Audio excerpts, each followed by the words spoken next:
Alright, everybody, welcome back.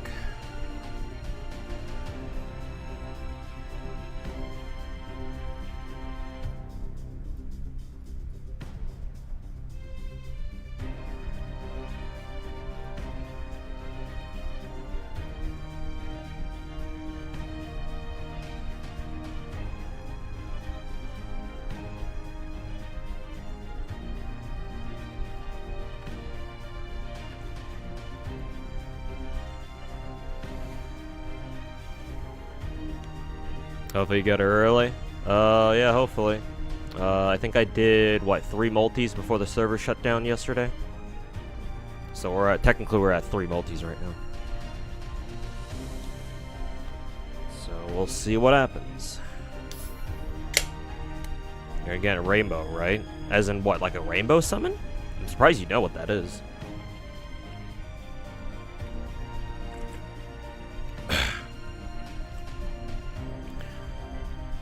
When was the last time I saw a rainbow summon in FGO? I don't remember.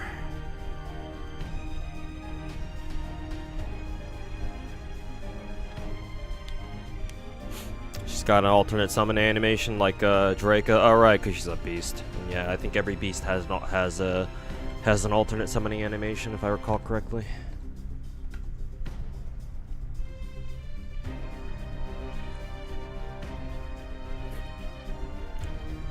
What'd you got for paid gacha?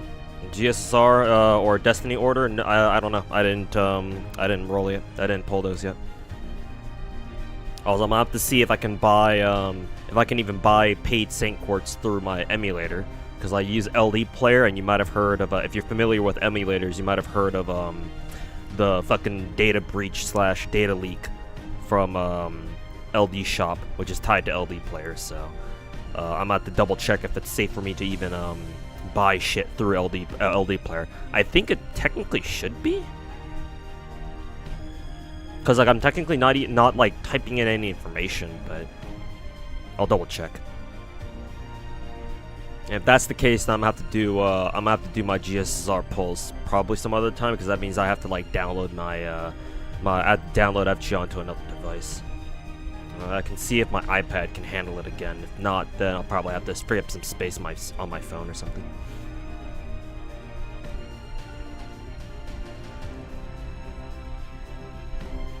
Rainbow doesn't help in this case. I wonder if you can get. I wonder if you can get a rainbow beast summon.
Hey Fiat Echo, welcome back.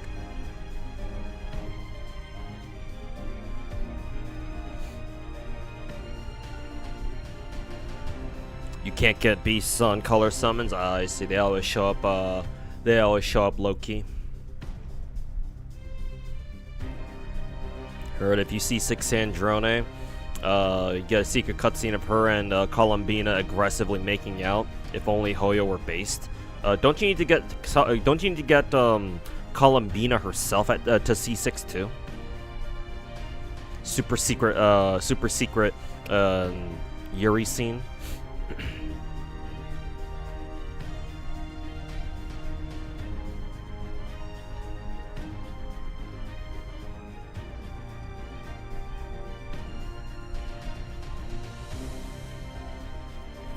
Hey, yo, Dan, welcome back.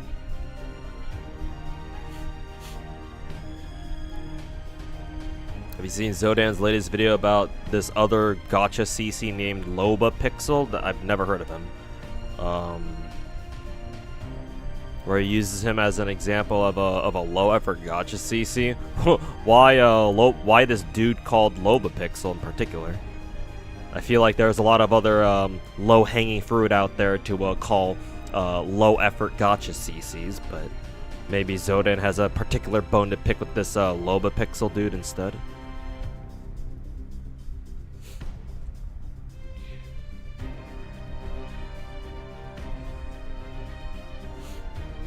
no, C6ing both of them, you get the scene of them aggressively having Sesbian Lex. Oh, okay, I see. Oh, alright. Gotcha.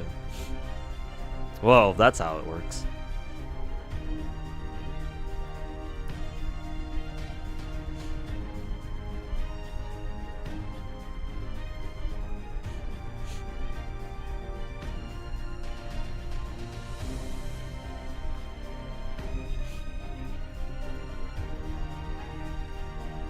Goal for today, just get one copy and go. Yeah, I think I'll just settle for a single copy of Erish.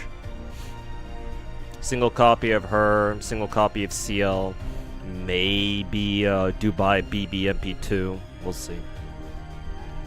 I have to figure out if I really want to chase MP2 CL or not.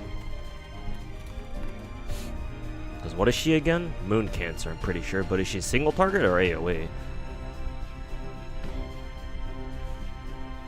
Okay, she's single target, so there actually is a reason to pull her MP2.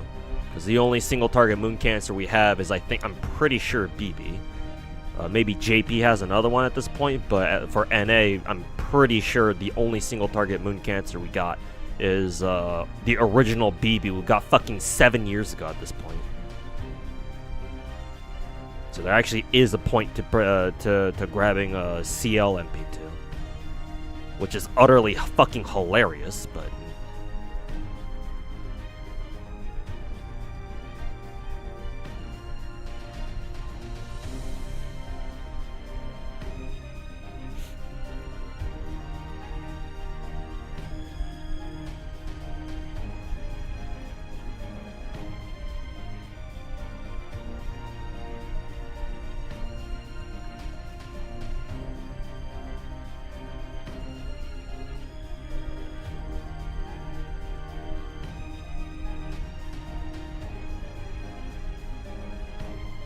So yeah, since there is actually a reason to go for MP2 CL, I think I'll just I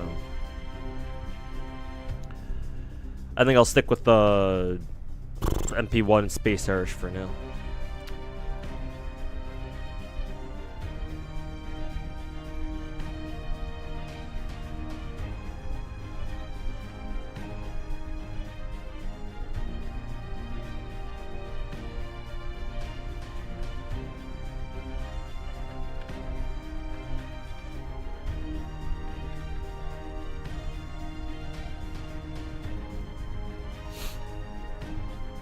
Hey, what's up, Denzel? Welcome back, everybody. And you actually sank quartz and doing quests, super pog. Yeah, I still have to go through OC2 as well. I was planning on doing a stream of me just bum rushing through OC2 before Anniversary showed up, but turned out I didn't have enough time. So I'll have to get it done maybe sometime this week, maybe. I say that, and I'll keep running out of time to do it. So we'll see.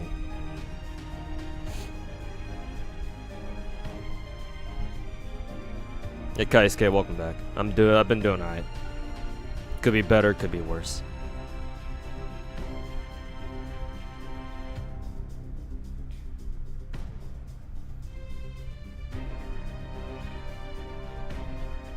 There's a purest form of U.S. culture found in the Southwest?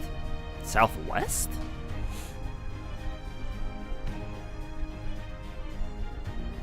Southwest. I thought you'd say the deep south, but Southwest? Sure, I guess, if you want it to be. What exactly do you mean by purest form of American culture, anyway?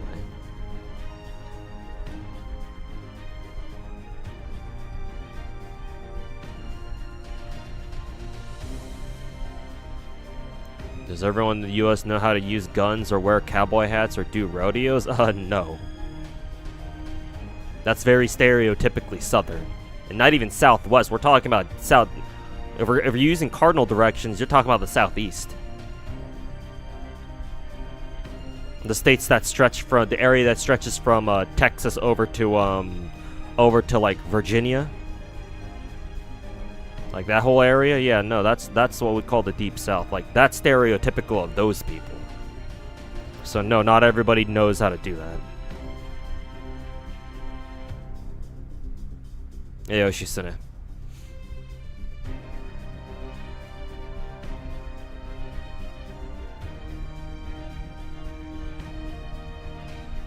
Did you miss the polls? No, I just started the stream. If you look at the stream counter at the bottom, you'll see I've been only streaming for 13 minutes.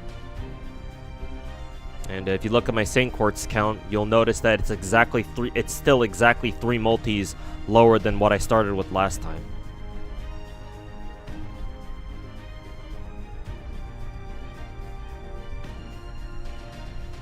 So probably safe to say that I haven't done any pulls yet.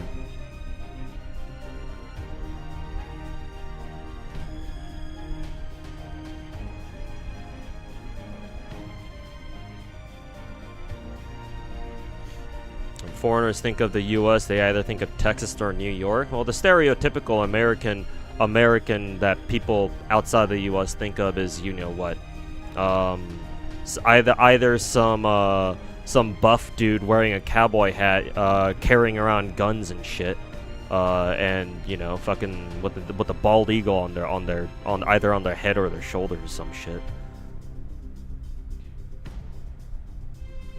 It's either that or some fat ass riding around on a mobility scooter or a mobility wheelchair, with, you know, dragging like plastic bags or suitcases full of fucking prescription medicine. It's like either one of those, and there's not really much in between.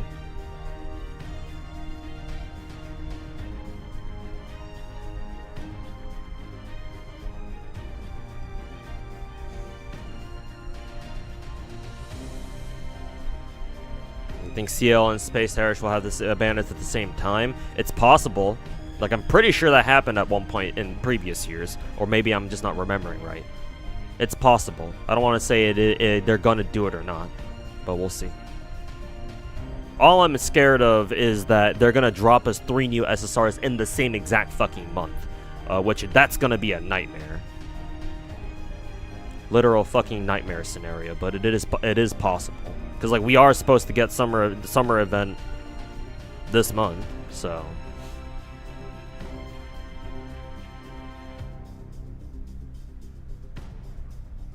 It's gonna overlap by a few days. So if it will, then technically, yeah, it will go. It will have both banners active at the same time. Ayo, Bananakin, welcome back. Ayo, XC, welcome back.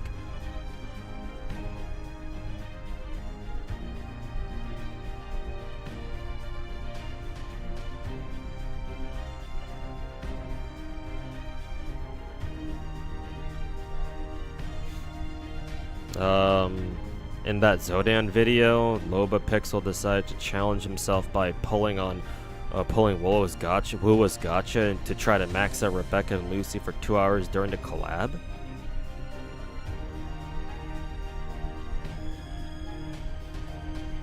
try to max out Rebecca and Lucy for within 2 hours? Like, what? As in like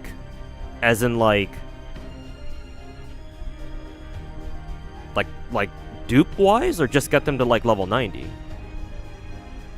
What do you mean maxing? What did he mean by maxing out those two characters? And afterwards, he made tweets praising the Genshin community and other stuff during COVID. And so Lobopixel thinks that his content was either better. It's kind of hard to follow what you're saying, Justin. I know that English might not be your first language, but it's kind of hard to follow along with what you're trying to say. So I don't really have a good idea of what Zodan's video is about. Like, I don't mean to be rude here. It's just I can't follow. I don't know exactly what's going on here.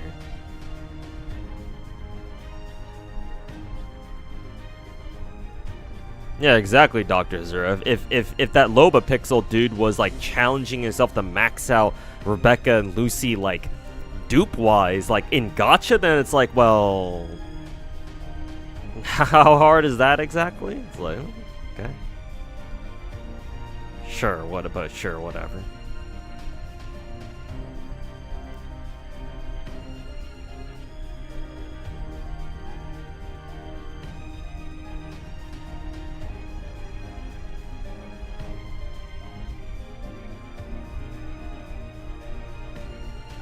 They said the 15th? Oh, I see. So about 10 days then. So yeah, who was it? Whoever it was in Twitch chat who said that the banners should overlap by a little bit. Yeah, it looks like you're right.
Probably by dupes? Like, gacha, right? In which case, why the fuck is that even, like, why the fuck should anyone care? How long it takes to, max out Rebecca and Lucy within 2 hours? Like, what the fuck? What does that even mean?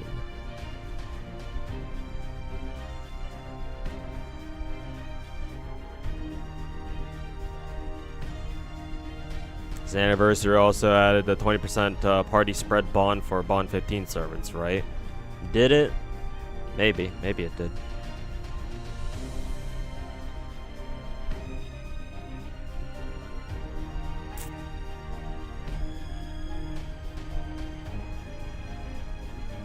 Get max dupe in like 10 minutes if he skips rules. Yeah, exactly. It's like, oh, at that point, that's just a matter of money and just skipping. So like, what? The fuck does that guy mean? Hey, Ivan Blue, welcome back. Haven't started Space Irish rolls yet. I'll probably start pretty soon here, though. Probably like maybe like 9 minutes or so.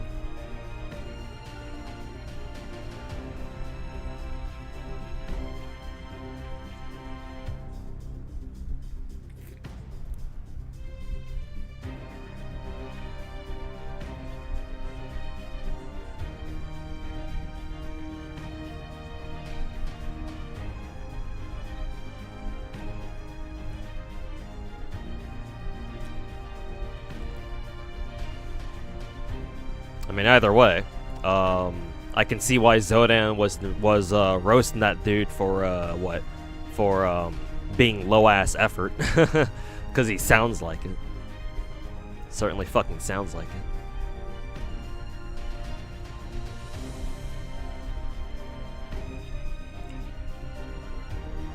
Been watching me since like 2018 for FGO. Well, considering I don't really make that much FGO content anymore, if any at all, I dare say you haven't watched any of my content lately. Though to be fair, I've been pretty light on YouTube content either way, so I don't blame you, but would appreciate it if you watch my other content too, not just the ones that are focused on FGO. But that's your choice.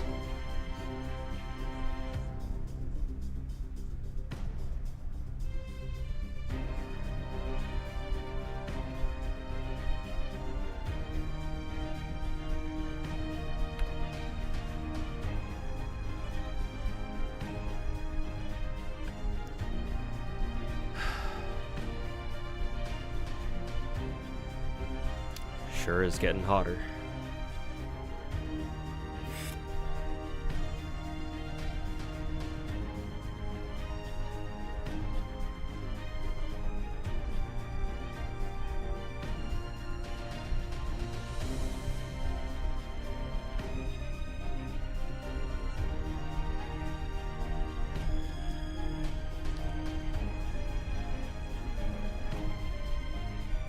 Hey, yo, Finkel. Yeah, I'm back.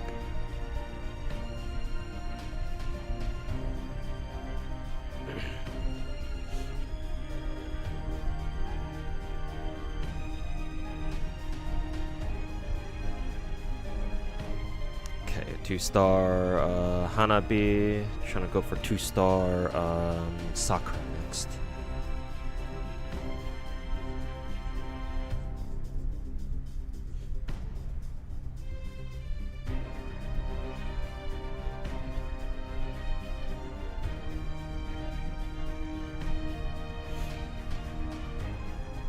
Thought I waited for end of maintenance yesterday? Nah. I streamed for like, what, 8 hours yesterday? And even by the time I ended stream, the servers were still not back up. Maybe they were actually, I forget. But I think they weren't back up by the time I ended stream. They were up by the time I woke up though. So, that's good. Ew, Carafangs, welcome back. 168 pulls in, no space Irish in sight. Well, hopefully the stream turns your luck around. I came back at 12 p.m. Eastern. Oh, cool. So 9 a.m. here.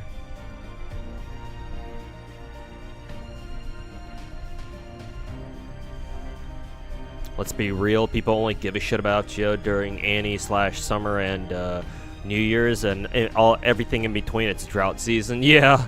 Certainly seems like it, because I just got a comment on in my YouTube chat. Not trying to roast him or anything, but I just got a comment in my YouTube chat asking me, "Are you going for MP5 Irish?" And the answer to that, my good sir, is no. I don't MP5 anybody these days. The last MP5 that I did on purpose was Arc type Earth 2 years ago. Has it been 2 years? I think it's been 2 years. Maybe it's only been 1. But no, my days of doing MP5s on a regular basis are over, man. In case you didn't know that. That being said, I'm considering MP5ing Phantasmo, but obviously she's an exception. But nah, I don't plan on MP5ing anybody else until then.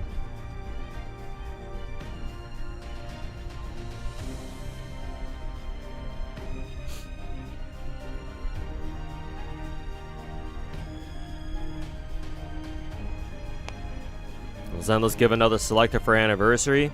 I don't know. Have they answered anything about that, or have they said anything about that? Like, I would assume the answer is yes, but like you don't like I always tell people, you don't want to like assume shit.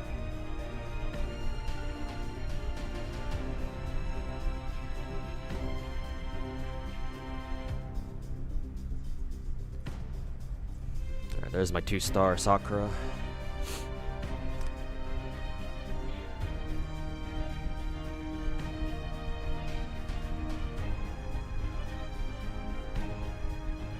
Spent all 300 sync quartz on Space Airish, didn't get her. Well, time to grind, my dude. You got 10 days.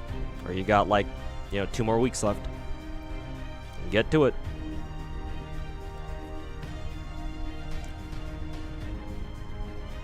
No official announcements yet, but it'll be better than Wuwa's, no doubt. Oh, let's not be too smug about that just yet.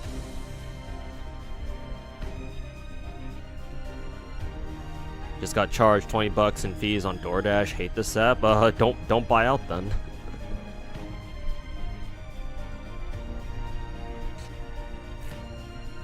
Takeout is expensive, man. Like, at the very least, if you're gonna buy takeout, you should just pick it up yourself if you can. If you can't, then obviously that's a different story. But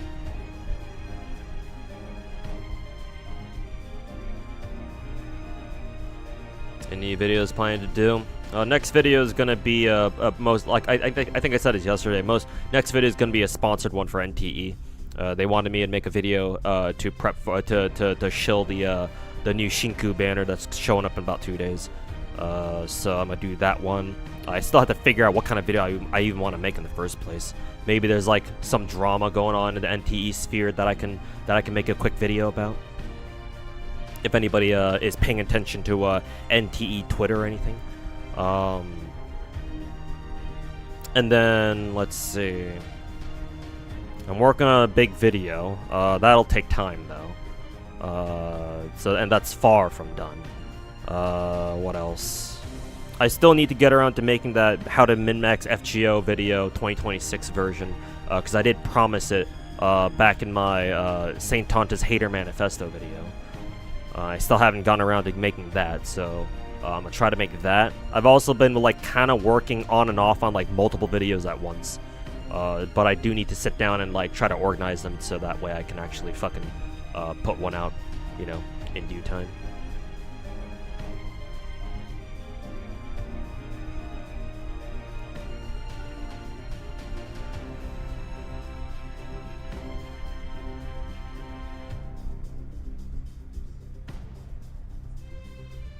Yeah, it's not getting a sponsor. I mean, it's the same sponsor that I've had for a couple videos now. It's the same people.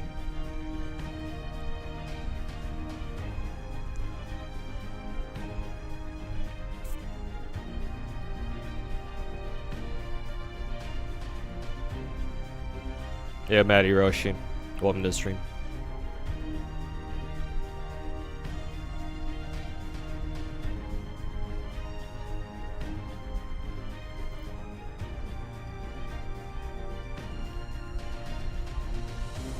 NTE sponsored. Well, not from NTE itself, UI. It's the usual sponsor I've had for a couple of videos now, but it's not a direct sponsor from NTE.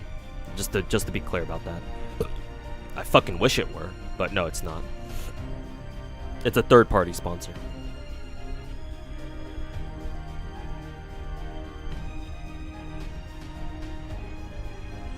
I took 240 for MP2. God damn.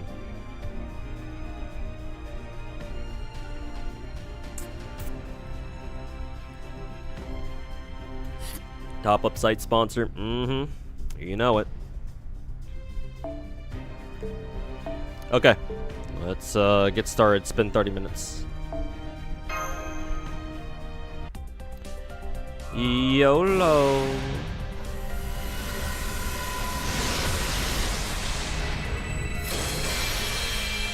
Again, for anybody who's just shown up, I'm only going for MP1 Space Airish. That's all I'm interested in. So we'll see how long it takes for me to get the first copy. I'll do my GSSRs afterwards. That is, if I can figure out a way to safely buy sync quartz through emulator.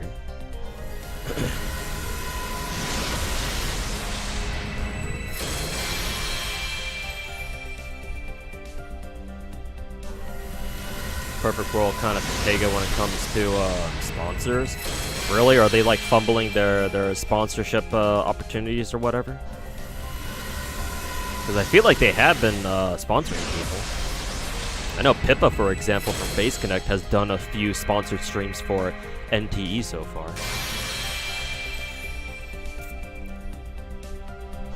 400 for MP4 on your end. Wow, take a look at this motherfucker. Fucking luck sack. Well, my iPad. Turns out my iPad is no longer good enough to run FGO. Found that out the hard way. Double-sided. Found that out the hard way a couple events ago, earlier this year, when it just would, for some reason, it just would not load an event quest. So I was like, oh shit. Well, that's probably a sign. Y'all said that you can't get beasts off of colored summons. So the fuck is Tomacat on raid up right now or something? The fuck? That must be a sign, I suppose.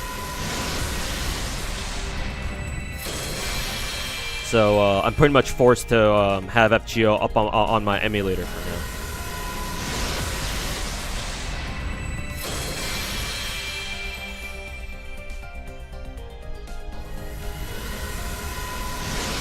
Daily resets in 5 minutes. Oh yeah, that's right.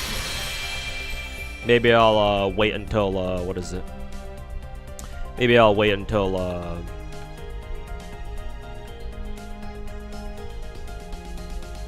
reset. Now we can get one more multi in. Fuck it. We'll do one more multi, and then the multi after this one we'll try to. Never mind.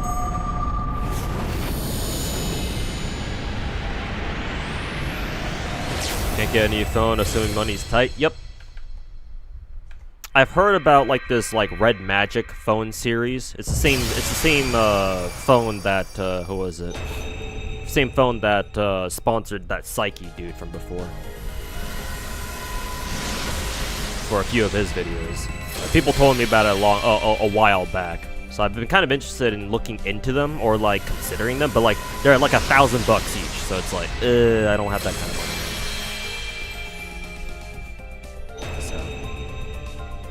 Nah, I think I'll pass.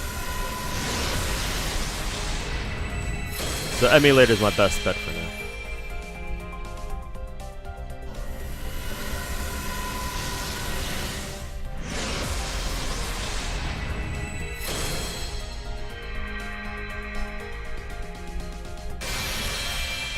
So Seal, your only target this year after Space Air Shield? No, I've mentioned Dubai BB. As a strong NT2 candidate. And then Phantasm at the end of the year. There might be like 1 or 2 SSRs, there might be 1 or 2 5-stars in between summer and winter, but I don't remember who they are.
Yeah, if Red Magic runs the major gachas really well, I would fucking hope so. If it costs if it costs a full fucking grand on its own, yeah, I really damn well hope so. But yeah, if it can do that, then yeah, it's kind of what it's advertised to do. So it's good to know that it does its job.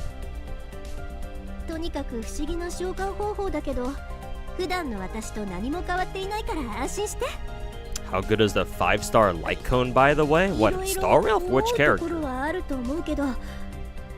you're talking about signature light cones, almost everybody wants the signatures. There are some weird ones though, like Kafka post buff, where post buff Kafka weirdly doesn't even want her own signature. She just wants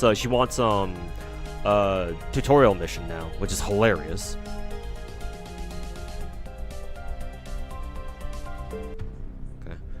Well, that means I'm done, because I only wanted MP1, so. Yay, I got to save the rest for CL and summer BB or Dubai BB later. Yay. Oh, there's the reset. Oh, you meant FGO? I do call stall rail FGO 2.0 by you know, sarcastically, but well, what's even the 5-star CE on Radar right now? Like, does it have does it have starting charge? If so, is it full attack? If it has both of those, it's probably decent. Do I need to tell you what the meta in FGO is these days? Like, oh, what's that? You want to see what a good light cone is? Oh, sorry, there I go calling it a light cone myself. You want to know what a good FGO CE is? Starting charge and full attack. There you go.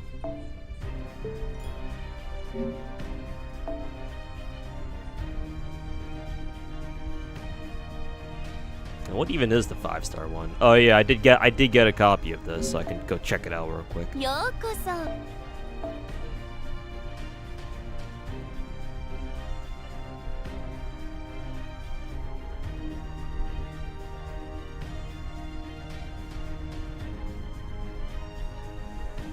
It's around here somewhere. I'm sure I'll find it eventually. Here it is.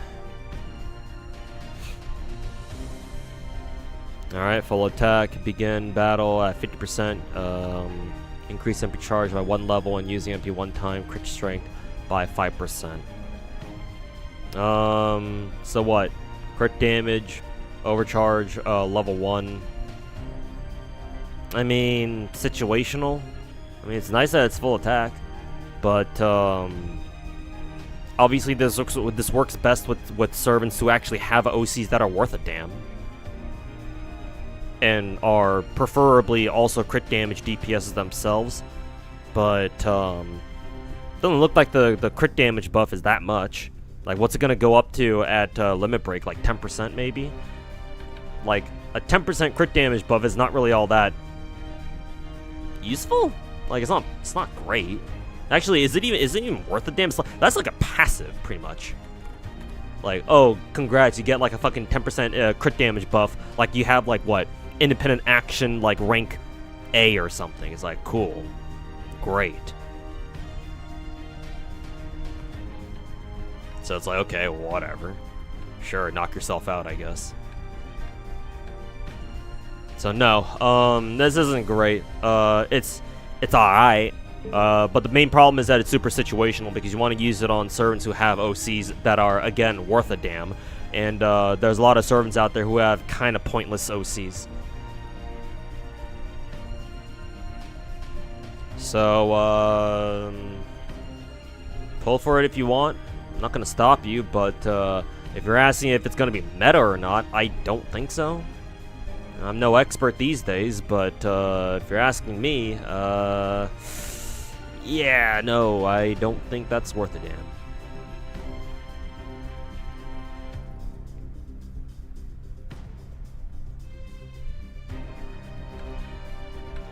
Goes up to 60% charge, starting charge, and 10% crit damage. Yeah, it's like the 60% charge is nice, but like realistically, like you're not using the crit damage buff. And then again, servant OCs are all over the place in terms of actual usefulness. So like, why not just bring a more generalized starting charge C instead? And besides, the OC charge, the OC buff, is literally only for 1 MP, and that's it, you're done. So, like, past the first MP, well, what do you have now? Well, like, how useful is that CE anymore, you know? It's like, it's not very useful past the first MP. Well, go fuck yourself. So, no, I wouldn't recommend pulling for it. I think you're good on, I think you're good. You know, you don't gotta pull it.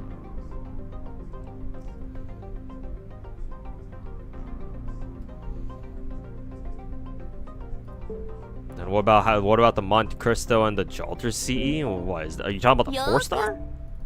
Because I don't know what you're talking about.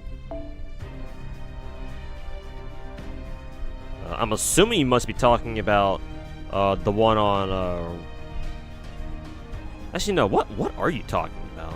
It's Jalter and Monte Cristo Sea? Which one's that? Was that from a past event or something? Because I don't remember what that is.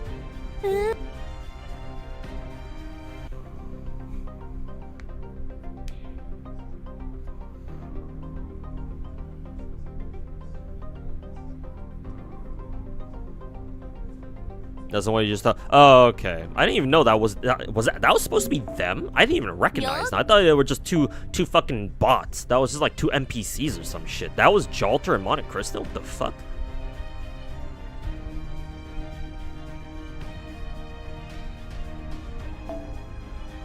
Huh. I guess it is. I did not recognize them at all. Looking at them. そろそろクエストに戻る？いいよ。その代わり戻ってきたらまた新しい話を聞かせてほしいな。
Yeah, that's right. I forgot that Sparks isolation too. Oh well, shit. In that case.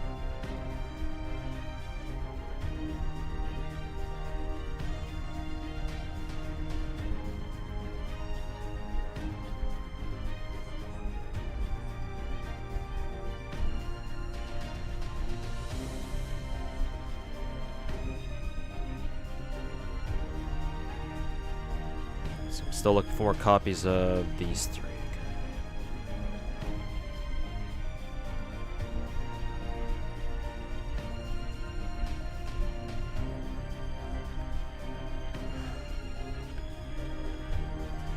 Okay, well,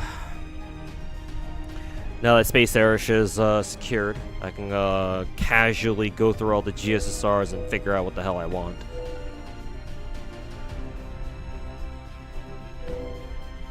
That was my 4th of July. It was alright.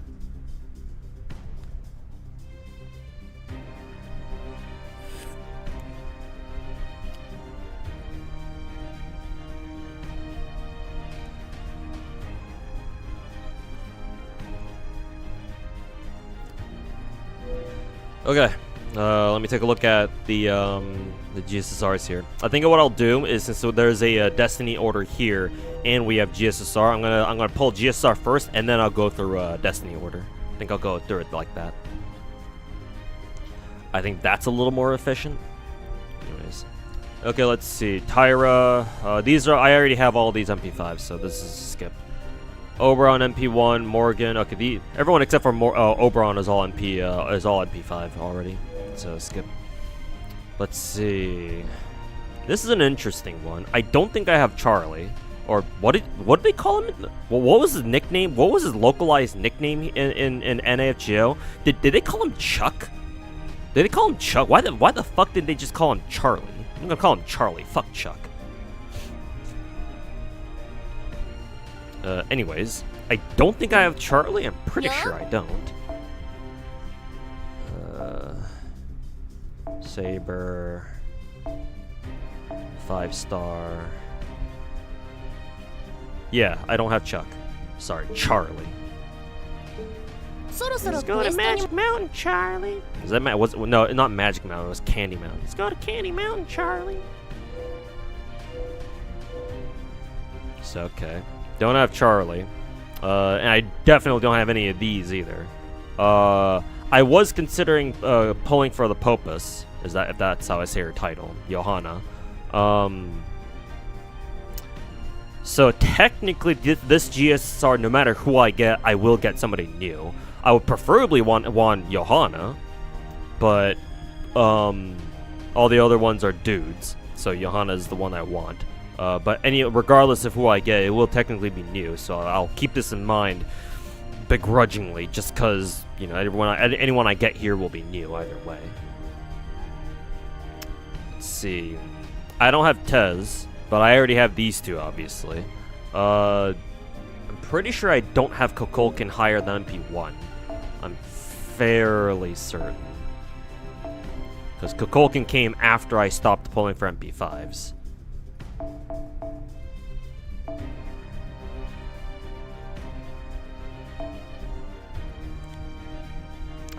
Yes, sir. She's only MP1.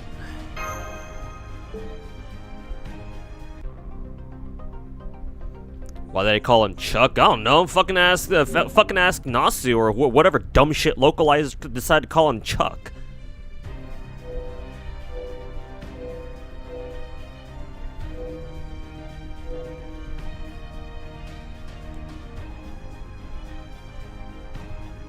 In the summon menu tab on the banner, you can see how many copies of the 5-star you're holding on the banner. Oh, I don't care about that. I just care about whether or not I even have the character at all in the first place. Also, Sinalava, thanks so much for the 25-month resub. Welcome back. Axe is finally ended. Yeah, hopefully you had a good Axe. Hope you had fun there. Yeah, Chucky. What are they gonna do? Cut off his legs and give him a knife and tell him to run around in a grotesque ass mask? Scare people by calling himself Chucky. It's R from the last OC chapter. Oh, makes sense that I didn't recognize him because I haven't cleared OC2 yet. I should make a video on the Nigerian perspective, CC, and the title should be An Idiot's Perspective. That's actually kind of a fire idea, Justin, I'm not gonna lie. Maybe I'll shamelessly steal that idea in case I need another dumb shit gacha CC to roast.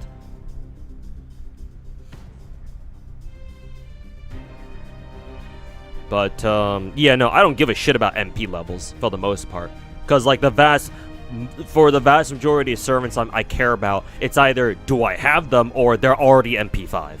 There's, like, very little in between. There are some, but I think I should remember which ones. So right now, it's just a matter of, do I have them or not? Which, to be fair, I think if I were to do that right now, I think y'all were, I think that's what y'all were trying to say in the first place. It's like, oh, you can check if you even have them or not, just by the number of dupes you have. If I don't have any, then they're probably all blacked out or something. Or it's all, like, grayed out or whatever. Yeah, like this. So yeah, that's what you guys were talking about.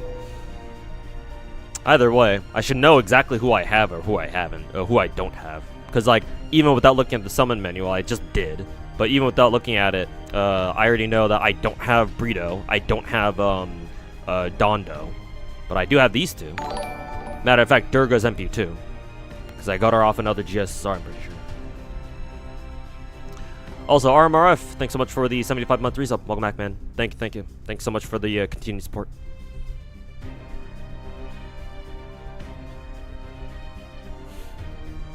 Axe was really stupidly funny this year. Entertainment Hall people got kicked out because it reached max cap. LAC's not been up that many people. Yeah, no. Axe has grown, like, at this point, Axe has grown too big, and it's only gonna get bigger. Like, yeah, no, the SBJA is a fucking shit show. And soon, if they don't do something about it, Axe itself will be too. I mean, in a lot of ways, Anime Expo already is a fuck-ass shit show. But it's gonna become more and more obvious as time goes on. But then again, they can't exactly lead the LACC just because, the city will not let him go. The Anime Expo brings in too much money. They're not gonna fucking let them go to somewhere else. And even if they were, like, where else are they gonna go? Like, what other con center is in, like, the immediate area here in SoCal that would even accommodate that many people. But I mean, we've dealt with that shit for years, even before COVID, so it's like, yeah, no, that shit's gonna keep happening.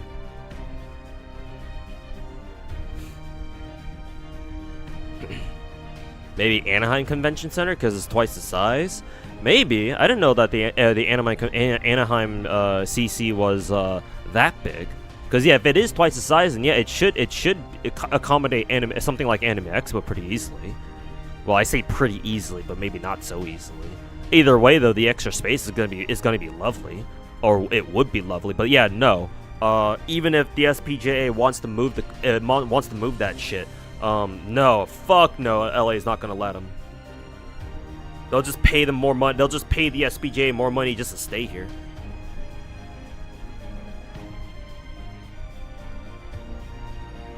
Also, there was construction at the CC. I mean, there's always some kind of fuck ass construction around the CC, like every single fucking year, to be honest. I mean, it's downtown LA, like shit, man. Yeah, like I've gone to Axe for like over a decade, so like I know my way around there pretty easily. But yeah, no, for newcomers or people who just who just don't know downtown the layout of downtown LA, then yeah, no, that shit's gonna be a nightmare. Nowadays, so many anime tourists. I mean, it doesn't help that we have the World Cup going on, so I would imagine there were a lot of people there who decided to stop by because they were there initially to watch soccer, or sorry, football. It's for the Olympics. Yeah, I guess that makes sense. But yeah, nah, it's still a fucking shit show. This is a real good banner to do, I guess. But like, I already have half the characters here, so I'm gonna have to pass on this one.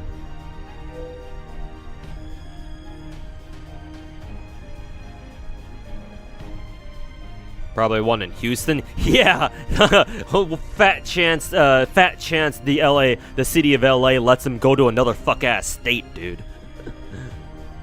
Like, at least Anaheim is like not too far. It's still SoCal, even if it is like what, an hour away. But to all the way to Texas, yeah, no, fuck that.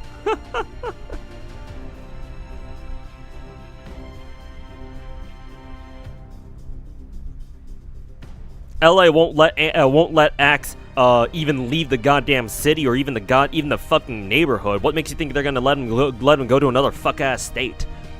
It's like, hell no, they're staying here for better or for worse. So like, the best they can do is figure out like how to utilize the space they have more efficiently, I guess. I don't know. Maybe they can open up some more parts of the LACC itself or something like that. I don't know. Either way, though, it's clear that Axe has outgrown the con center itself. I mean, doing all that construction, might as well build some more shit for the CC itself. Like, expand the con center itself too a little bit. I don't know. They could do something. I'm not a civil engineer myself, but I'm sure they could do something. You know, pretend it's part of the fucking World Cup build out, or sorry, not the World Cup build out, the Olympics build out. I don't fucking know.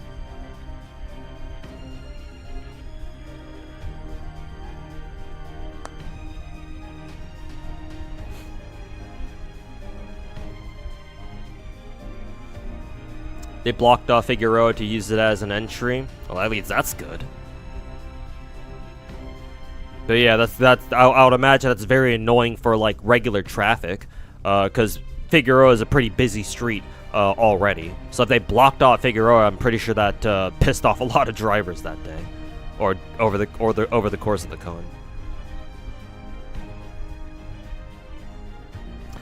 Was GG when they made Artist Alley more shit? What do you mean by more shit? What what did they do? Also, bold of you to assume Chinese gacha companies know states not named California. They do. It's just they're not familiar with the area, so they just don't even bother. I think eventually, slowly but surely, they'll expand, but it's gonna take them a while.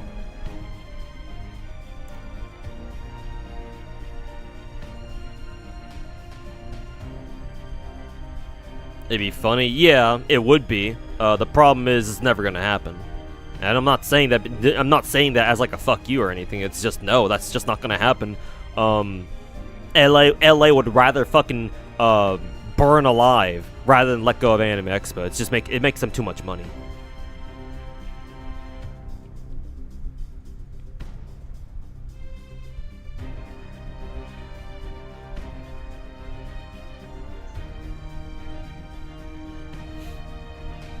They threw all of them into the back half of Kentia.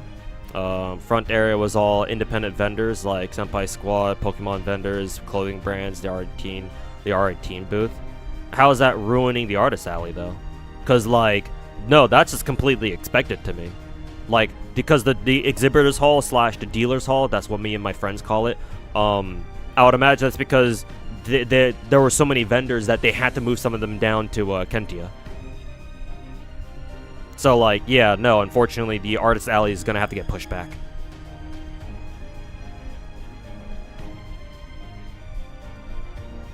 Like, that on its own, I don't see as ruining the artist alley. Like, something else needs to have happened for me to consider the artist alley to be quote-unquote ruined. But anyways, let's continue browsing the GSSRs here. This one has Wangina. I don't have Wangina. I already have these two. But yeah, I already have these two is the problem, so I'll probably skip this. I already have Miss Crane for some reason. I'm pretty sure. Yeah, I already have Miss Crane. Only MP1 though, but then again, I don't really use her. I would like Huyan. I think that's her name, right? Huyan Zhuo or whatever. But I don't want to risk getting a Miss Crane spook, so I'm gonna pass on that. This one's pretty good, actually. Yeah, because I still don't have Summer Okutan to this day. I like the Trunk Sisters. I don't really care much for these girls, but at least they'll be new. And I don't have any of these characters yet either, so... Okay, so keep this in mind. Already, this GSR is better than the other one, at the very least.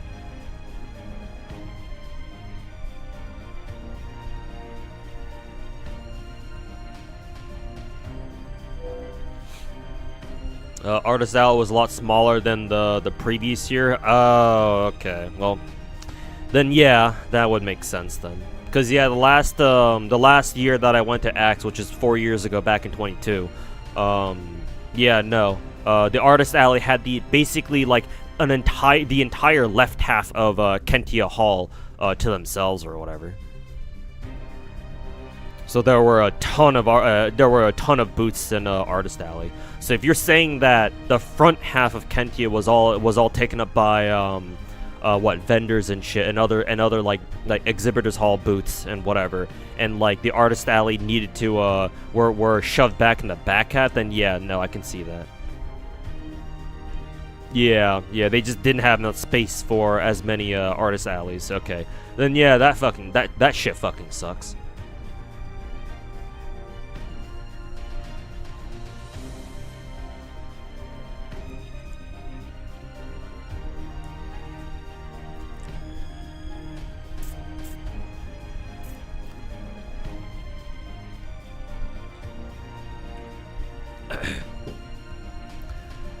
No. Good to hear that the SPJA is still a dog shit organization, even fucking decades later.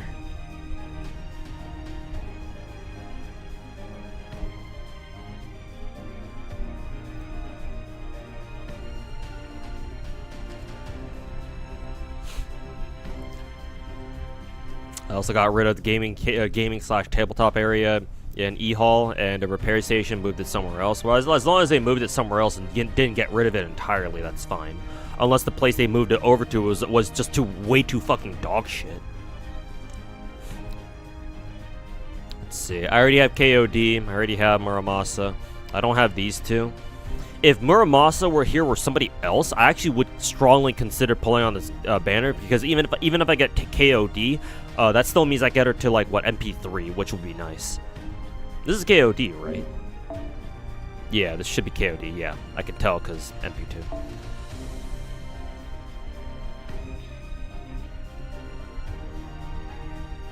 Anime convention, yay, and Cali. Oh man, it's only Anime Expo that has these problems. I'm sure other anime cons throughout the state of California are fine. It's uniquely Anime Expo. Anime Expo uniquely has these problems because, again, how many times have I said this before by now?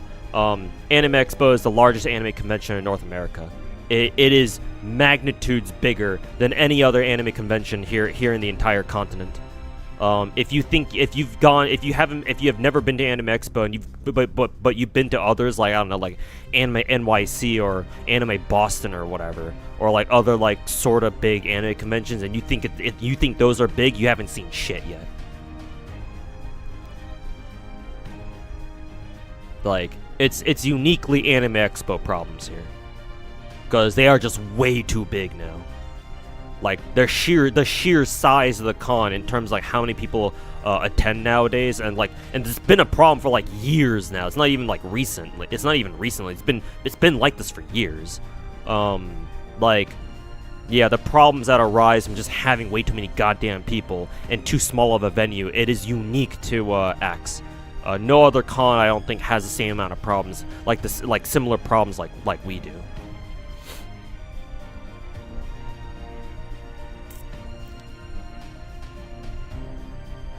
You heard Offkai was kind of rocky, and that was Cali, right? Yeah, but I'm sure they were rocky. If I were to guess, if Offkai did have problems, those weren't the same problems that Axe has. Maybe they're similar, but again, I stand by my point that the point that I'm trying to make here. Axe is a completely different beast, because its sheer size makes it so that any problem you have at Anime Expo, that problem just gets compounded, it just gets multiplied, it just scales exponentially. Hey, Kung Fu Titan, welcome back, man.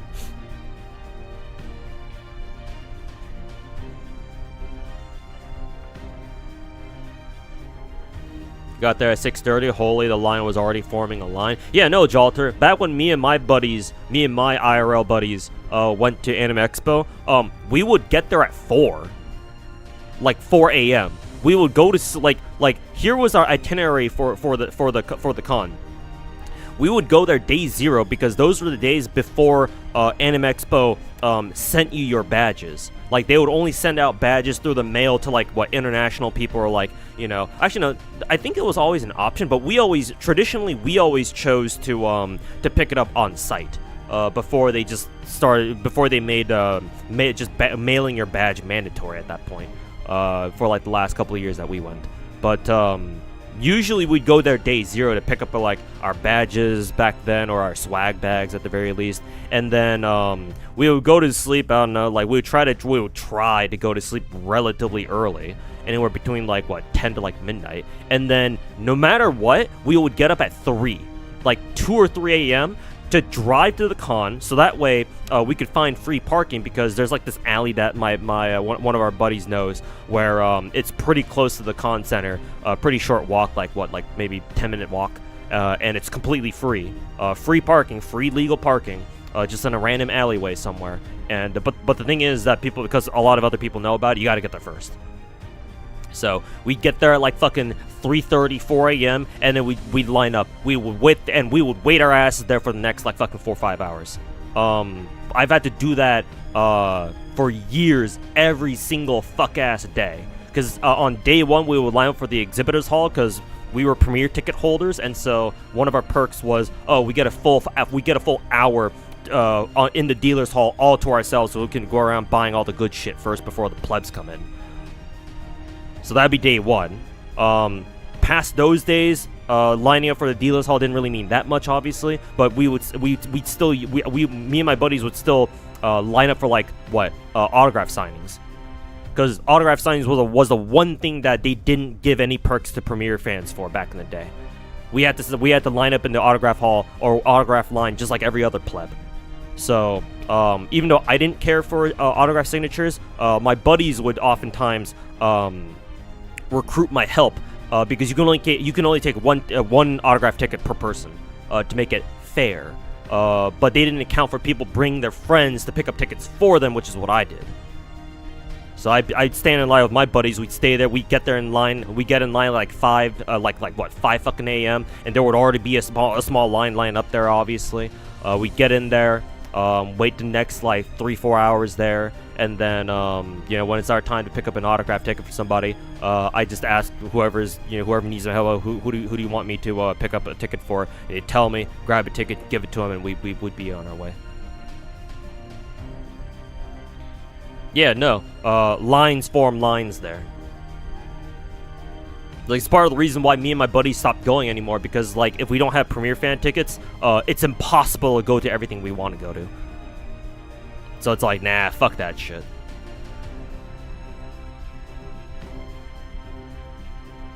This is FGO GSR banner. Yeah, I'm going through all the GSR banners right now, seeing which ones I wanna pull on.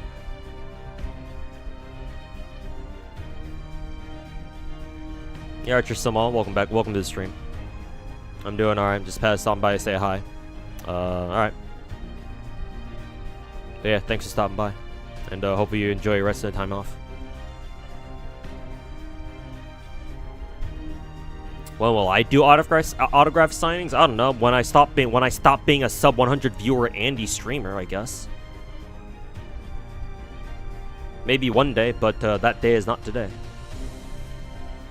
Like, I would love to go to Axe as like a either an industry guest, or like at the very least as like a creator, like a creator pass, because I think creator badges or like press badges are free. If I got a badge for free, then I would go. But no, if I have to pay for my own badge, nah, fuck that shit. I think I even tried applying to Anime Expo as like a press badge before, but I got denied that. I got denied that time. So if I got denied back then, that was back when I still had a decent following or a decent viewer base. Before, you know, my channel took a fucking nosedive. But if I couldn't get a press badge then, fat chance I'll get one now.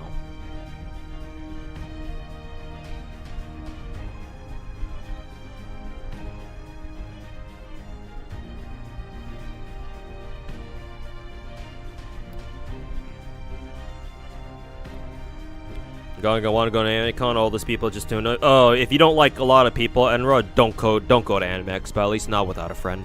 Yeah, no. If you don't like a ludicrous amount of people, no, you're going to hate Axe.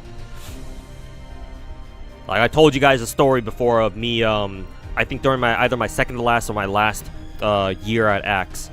No, it had to be my last year at Axe, because Axe wasn't in person during 2020 or 2021. First year back after COVID was 2022, and that was the last year I went. But yeah, I probably told you guys a story about how during my last year at Axe, I was walking back to the con center from a Genshin Impact cosplay gathering, and on my way back, I passed by this like Raiden cosplayer, and I think it was her dad. I'm pretty sure. And then as I passed by, she had to lurch off to the side off the sidewalk, and she fucking puked right there. I assume because there were just way too many people, and she couldn't handle it. VTuber 2. I've already talked about my stance on being a VTuber myself. Long story short, I don't care if other people become VTubers. I just don't want to be one myself.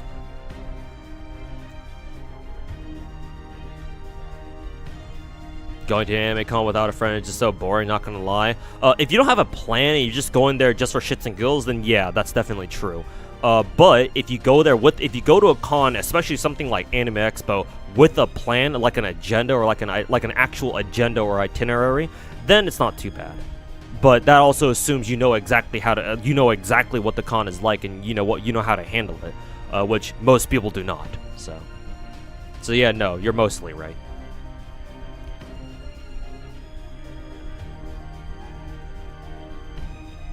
Is it truly a con with a fuck ton of lines? I mean, unfortunately, long-ass lines is part of the con experience. Kind of jealous seeing all the anime gacha stuff. You don't live in the US, so you can't go, sadly. Yeah, I know. Plenty of people get like anime con FOMO, especially when Axe rolls around, because again, Axe is the biggest anime convention in North America, and everybody's there. because of the sheer popularity. Like, because the con is so big, like, if you are an anime adjacent creator or an industry business or whatever, you will be there. So, like, naturally that means that, like, a ton of anime Twitter gets taken over by Anime Expo every year at around this time. So, like, it's very hard if you're tuned into, like, anime Twitter or social media in general. It's very hard to avoid seeing people having a good time at Axe. This is how it is.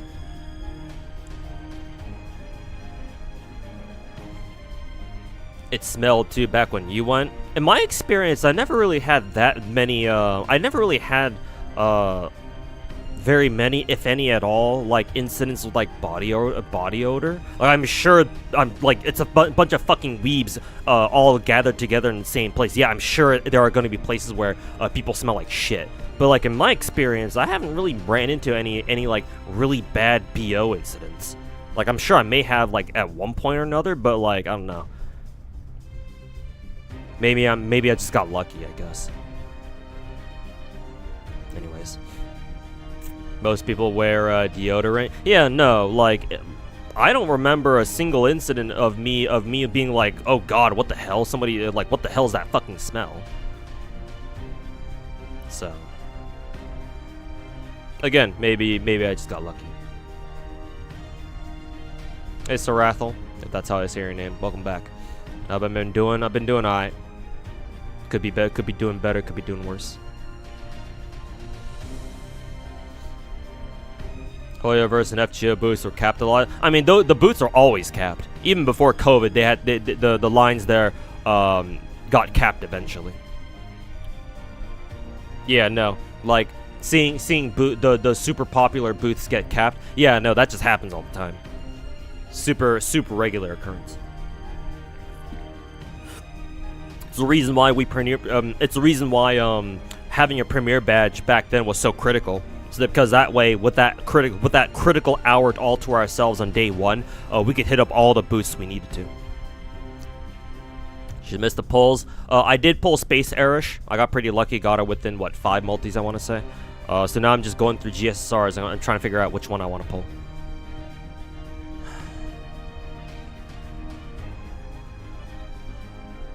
Sounds like hygiene got a lot better then. I mean, when did you go to Anime Expo? Kung Fu Titan. Like, maybe one. I've never gone to like an anime. I've never gone to an Axe Chibi. Like, I know that's a thing that they've been doing for a couple years, but I've never gone there. So I don't know. Maybe it was maybe you came across like a bad situation there. But like, when's the last time you went to Anime Expo itself? Because I attended Axe from 2010 to like 2022, minus the COVID years, of course. So like, you know, I've been there for quite a while. I've gone for quite a while, and I cannot remember a single incident of like really bad BO shit.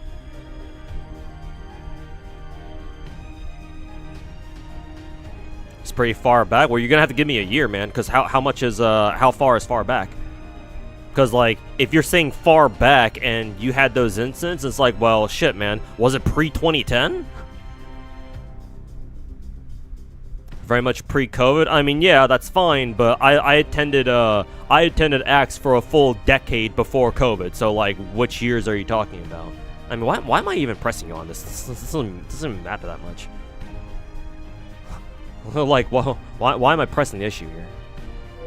So, well, what point am I trying to make here? Anyways, this GSSR, I don't have Bazette, but I already have the other two here, so I'm gonna skip this one. I already have all 3 here. Oh, I already have all 3 here too. I already have all. Oh, I actually don't have Melusian, but I already have. Actually, no. This banner might actually be pretty clutch.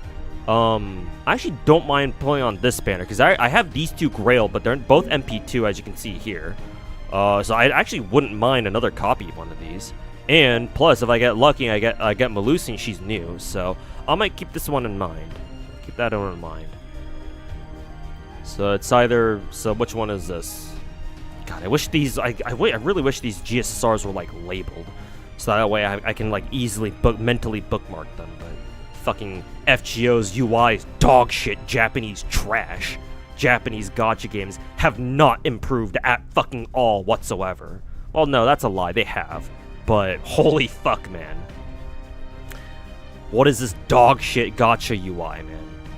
Only choosing today or considering pulling. I probably will pull, assuming that I can actually buy St. Court safely, but I'll find out if I can pretty soon enough. You don't go to cons either, especially with prices jacked up. Like, if you buy the early ticket price or early bird prices, like for next year's Anime Expo, for example, that's not too bad. But yeah, no, I don't blame you, man. I don't blame you. And besides, like, Anime Expo's been doing like streams of their own too. So it's like, you know, you can technically watch Anime Expo for free. Obviously, you're not gonna get the full experience. Oh, and besides, plenty of streamers do IRL setup. So it's like, oh, like if you can't go to Anime Expo, just watch a streamer who's there stream themselves or some shit. It's basically the same thing, just without dealing with all the fuck ass people. So honestly, these days, it's not that bad. Not going yourself, but still like kind of sort of participating.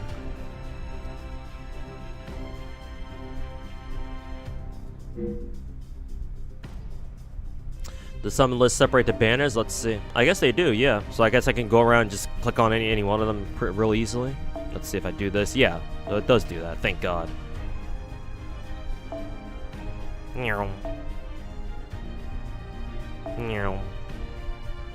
Still doesn't change the fact that Japanese gacha UI is still dog shit, but you know, it certainly helps.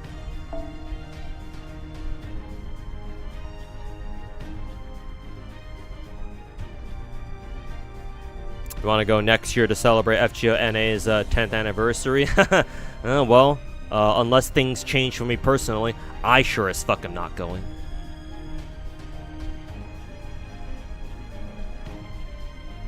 What are we gonna do there? Celebrate 10 years of being perpetually 2 years behind JP? What a fucking joke. I'd much rather attend, if I'm gonna go, I'd much rather attend Uma Musume, the global Uma Musume panel, because at least Cygames actually gives more of a fuck about their NA players than fucking La Zangle / Aniplex does. So fuck a 10th anniversary.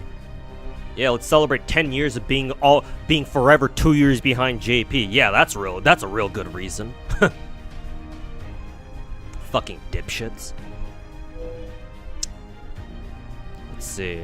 For some reason, I'm pretty sure I already have Okuni. Yeah, it's just the Lancer, whatever the fuck this guy's name was, that I don't have. So skip. Oh, I actually don't think I have anybody here. Yeah, I don't have anybody here. That's kind of funny.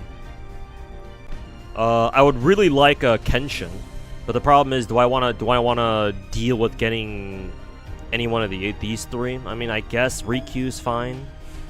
I guess Riku's okay, but I don't really give much of a shit about Takeda or whatever the fuck this guy's name was. I'll call him a Wanderer because he has the same voice actor. FGO Wanderer. Wandered so hard he found himself in FGO. Kenshin's a must-have. Yeah, I know, but it's a 1 in 4 chance. And there are some GSRs here where it's a 1 in 3 instead, so like, why would I bother? Also, if there were if there was like one other character here that I wouldn't mind pulling, like another waifu here or somewhere, then I would strongly consider the Kenshin GSR. But like half the characters here, 2 of the characters here out of the 4 are husbandos, so it's like, and it's not like I care much for these 2 either, so. Did you Destiny order? No, not yet. I'm going to do a GSR first and then go do my Destiny order. Because I feel like that's more efficient, unless I'm wrong about that.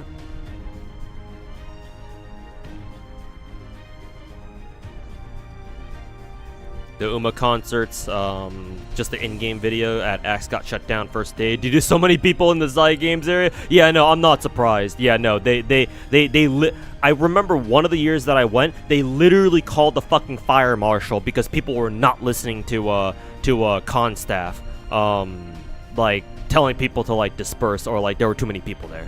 But like, it always happens, man. It always fucking happens. Like, I am not surprised at all that they had to cancel shit like that. That's just typical Anime Expo scuff. That's just typical SPJA mental retardation. Fucking incompetent ass organization. It is more efficient. Yeah, exactly. I feel like it's more efficient because at least with Destiny Order you can at least pick exactly. Well, it's still random who you get, but at least you can pick, like the individual like servants. Whereas here it's like, well, yeah, I guess you can pick like which GSSR, but like, well, actually, yeah, no, it's like, yeah, no, I don't know. I don't know. I don't know if I have any like concrete evidence to like prove that, oh, doing GSSR first and then Destiny Order is like efficient, but I feel like it is. Like just going off vibes, I feel like it is. Maybe I'm wrong though. Definitely not pulling onto this banner because I already have these two. Oh, it's a collab banner. I already have these two. I don't have Ushigozen. It'd be nice to have MP2 Aoko. That'd be kind of nice. I was considering going for MP2 Aoko before, but I controlled myself, for better or for worse. So I would pull on this banner unironically just to see if I can get MP2 Aoko. And if I do, I would not mind shoving 5 grails up her ass. Or, you know, down her throat, whichever she prefers. Okay, and that's it.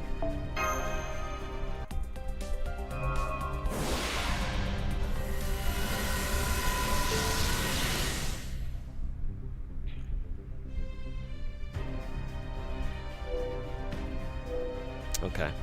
So far, let's see. So this one technically is good because I don't have anybody here, but 3 of them are husbandos, and I really only want Johanna, and that's going to be a 1 in 4, so, I don't know how I feel about that. Let's see. The other one was this one, because I don't have anyone here. And they're all characters that I wouldn't mind having. Mainly, I'm looking for Summer Oktan. Summer Oktan would be my number 1 choice here in this GSSR, followed by the Trung sisters, and then lastly, whoever the fuck these two are. The Fate Stay Night NPC girls or whatever. But either way, whoever I get, it's gonna be new. So honestly, just off that virtue, I think this one I'm not gonna consider anymore. This one's I'm gonna yeet into the ether. So this one's disqualified. This one's still up. Who else or what else? This one is also active because I don't mind getting MP3 of either of these two. Plus, if I get lucky, Melusian is new, so she'll be nice to have. And then, lastly, the Aoko banner, maybe? Yeah, because I was considering the Kenshin banner, but I don't really want to deal with either of these two. Getting Kenshin would be really nice, but 1 in 4 chance. So fuck if that's gonna happen. Let's see. And then I'll consider this one too, just to see if I can get MP2 Aoko. Getting Ushigozen would be nice too, because I don't have her either.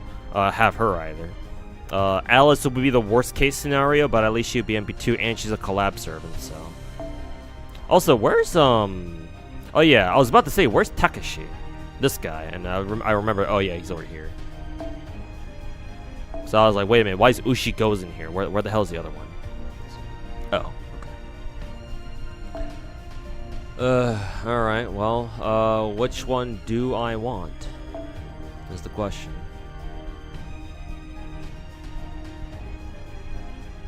Yamato? Doesn't he go by, like, Takashi something?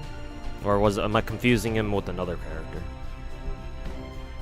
Ushi scared you away from that banner? Did she? Oof.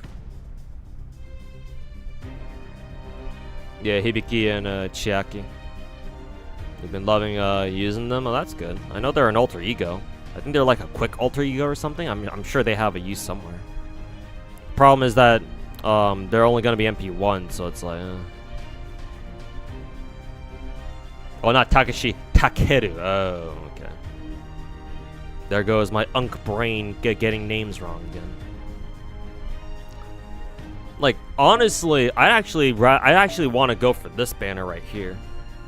Just because even if I end up with either Ashe or Zerktoria, I actually use them. So getting them to MP3 will be very helpful. And even if I get Melusine, she's new, and she, you know, I didn't pull for her last year, or I couldn't get her last year. So if I do get her this time, it's like, okay, cool. My summer banners from last year are redeemed.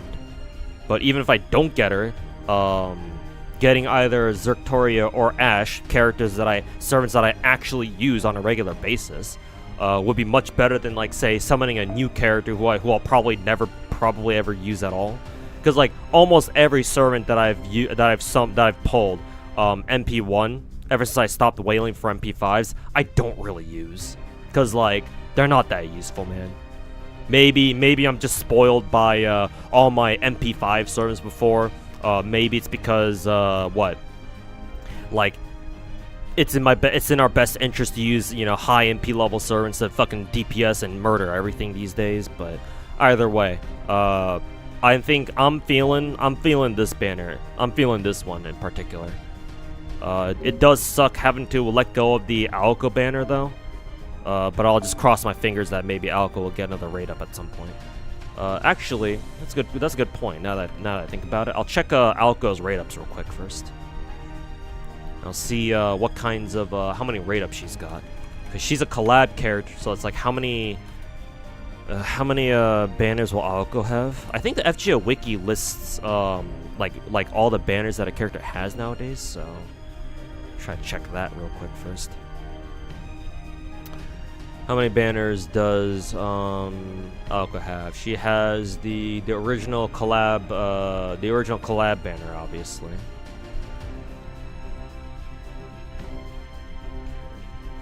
Yeah, her debut banner, right? Lucky Bag, which is this current GSSR going on right now. She's got another GSSR naturally during New Year's. Okay. What GSSR does she have there actually? Do we know? Does it say?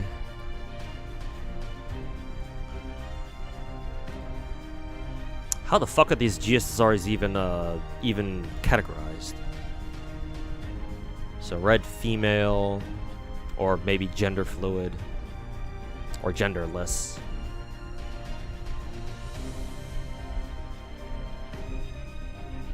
Looks like they're divided by MP types. So what arts or whatever? Or where the fuck would they put Alco then?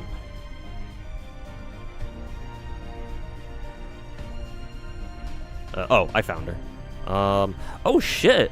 Her GSSR next New Year's is actually really good. Kenshin Summer Dubai BB, or BB Dubai, however the fuck you say her name, and it's Alco. So it's only a 3-way, and Kenshin's there too. Not to mention Summer Dubai BB's there too. Huh, that's a really good one. I might actually know exactly what my New Year's GSSR is then. Okay, well, fair enough. Fair call then. I'll hold off on Alco's GSSR then this time. And I'll just pull for her her GSSR during New Year's. 3-way with Alco and Kenshin. Count you win. In which way? The giggity way or the pull way? That's a good 3-way. True. Drew. In ways more than one. Drew. Alco has a rerun in New Year's, maybe. Oh yeah, it's the exact next one, yeah.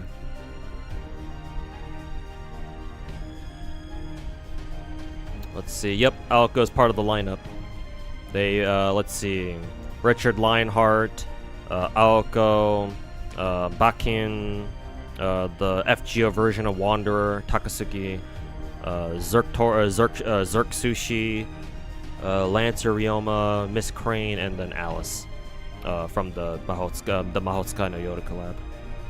Okay, then yeah, that's even better then. Okay, then Alco's next raid up isn't too far away then. Cool. So even if I don't get her during GSSR, I can try to go for a copy of her during her actual raid up then. Cool. I like the sound of that. And just for good measure, she's got an extra like foreigner weekly summoning campaign. What the fuck? What is this banner? A foreigner only rate up banner? Like what? What the fuck? All right.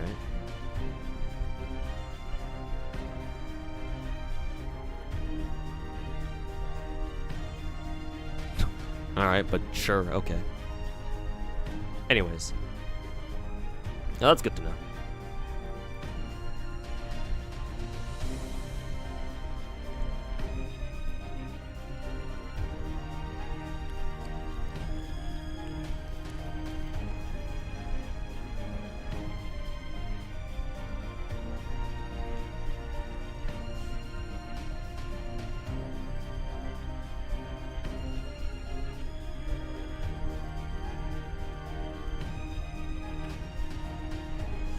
Okay, then yeah, I think I've made up my mind, or I've made up my mind. I'm gonna pull this one. But now let me go ahead and hide my FGO window. Let me go see if I can actually buy this shit safely. Or not.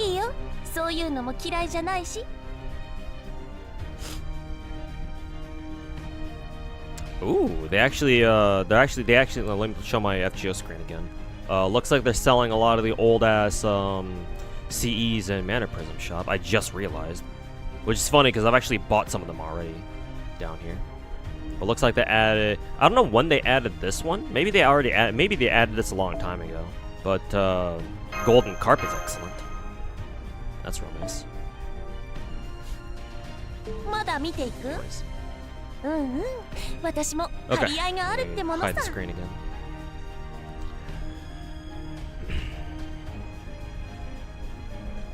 They rerun every servant. Yeah, I've been told. I'm aware that they rerun servants pretty frequently now. So at least that's a good thing. So you have a lot of options for you have a lot of different times to pick and choose when to pull for certain servants, I guess, or at least hopefully that's the case. Let's see. Buy Saint Force. Okay, so how's this shit going?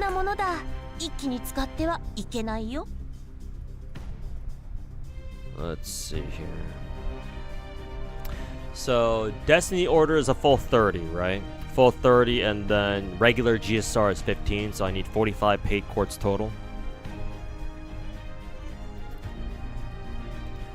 Let's see, 45 paid quartz total. So that would mean I'd have to buy the $40 pack along with a $4 pack. God, I'm not used to FGO's pack prices. So many years of playing Chinese gacha games. Okay, let's see how this shit works.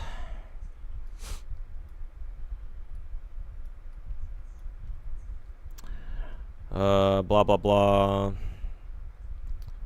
Let's see, will this go through? It says payment successful. Okay. Okay, it worked pretty. It worked pretty nicely. All right, fair enough. Let's see here, and I gotta buy the $4 one now. So I bought the 40, and I gotta buy the 4. Okay. Wow, it's been so long since I last bought anything in FGO. Jesus, what a weird feeling. It's almost like I've transported myself years into the past. Too bad. Too bad. It's only just a distant memory and a distant dream now.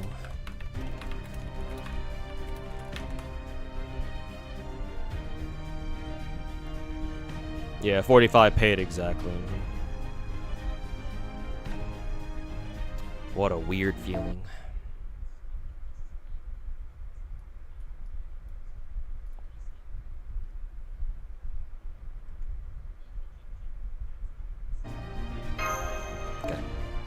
Alrighty. I didn't have to like enter any like account information or login information. I already knew everything already, so I should be okay. Crossing my fingers. Okay, let's go back to GSR.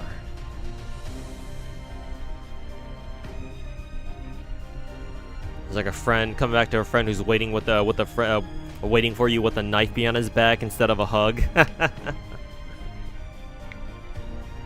Yeah, this good old knife is gonna cost you 40 bucks.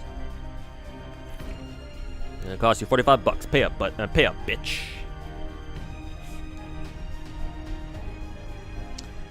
Alrighty, where is that GSSR? This one.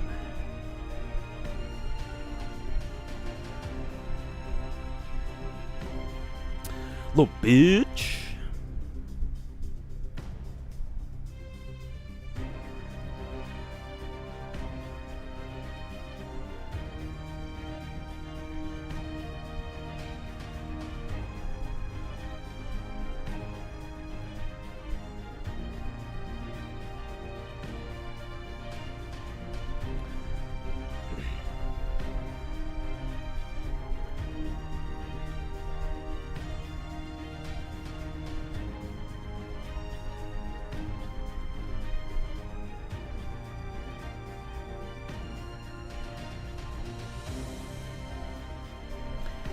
Alrighty.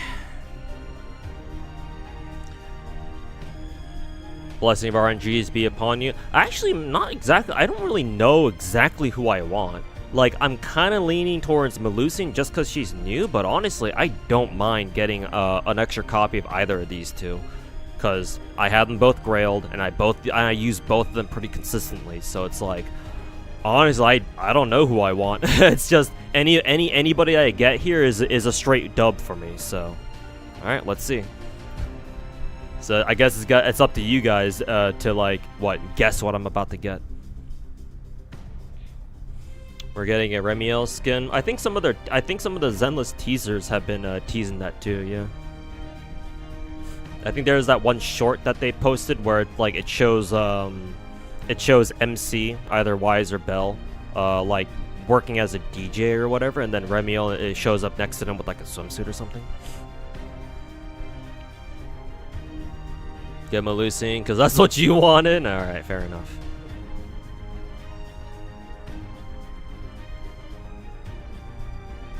They already have servants in mind when I want to make into grands. I mean, Tamacaster, that's an option. Can we make more than one? I'm assuming we can. I guess the next question I have about grands is, can you make more than one grand in the same class, or are you restricted to one grand servant per class?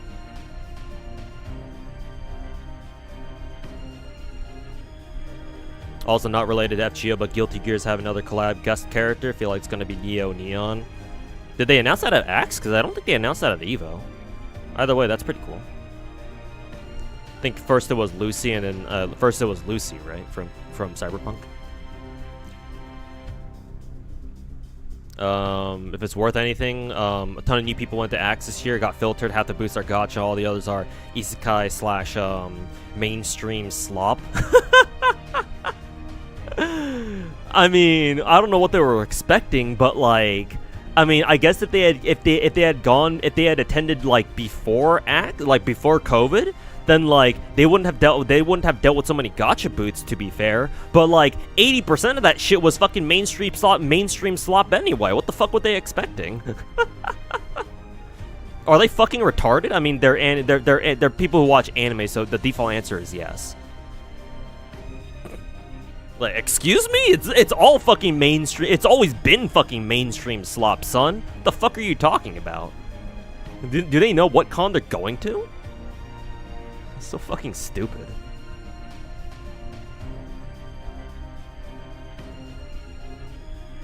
One grand per class, but you do get limited items to switch grands. Okay. But yeah, I kind of expected that. Kind of sucks that you can't make more than 1 grand per, class, but lore-wise, I get it.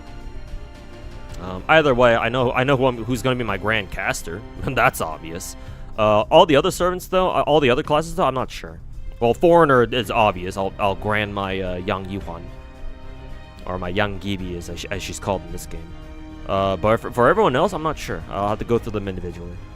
I'll take care of it. I'll worry about it when the time comes, though. When are we even getting grands anyway? Next year or this year?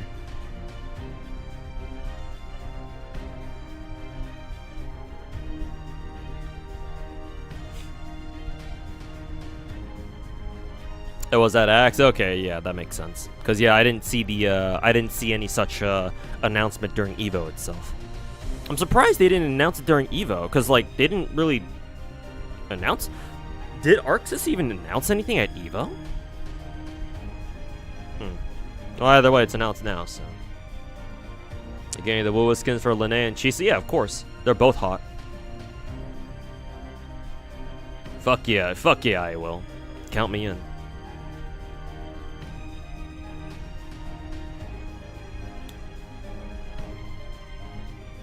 They're on record for saying that they're not going to do guest characters after Lucy, but it was met with mixed feelings. Yeah. Guest characters in fighting games are always kind of a touchy subject. Like, there's no satisfying everybody. Some people will love it, some people will hate it. It's just how it is. You can squeeze in a season chaos and Rift weekly rewards for extra credit. Yeah, Totori, I did exactly that. My problem is how far I can go in the chaos event ladder before the ladder resets. But I'll see how much I can grind it before the ladder resets. I think I have to get some of the other CZN events done too.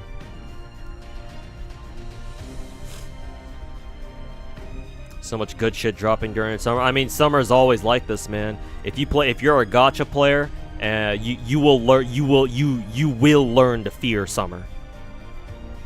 This is the season where your wallet will know true pain. True pain. Spent 500 on her on Space Irish Banner, got nothing. Oof. Sorry to hear that, Sonova. Maybe watching a stream will help turn your luck around.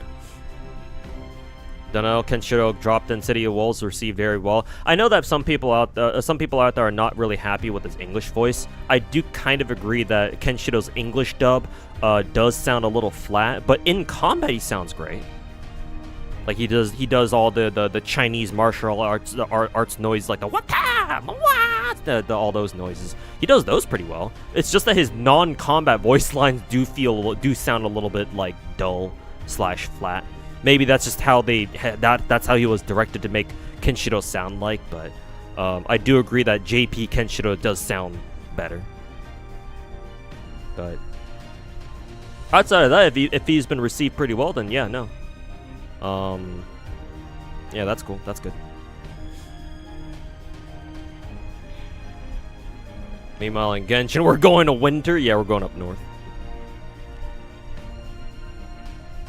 Zenla's been cooking. Lucy swimsuit, Zigrid swimsuit, Remiel swimsuit.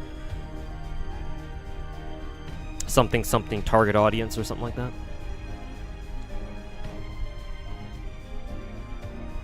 Hey, Siling Fox, welcome to the stream. My pull's been pretty good. Space Irish MP1 in like 150 Saint Quartz, I think. I don't plan on playing anymore though. And now I'm about to pull my GSSR. So let's see. Let's double check this is the banner I want. Yes, Melusine, Zerctoria, Ash. Alright, YOLO. Let's see what we get. Twitter tards LARPer's gonna crash out over Lucy's skin too. Over Lucy's skin soon. Yup. They're gonna call it, set the clock, set the timer, dudes. How fast are we gonna see those absolute fucking squatters call Lucy swimsuit fucking pedo bait? Wind up the clock, boys.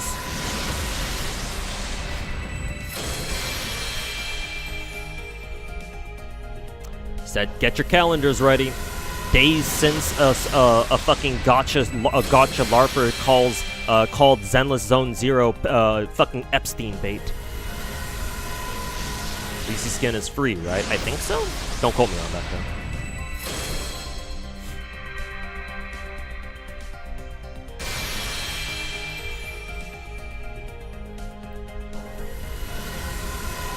The Versi is pretty good, really?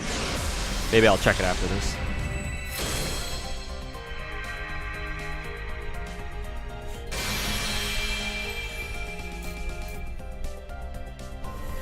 Even somebody in my Twitch chat says it's good too. It's called Tsukimihara.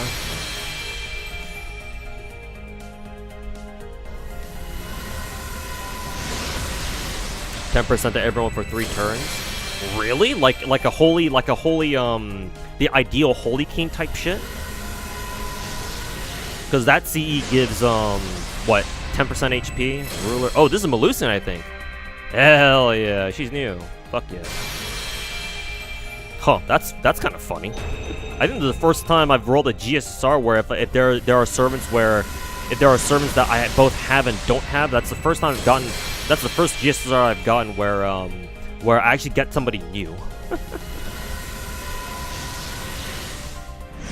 But yeah, no, if it's like an ideal Holy King thing, it's like, okay, shit. It's just a 4-star. That's funny. Shinpachi's part of Perma? Or is it just because it's a GSSR? And he's new too, because I never rolled on the Takeshi banner. Or sorry, the Takeda banner. Oh, why am I why do I keep saying Takeshi? It's just GSR, okay, yeah, because he was Gura, so yeah, no, he shouldn't show up normal.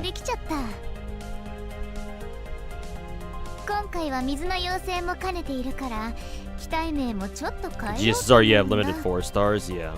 This happened last time too, because I think I randomly got my Summer Charlotte off GSSR too.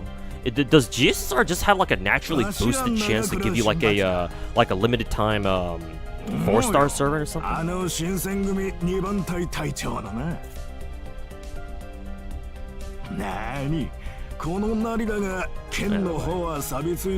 got MP5 Zerctoria from this? Hey, congrats. Assuming you wanted her, that is.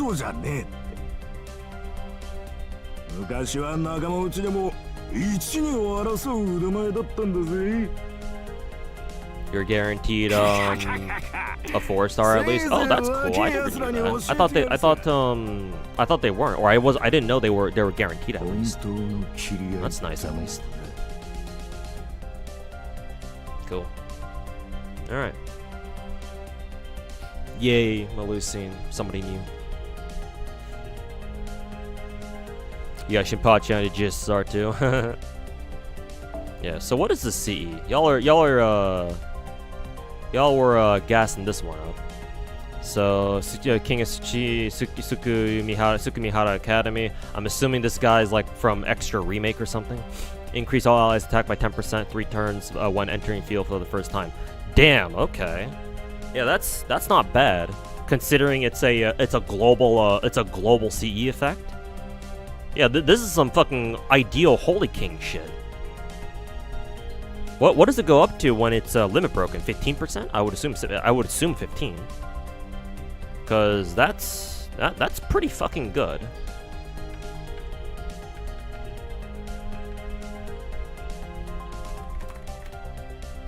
King of Tsukimihara, blah blah blah.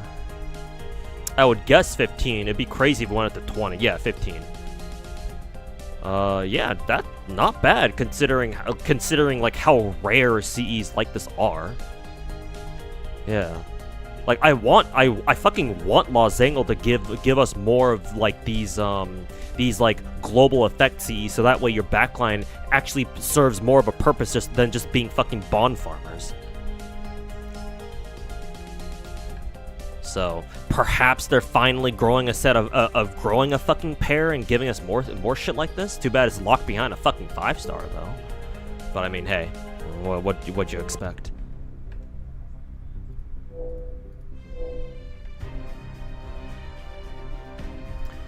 It's like, what'd we expect? Or what'd we expect, really? Right?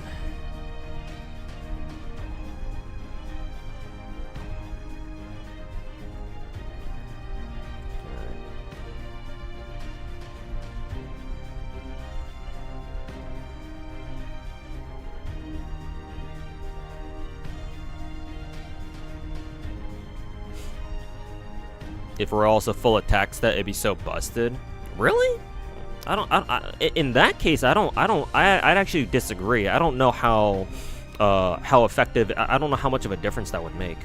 Cause like, what? Like it's a global CE. It's a global CE. So like it's in the back.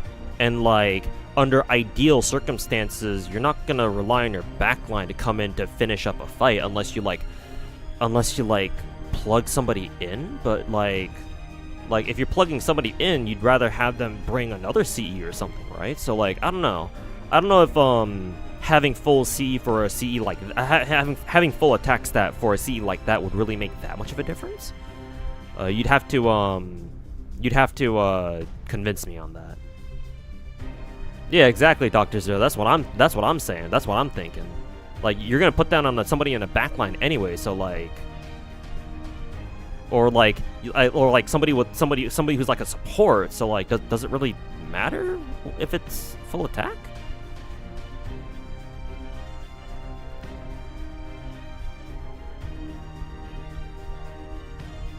The backline has to come in for the effect? No. Oh, does it not work like what is it? Does it not work like that? Fuck. I thought it did. Got my hopes up for a second. Yeah, when entering the field for the first time, increases party attack. I mean, it's still good, but not as good as I thought it would be. Like, it'd be fucking crazy if that were the case. Yeah, no, you're right. Law Zingle don't have the balls to put in a C like that just yet. I mean, it's still good. Like, it's basically a universal like Demon Ox King. So it's definitely not bad. But yeah, no. I thought it was something fucking insane. But still, it's good.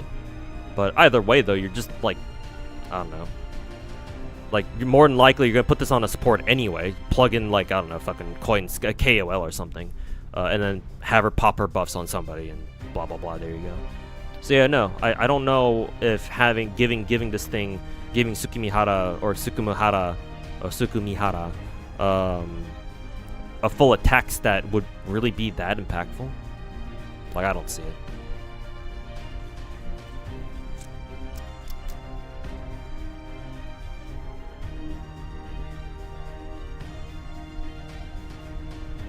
Yeah.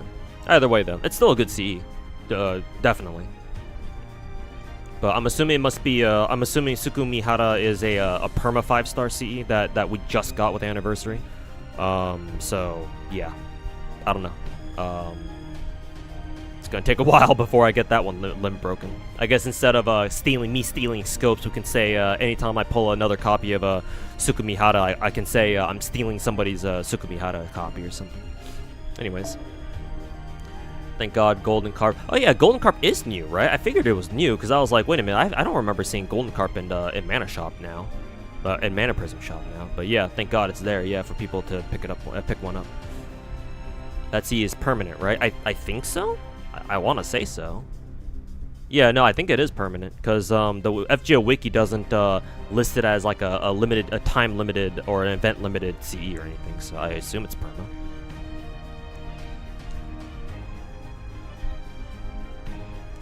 Okay, Destiny order time. Alrighty, who do I want here? For Sabers, I already got everyone here. Let's see. I've always wanted a Summer Okutan. Chung Sisters are not a bad option either, but I'll go with Summer Okutan. Excuse me. For archers, I'm missing, what was this dude's name again? The Greek guy, right? Ptolemaeus, alright. And then we got Takasugi, the FGO's version of Wanderer. I'll be honest, I don't really care much for these two. I think I used Ptolemaeus during his event. I think he was pretty cool, or I thought he was pretty cool. But I think honestly, I'd rather just go for another copy of Durga. I'm not gonna lie. Like, I don't really care for these two. I'd rather just use Durga. I'd rather chance it for another copy of Durga. I can't even cap. Just give me Durga, man. Let's see. Bruto, that's an easy one. Yeah, Cali titties.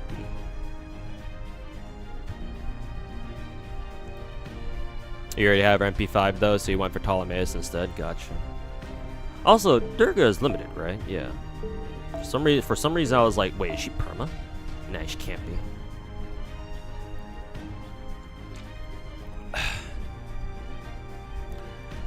Alright, who else?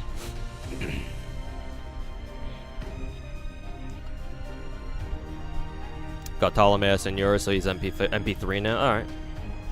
Hopefully you're okay with that. Alright, for riders,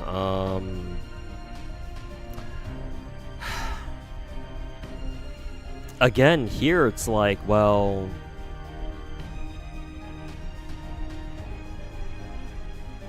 I don't really care for the dudes. Bakin maybe, but I'd rather go for Andromeda. Cause, you know, fat ass titties. And for casters, I don't care about Okuni, don't care about Miss Crane. Ash is here. And then who is it? There's Alice here. And I actually already have all the casters here, funnily enough. I don't know if I don't care much to use Alice, so Ash it is. Yeah, Ash. It's gonna have to go with her. Let's see. Oh, you're right. The Spider Girl is Perma. What's her name again? Koji? Kashin Koji. So since she's Perma, won't bother with her. So in this case, Huyan or however you say her name. I know Tez is really strong. I'm sure he's very good, but I gotta go for the titties, man.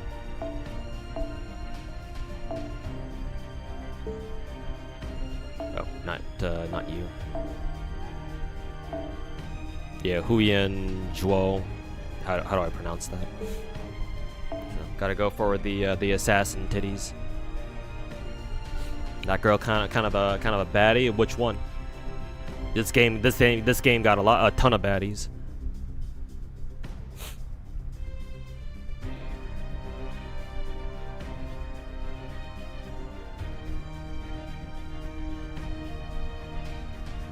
Tez has a 50-30 battery. God damn, that sounds super fucking tempting. But does he have anything else though? I mean, why am I asking you? I can just look it up.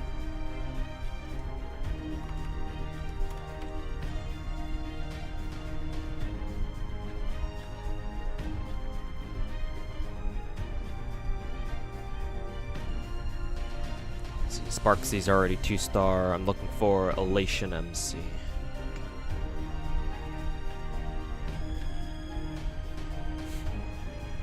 The one with the big hat? Big hat. Oh, her? Ash? Yeah, her name is Ash. She's also called Tonelico on JP, but they localized her name to Ash. She also has 3 forms. Oh, I can't show you. So let me show you personally. No, he meant the oh, the assassin. Okay. Never mind. Sorry. But yeah, no, Huyan Chuo, or again, whatever her name was. Yeah, this girl. Chinese assassin.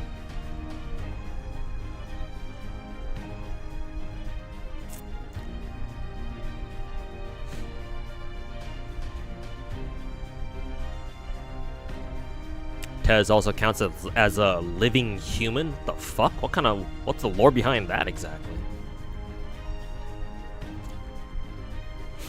Let's see, charisma, conflict.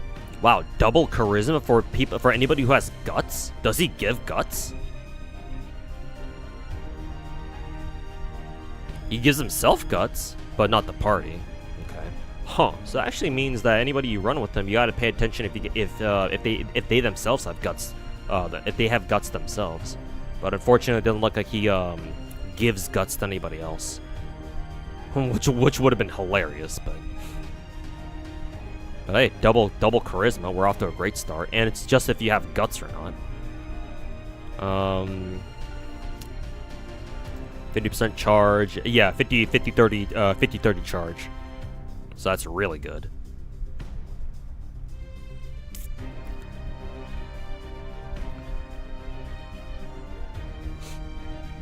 And his third skill is give himself guts, so you want to use his third skill first on Tez, and then his first skill. Power mod against Divine, super large. That's good. 30% arts buff. Sunlight battlefield nullification? What the fuck does that mean? Or what kind of a fuck-ass environmental condition is that? Damn, he just has a passive that increases the value of master skills by 10%? What the fuck? How does that shit even work? Like, what if it's a double effect? What if it's a double effect like Pluxuit 2's attack buff? How the fuck does that work?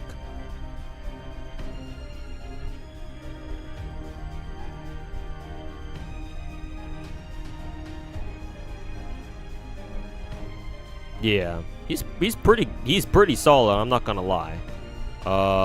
I think if he had a way to like guarantee, like if he had a way to give his own team like a team-wide guts or something, so that way he can guarantee double charisma, or if he what else would he need to have for me to seriously consider him?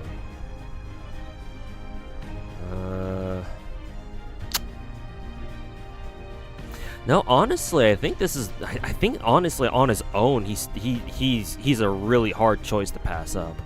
But unfortunately for me, I'm still sticking with the Huyuan Zhou, because, you know, fat ass Chinese titties. For not casters, Zerker, who is it? Ibuki is tempting, but I'm gonna have to stick with Zerktoria. Talking about Tez? Yeah, Tez. Because I can go with Tez for my Assassin Destiny order, but I prefer Huyuan Zhou just because, you know, fat tits. There is one servant that gives party-wide guts, Scheherazade. Yeah, but you're not exactly plugging her in to give everyone guts just to plug her back out, no? Like, if you're gonna do that, then you might as well just bring another dedicated buffer.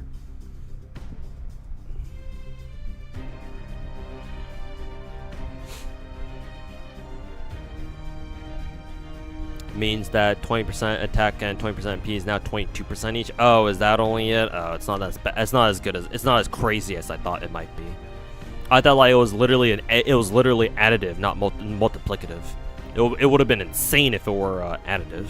Just straight up. Oh, guess what? You just have a 40% attack buff now, alongside a 30% MP damage buff. Imagine how busted that would be. Party guts very situational. I know, but like, you know, if Tez gives his teammates a double charisma off of just whether or not they have guts or not, it's like shit. Okay, it's not so situational then at that point. Yeah, Scheherazade, Irisveal. Either way. Let's see, extra class. So I just got Melusine, that's good. I do have Marie now, so that's nice. She's story? What? Since when? Well, I guess since OC2, I guess, but still, that's really weird. Seeing her story, I thought she was limited this entire time. Well, fuck. Also, Nidacris Altar is permanent, which is really weird to see, but Kenshin, it should be an easy choice. And then last but not least, the second extra.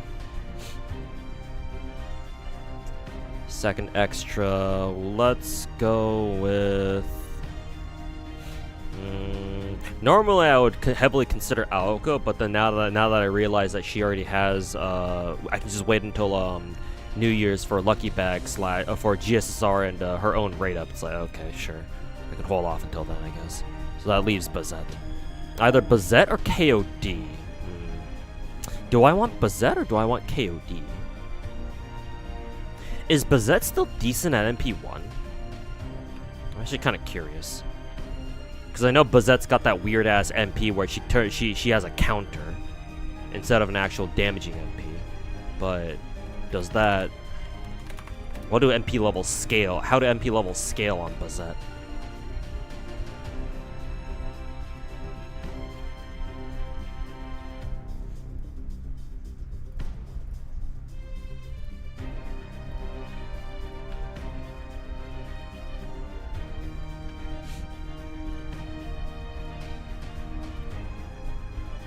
Oops, I need to buy her.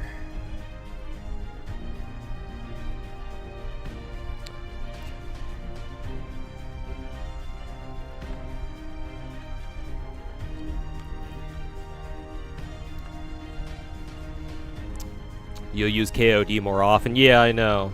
Yeah, I know. But I still want Bazette just for the novelty.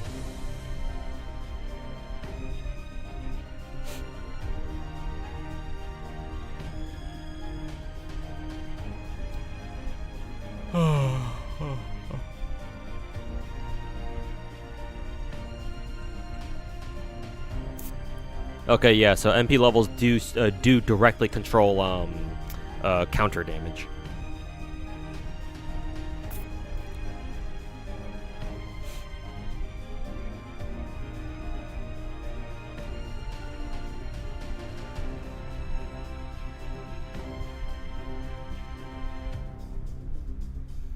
Why not MP2 Kukulkan? To be honest with you, I have not used Kukulkan that much. Outside of like the first week or so of pulling her, I have not used Kukulkan a single fucking time. So getting her to MP2 is not really that big of a priority. Honestly, yeah, I'm thinking I pull for KOD instead. Or I set KOD as my my second extra.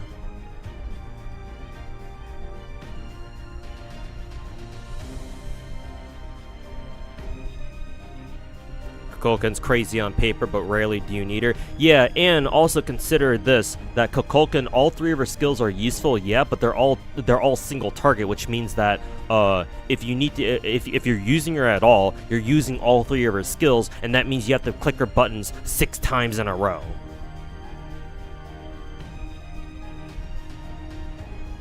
Like, I remember when Kukulkan came out, and there were JP players who were already complaining about how much of a pain in the ass it is to use her. Or was it Western players playing JP? Probably. But yeah, like, she's definitely useful. You should use her if you have her. But yeah, no, I don't know. Personally, I haven't really had a reason to really use her, so I don't know. This is paid CQ. Yeah, UI. It is. This one's different. They only started doing this somewhat recently, or a couple years back on the JP server. And how it works, it's basically a custom GSSR. If you know what a GSSR is, this one is basically the game lets you pick 9 servants, 9 limited. Well, actually, no, you can pick 9 of any character, either limited or perma. Doesn't matter. The game will let you pick any of them for whatever reason. And you can only pick 1 per class, and everyone you pick, this becomes my GSSR. So if this is my final choice, what I do is once I click summon, it'll then randomly give me one of these 9, or if I'm lucky, maybe it'll give me 2, if that's even possible. But yeah, no, it's like a GSSR, but it's a custom. It's a custom one where you can pick your own. You can set it up yourself with the servants that you want, either the ones you don't have or you do have, but maybe you want another copy of them for some reason. So I call it custom GSSR. Its official name is called Destiny Order GSSR. You can get more than one. Yeah, this is not very likely, but yeah, nice to know that you can at least get more. Because yeah, GSSR has always been like that. You can get more than one, but the second one could be literally anyone. That kind of sucks, but whatever.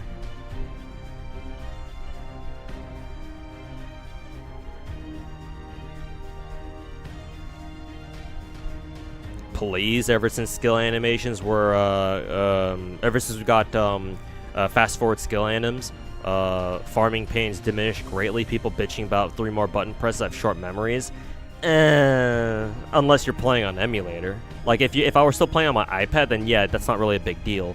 But like, surprisingly, things get pretty fucking tedious if you play on emulator. Now that being said, if you farm FGO with FGA, then yeah, that shouldn't be a problem anymore. But I don't, so.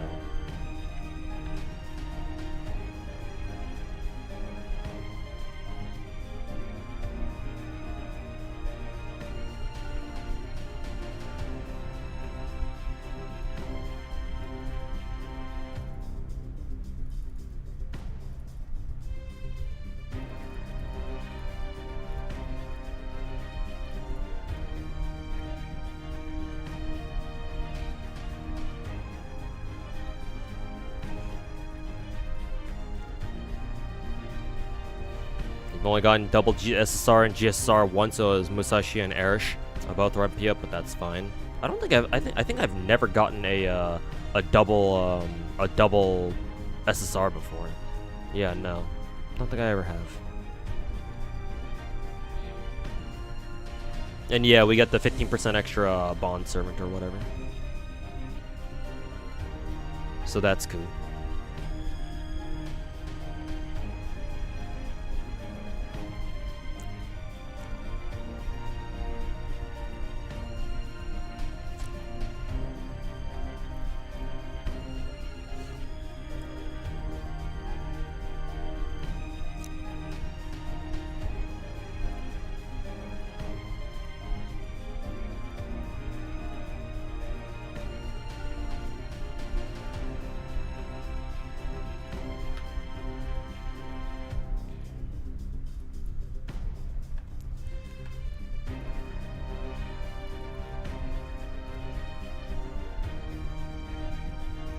You got 2 KOK, 2 cock on GSSR, 2 cocks.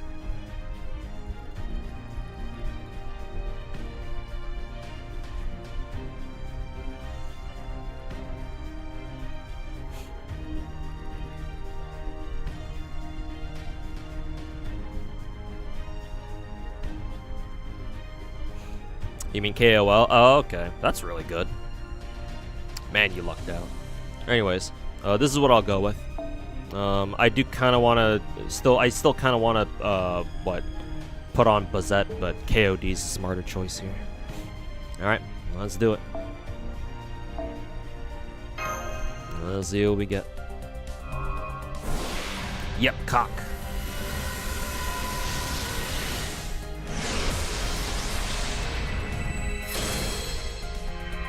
Yep, cock.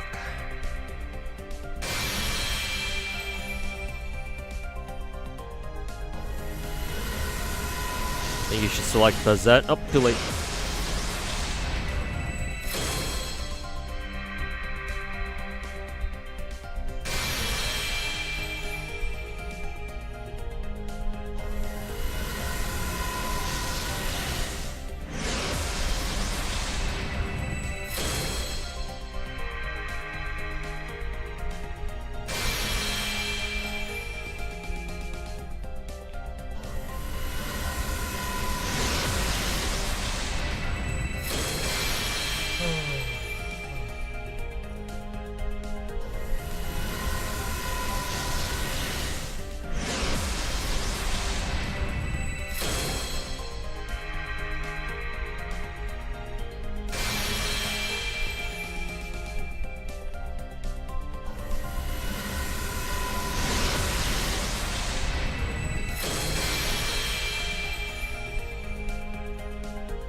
Hey, there's a Rainbow Flash.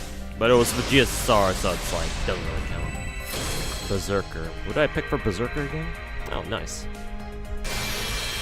Zerctoria. She's now MP3. Excellent. Excellent.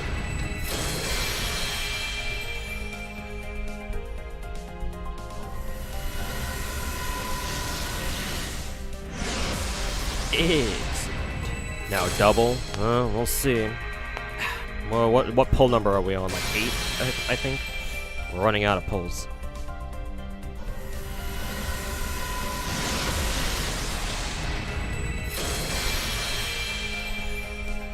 Excellent.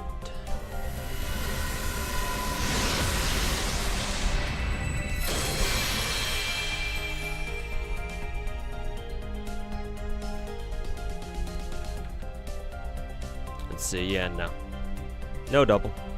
But hey, we got Zerctoria. So, yay. ようこそレオナルド・ダ・ヴィンチの強化ラボ。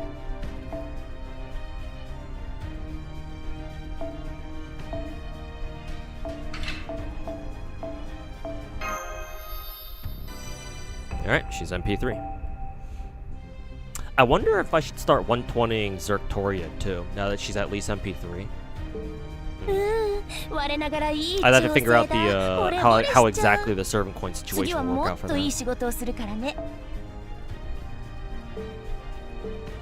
ろそ Cause let's see, where's my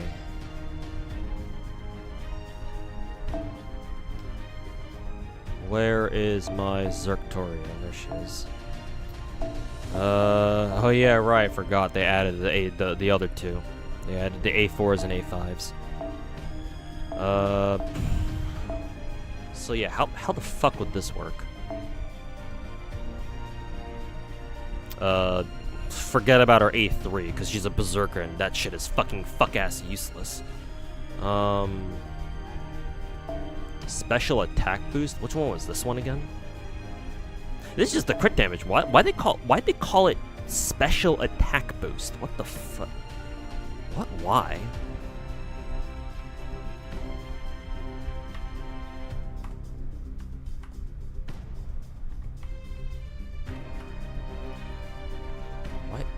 Why the fuck did they call it special attack boost? Are you fucking serious? Did the localization team not learn anything from back in the day when they fucking called Nero that Nero's like that what her second skill or Imperial Privilege skill gives random effects? Like what the fuck are we doing here, man? Is that literally what it's called? Well, JP calls it special attack finesse improvement. So they call it special attack boost here. So I guess I can't blame them, but holy fuck, that shit is misleading as fuck.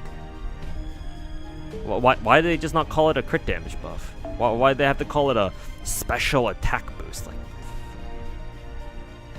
God, Japanese gacha games. Holy fucking shit, man. Zerktoria is a crit Zerk, right? In other news. Yeah, she is a crit Zerk. So actually her A4 is actually pretty useful.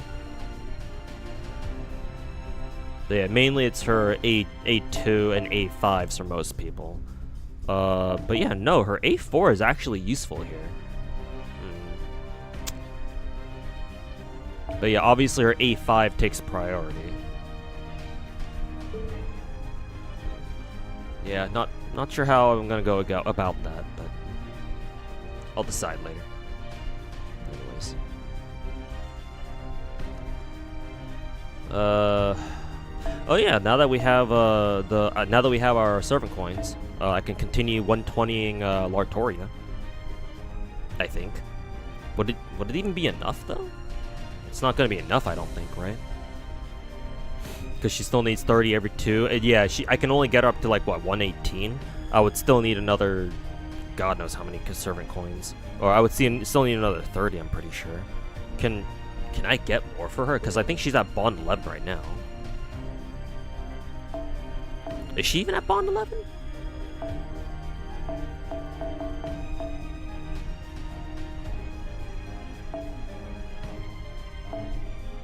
Yeah, she is. She's almost about to hit bond 12, so that's good. How many servant coins did you get for bond 12 again? Like what, 20 maybe? Maybe 15? Because if it at least gives 15, then yeah, I should be fine. I just need to get for like what, bond 14 or something?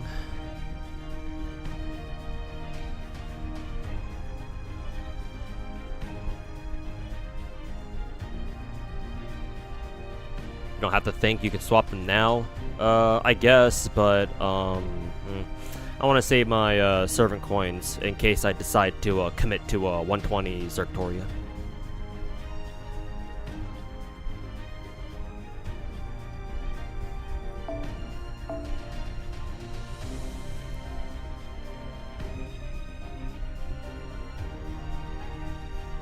Hey Opera, welcome back. It's been a while. Hey Xanthos, welcome back. You got DVR and Ushi Gozen for your polls. Hey, congrats.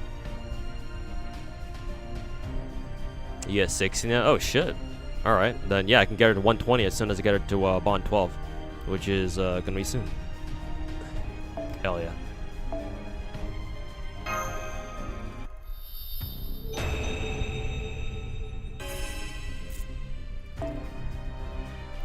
Big fat Lartoria fucking titties.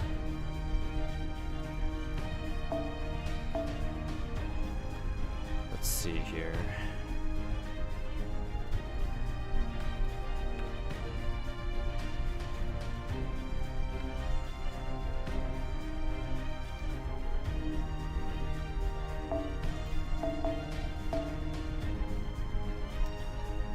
Alright, who did I get most recently? Alright, Space Arish, Shinpachi, and Malus. Let's start with the Space Arish first. I can finally start using up some of my QP now, thank God.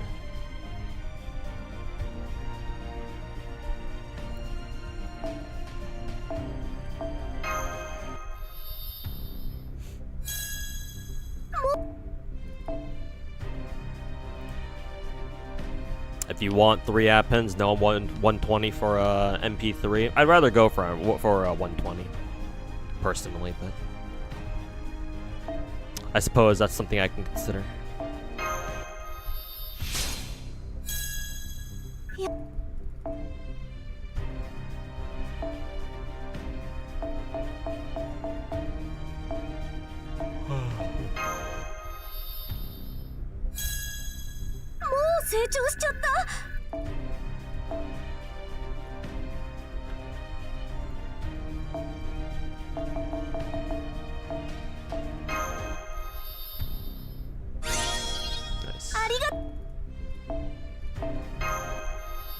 How do you remove FGO burnout? Just like with any other gacha game, stop playing it for a little bit and come back to it when you feel like you're ready. やっと自由になれた。こんにちは、地球のマスター。私のことはもう知っているでしょ。 Unfortunately, there's no getting around that. There's no getting around burnout. 改めて名乗らせていた Because だ if you くわ。 try to play, if you try to play a gacha while you're feeling burnt out from it, you're just gonna 冥 make it 界 worse. 中域アンキエレ式ガル。見ての通り、人類悪ビーストよ。逃げても無駄だから、観念して死になさい。 Pretty sure you get the 120 with 2 appends at MP2. Yeah, especially with the servant coin update, that's for sure. But you need to hit bond 14 first. I mean, at least it's possible.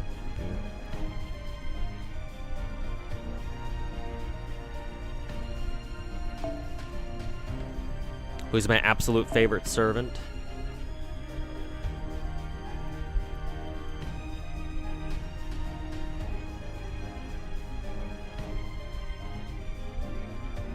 Excuse me.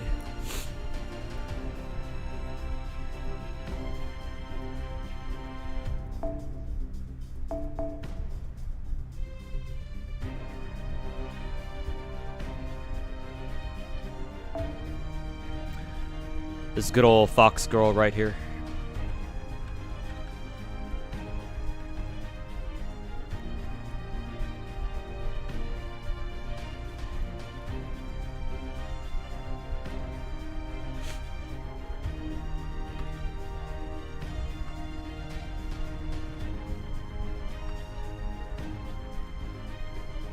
That has not changed since the beginning of the game, because she's been in the game since the beginning. Like within like a couple months, because she came out back in during our very first Halloween event. 9 fucking years ago. Or, yeah, 9 years ago at this point. Maybe like 8 years and 3/4.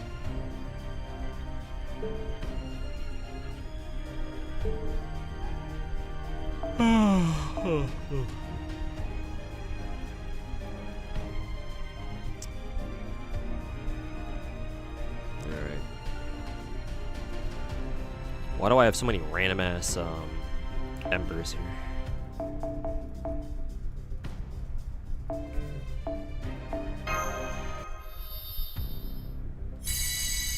Very good. There's my super.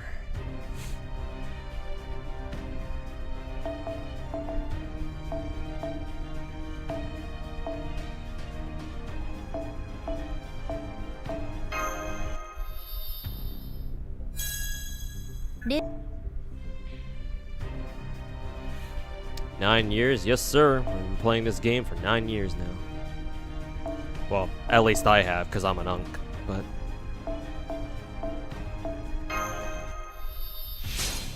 Still no apologies for maintenance. I'm sure they'll give it to us later. They just gotta figure out what exactly they're gonna give us. Because I think it's happened before where we've had maintenance, but like they didn't give us the maintenance reward shit immediately. We had to wait for a little bit or something.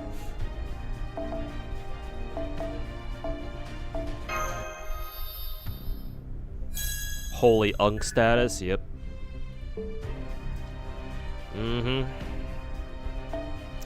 Holy unk status indeed.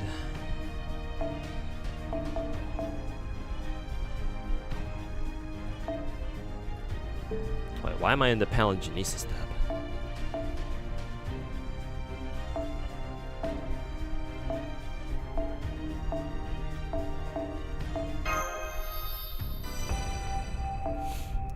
They give 100 quartz for our anniversary. I'm pretty sure, yeah, because I remember seeing a specific gift in my gift box yesterday that said 100 cent quartz for like either anniversary or some sort of social media thing.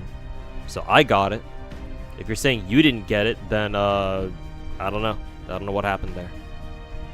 I'm guessing you must have redeemed it without realizing, but I don't know. I hope it's not a case of you just didn't get it for whatever reason.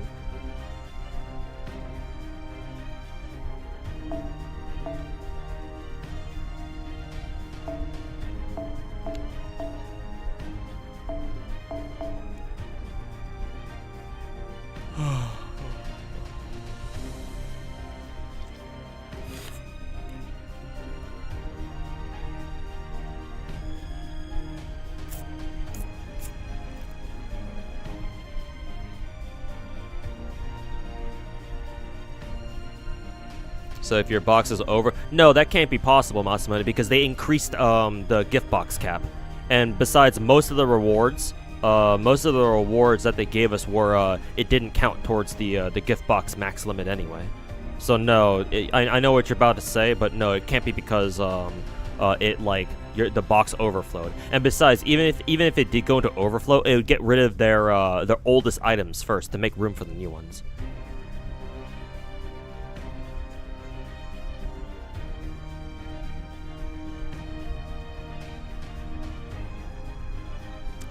Sophia, the only thing I can think of is this. Go to your gift box again, and then make sure your filters are off. Make sure you don't have any filters on. Obviously, I don't know if you have any filters on, but I'm just guessing here. But check your gift box filters. See if it's not because of that.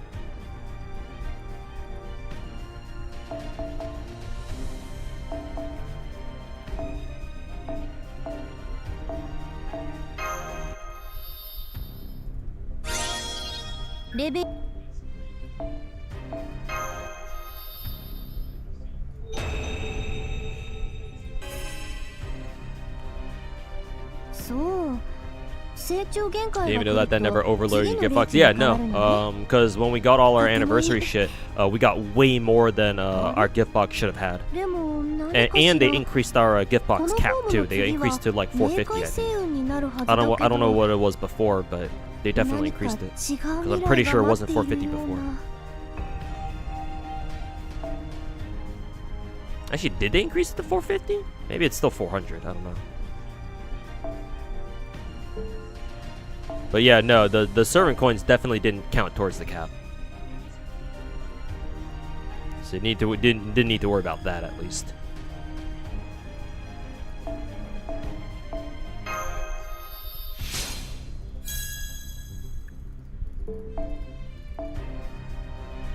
The main A5 winners include Arc, Ash, New Space Erish, Summer BB, Artoria, you mean like standard saber, the Nitocris's, Summer Ibuki according to some videos you're checking. Nice.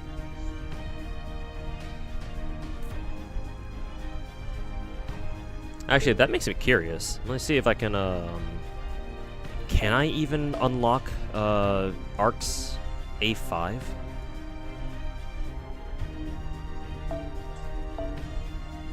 Cancer. Oh, I barely can. Oh, that's hilarious. Oh, well, I'm unlocking this right away. What MP did I get Erish? Only MP1 one. I'm not terribly interested in getting more copies of her. I'm saving instead for CL and Summer BB. Or Dubai BB, specifically.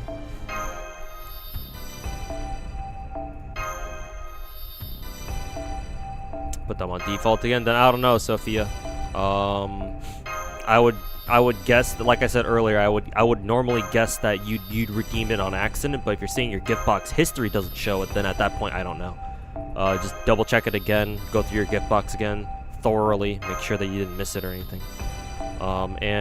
If for whatever reason you're confident you didn't get it at all, then all I can say at that point is maybe try to contact customer support, like try to contact the help desk, and tell them your situation and ask them if they can help you.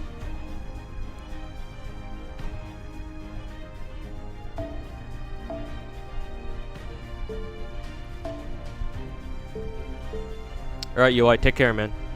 Catch you next time.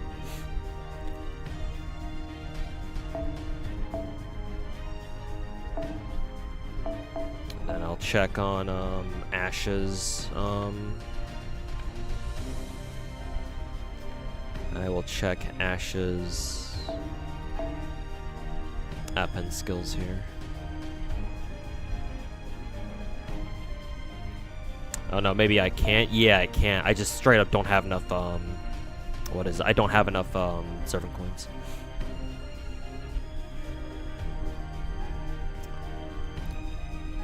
So what bond is she at actually? Only 6. Well, she is about to hit 7, but I don't know if that's gonna be enough though. Yeah, that's fine. Getting her to bond 10 shouldn't be that hard. It's gonna take a little bit. Also, I should really unlock her her A3 too. But Jesus, how high of a bond do I need to get her at that point?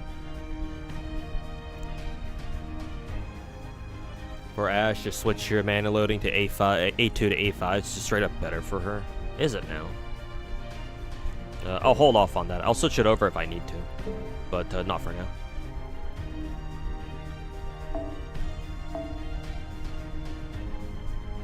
What should you do if you didn't get the quartz? I just told you, Sophia. At that point, I would recommend the only thing I can suggest that you do is you contact the help desk for FGO. I forget exactly how you do it. Maybe, and I'm sure, like, if you're part of the unofficial FGO Discord server, not the official one. Actually, maybe you could go to the official FGO Discord server and see if you can talk to somebody there.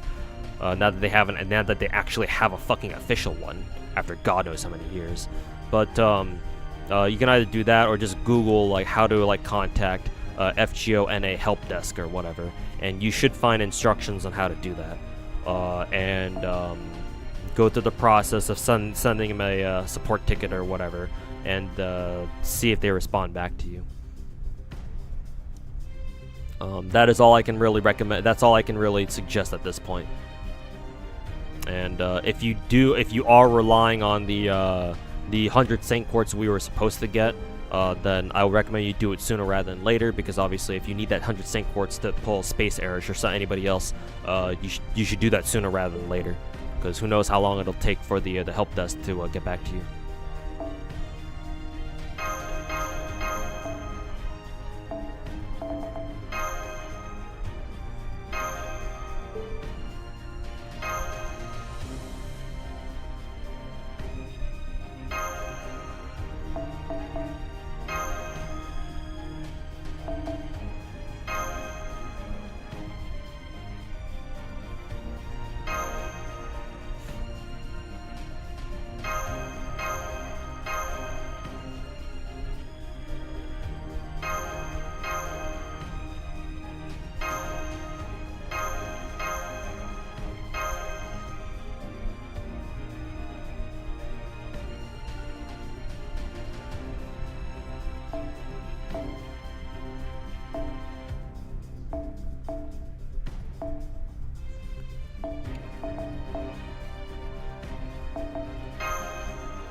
You logged in between the two maintenances, so that's why. So maybe that's why something. No, that's not how that works.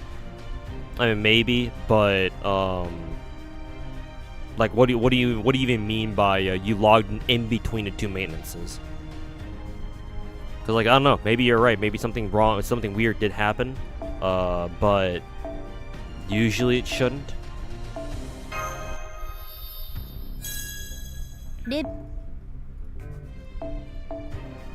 But yeah, like I'm sorry that happened to you, but at this point, all you can really do is go contact the help desk and then see if they can help you.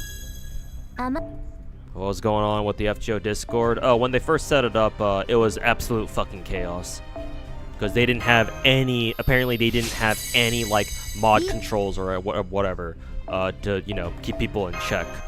So, you know, as soon as people found that out, all hell broke loose, apparently.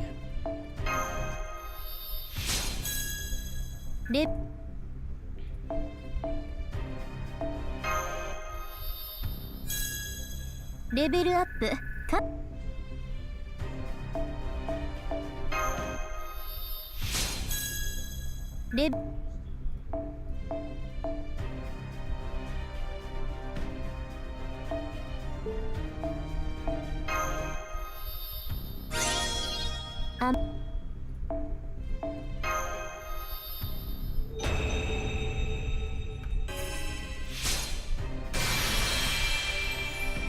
地球の冥界も宇宙の冥界も同じこと。聖者に死を恐れさせる幻想であり、傷ついた魂を安置する場所である。ビーストであってもそのあり方は変わらない。私は私、冥界のエレシキガル。あなたのおかげで覚悟が決まったわ、マスター。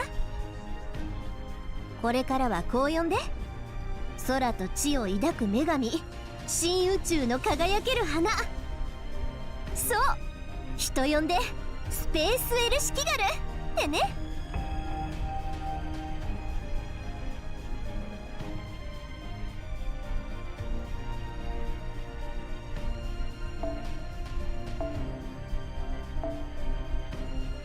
What the fuck was her? What is this? What is this card art? What the hell am I looking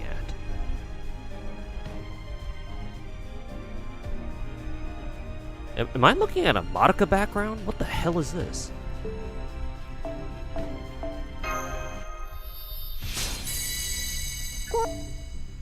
That's her extra attack? Oh, is it? Oh, that would explain why then.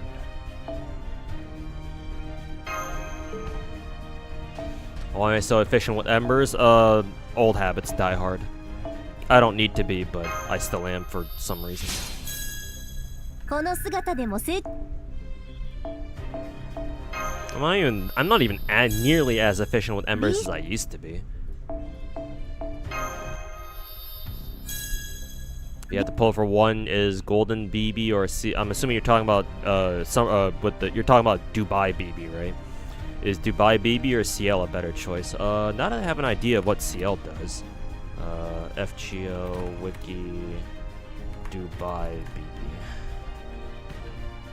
I'm still so weirded out by the fact that she's literally called Dubai BB.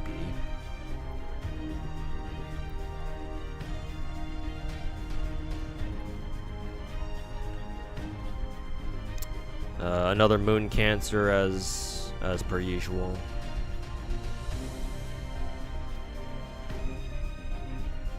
I'm assuming she's yet another AoE. Yeah, she's yet another AoE.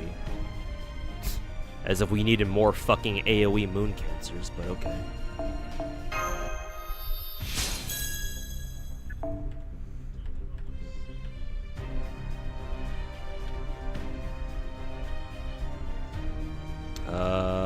Okay, AoE Arts Moon Cancer. Her attack is dog shit. Also 2Q2A deck, which is fucking disgusting and not in a good way. First skill is Party Arts Performance 3 turns. Charges party MP gauge by 20%. Grants party preservation target buff except for herself. I don't know what the fuck that means. MP damage of Moon Cancer or living human allies. Interesting. But she doesn't work with the. Well, I guess she could work with CL, maybe. So CL's Buster, but she could still benefit from the MP damage buff. So that's nice at least. MP generate as well. Okay. Interesting first skill. Lagrange luxury EX removes all enemy buffs. Okay, that's pretty good utility right off the bat. Reduces their attack for 1 turn up to 100%. Wow. Okay, that's pretty damn good. Just 1 turn where they just don't do any damage at all, or mostly no damage. Reduces their arts res. Interesting. Okay. Inflicts non-preservation target debuff onto them for 3 turns. It enables extra damage from Dubai's from her NP. Okay. More Moon Cancer / living human ally buffs. Crit damage and Star Gem. Okay. Third skill reduces own cooldown by 1. Charges 50% battery, and then changes Noble Phantasm type for 3 turns. What? Selects and changes own NP type. What the fuck does that mean?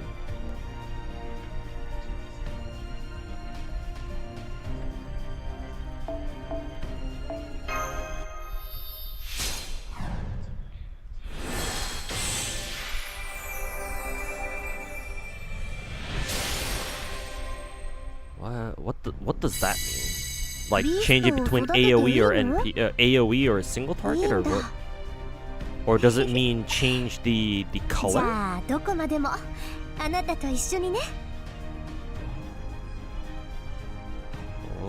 What the fuck does that mean?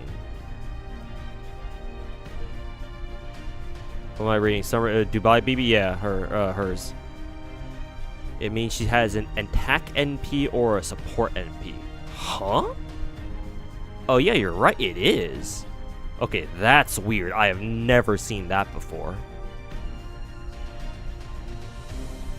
Okay. I actually didn't realize she had a support NP. Here I thought she was just another AoE, another dog shit AoE NP, AoE Moon Cancer, AoE Moon Cancer.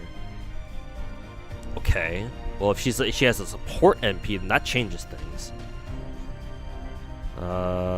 Party invul, party debuff immunity, and MP damage buff, scaling from 30 to 50%. That's pretty good. Like even at MP1, this shit is actually still pretty good. And she charges MP gauge of allies of preservation target. Sheesh.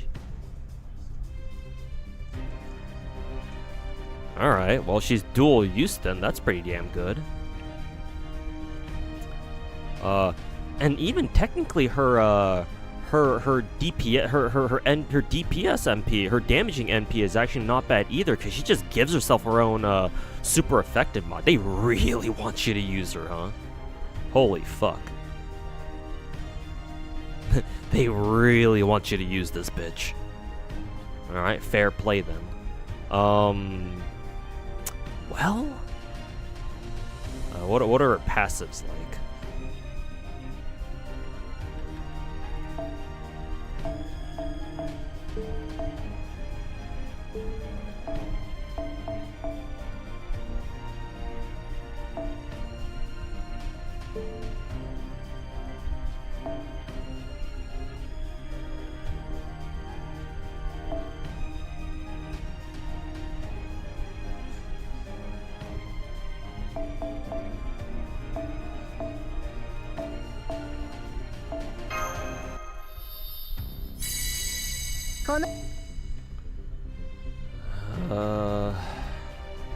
Increases zone attack against enemies with evil, or not serving enemies like 10%. I mean, that's cute, but it's cool, I guess.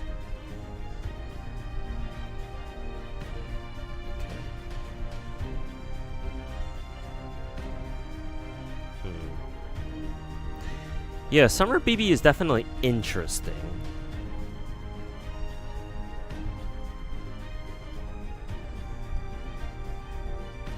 Definitely very interesting.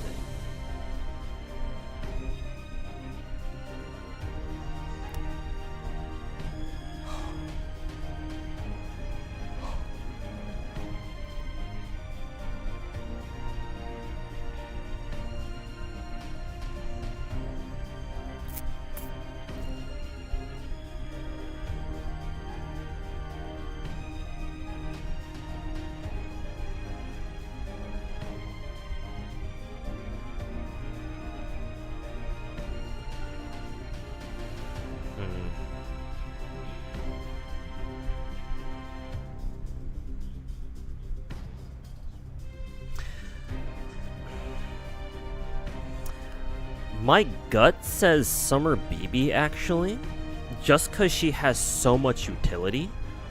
But I would say if you're looking for a single target moon cancer for some reason, then CL is the more obvious choice here.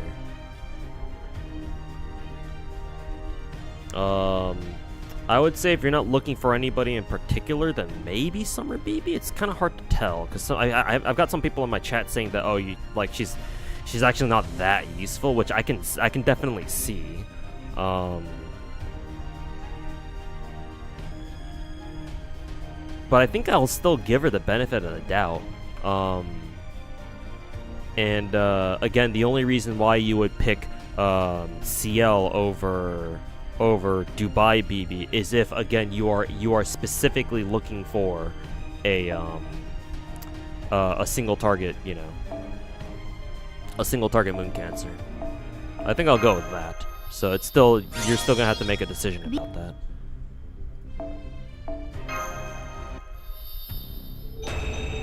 You're just going for the 4 stars, but the comparison is worth considering anyway. Ah, I see.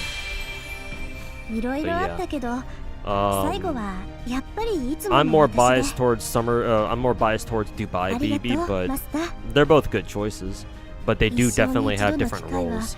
一生で最高の思い出になりました。この夏は終わってしまうけど、いつか冥界に必ず絶対何としてもこの海に負けない海を作ります。その時が来たらまずあなたに。で、夏はまだこれから？エレシュキガルはもう疲れたのかですって？もちろん当然元気なのだわ。ビーストだもの。骨の髄まで味わってあげる。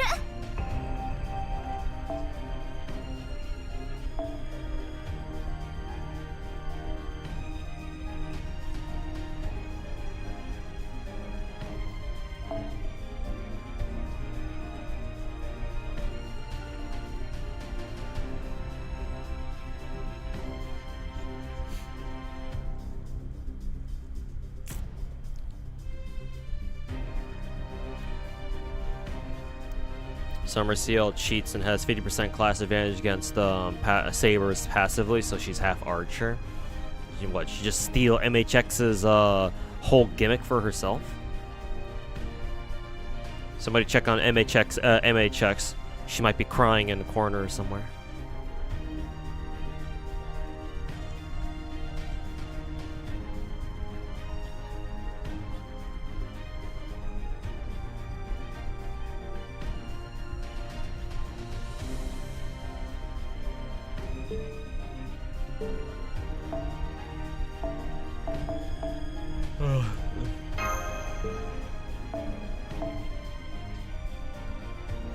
Stole her whole flow.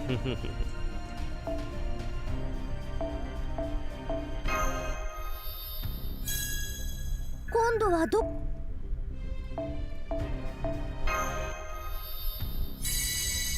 ビーストを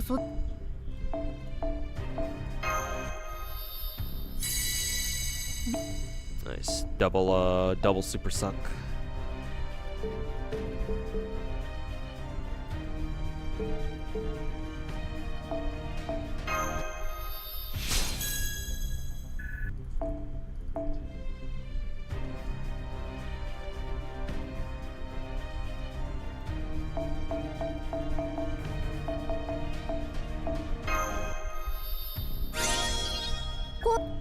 Alrighty.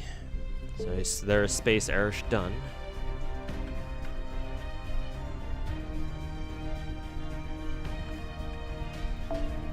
Skills this time.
CL's a card that broke the game devs for a long time. What? First of all, my question is, why do you type like that?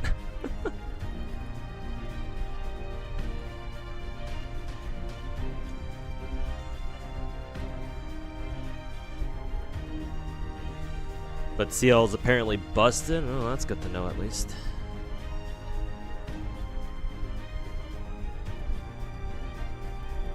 It's a good thing I stopped my Space Erish rolls then, if that's the case.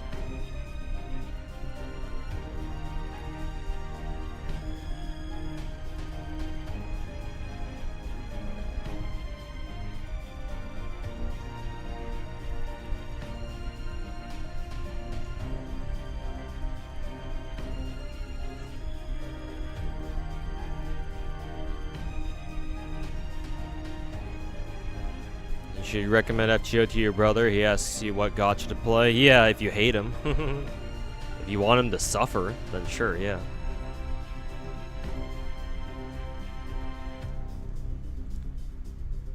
I feel like NT doesn't give you a lot of time to react to dodges. Some bosses are definitely guilty of that. Not all of them, though.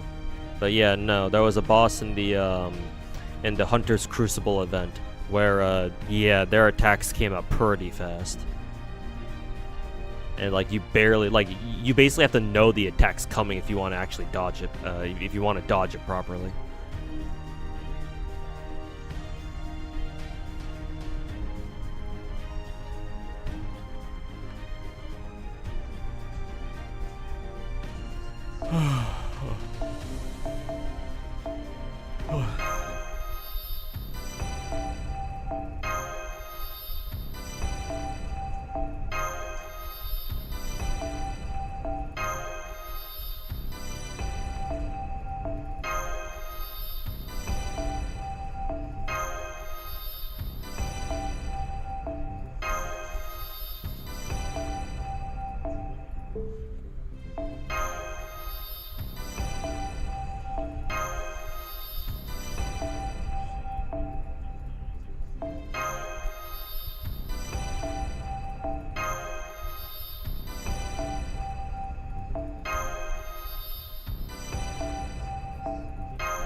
You have to be into the Gnostiverse already to get enjoyment of it? No, I disagree. FGO's story is designed where you don't have to be familiar with Fate in order to get into it. Having a basic background like in the Gnostiverse helps, definitely.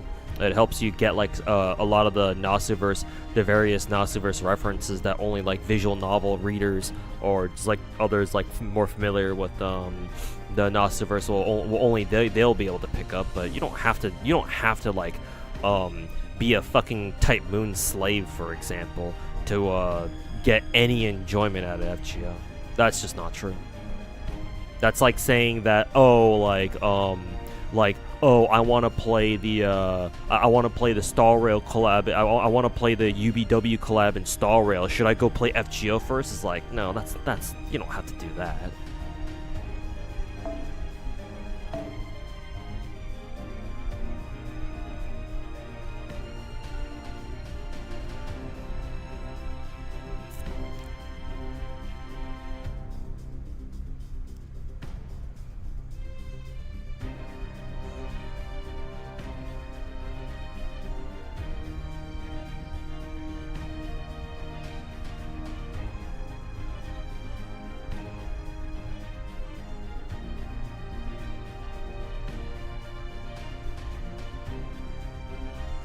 The big gacha games like Star Rail, Genshin, WoW are way easier for the average person to get into and enjoy. I mean, that's true, but saying that story-wise you can't get into, or did you say story-wise?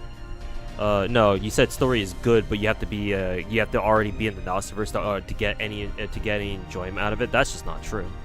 You can get into any gacha game and still get enjoyment out of it, even if you don't really know what's going on. I mean, that's the whole point of gacha games, is to be casual enough to where anybody can hop in and still have a good time. Well, I say that, and we're talking about FGO, so you know. It's like, is it really? Is it no?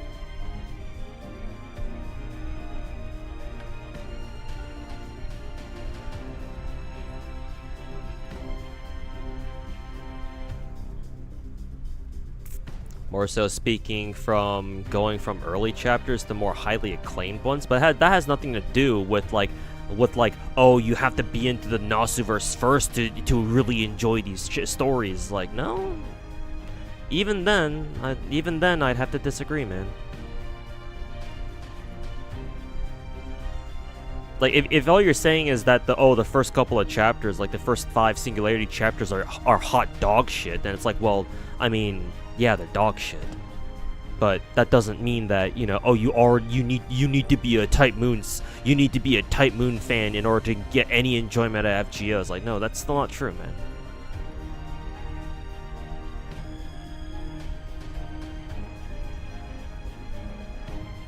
Okay, let's level up Melusine next.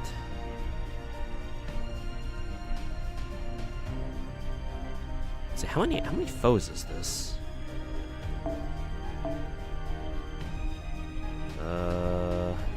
Only 750? Why is this such a weird number?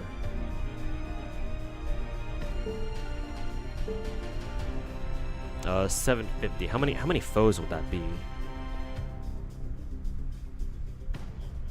750. 15? 15, right? Yeah, I'm pretty sure 15.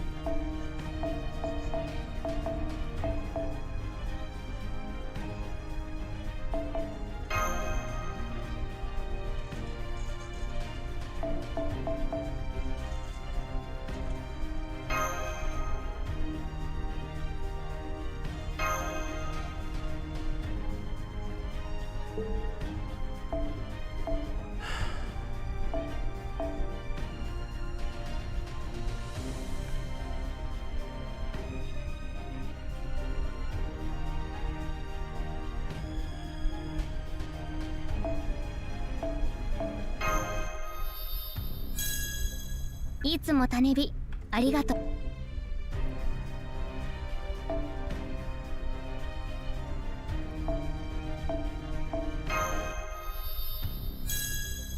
いつも種火ありがとう。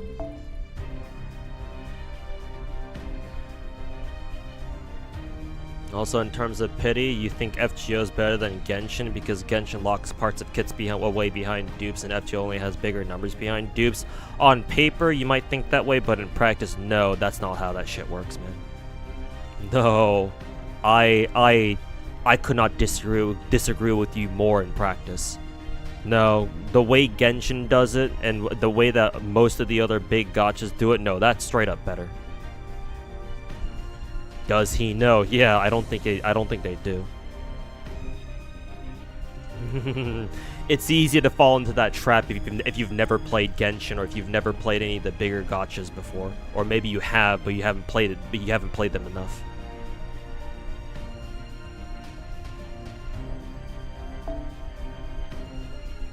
But no, unfortunately, you are very incorrect with that. And sorry, voice crack. いらっしゃいマスターくん。カタログはこっちだよ。退屈がてらおすすめアイテムを紹介していい？レアものだね。まだ見ていく？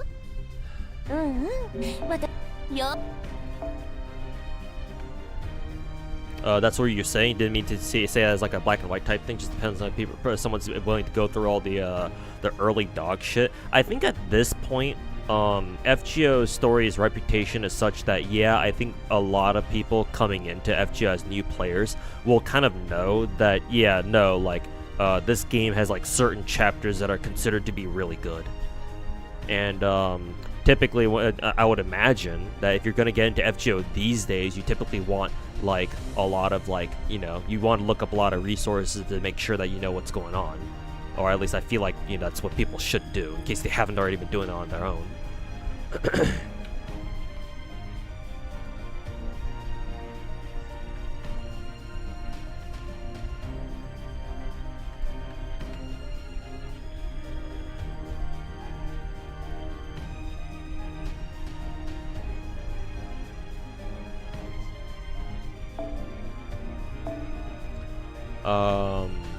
But yeah, no.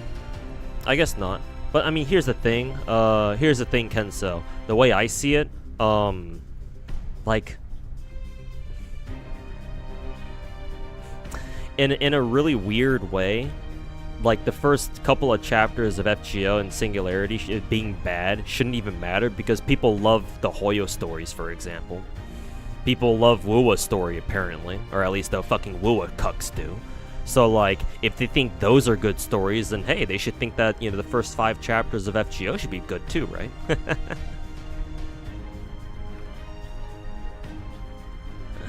So, like, if people like the Hoyo stories, how bad could FGO's first couple of Singularities be?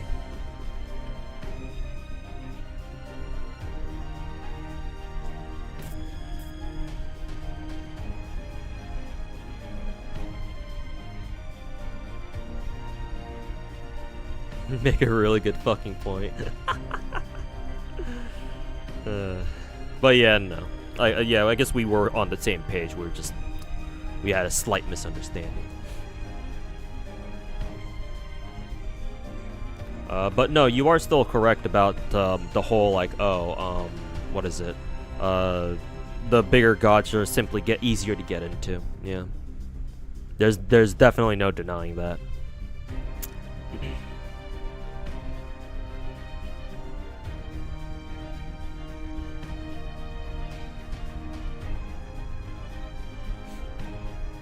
Genshin style Castoria would require 2 dupes or more. FGO Castoria needs only 1 pull. You play Genshin style Gacha Pity, and it's highly toxic. You maintain your stance.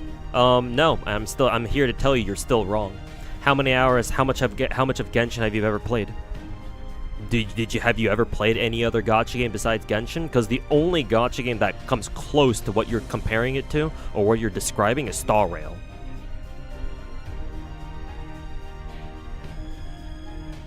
Like, if you want to argue that about Star Rail, then sure. Some of it's credible, but you're just using it as like you're basically just saying that as like a blanket statement against every big gacha game out there. Because technically speaking, that's what all the big gacha games do. All their dupes like do something different or some shit like that. And no, you are wrong. That's not how that works.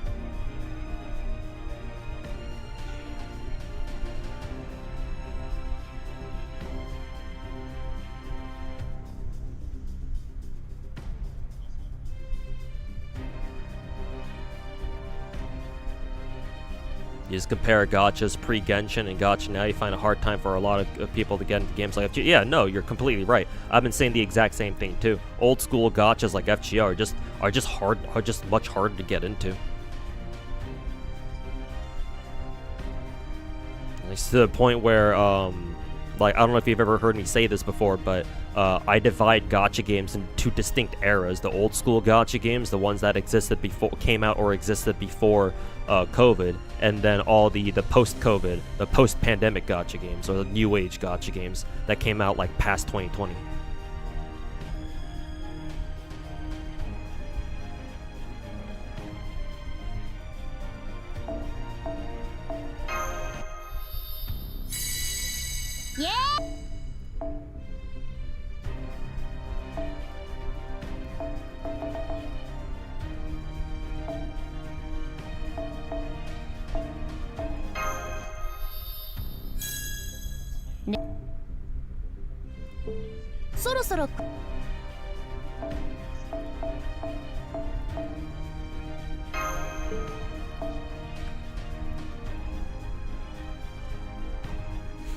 you're speaking from a point of view of experience, then as somebody with 10 times the experience as you, I'm telling you, you are wrong.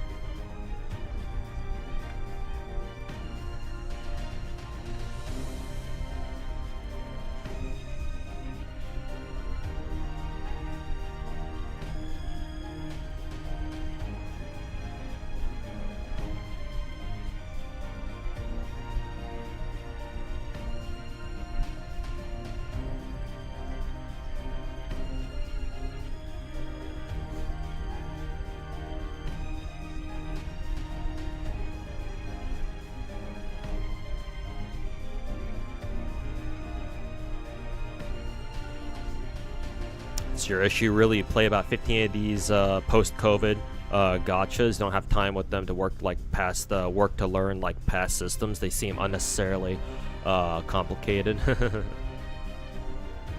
And even if you do have time, it's like it feels intimidating, right?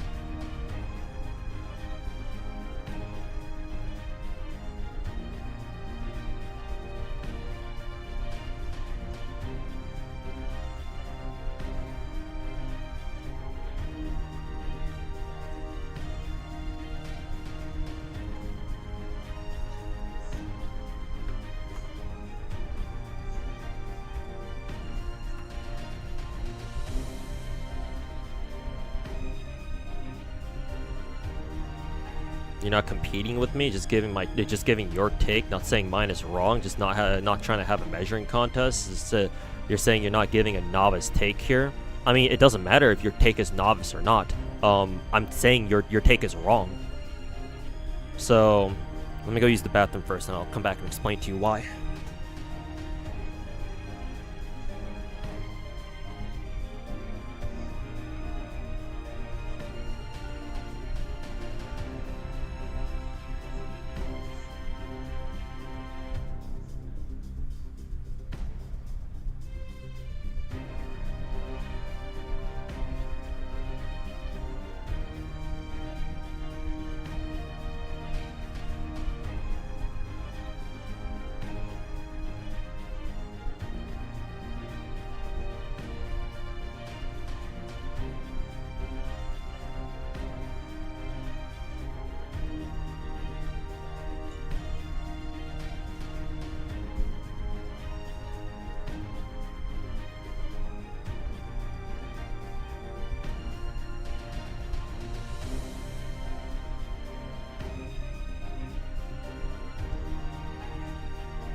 Okay, now that I'm back, let me explain to you, Baka Grappler.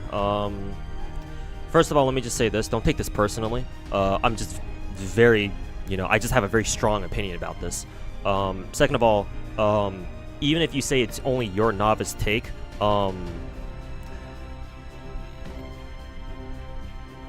the fact that you believe in it enough to like say it out loud, right? Say in like my stream chat or somebody else's stream chat, that carries with it a chance that somebody in my chat or somebody in someone else's chat will see what you're saying and they will believe you too.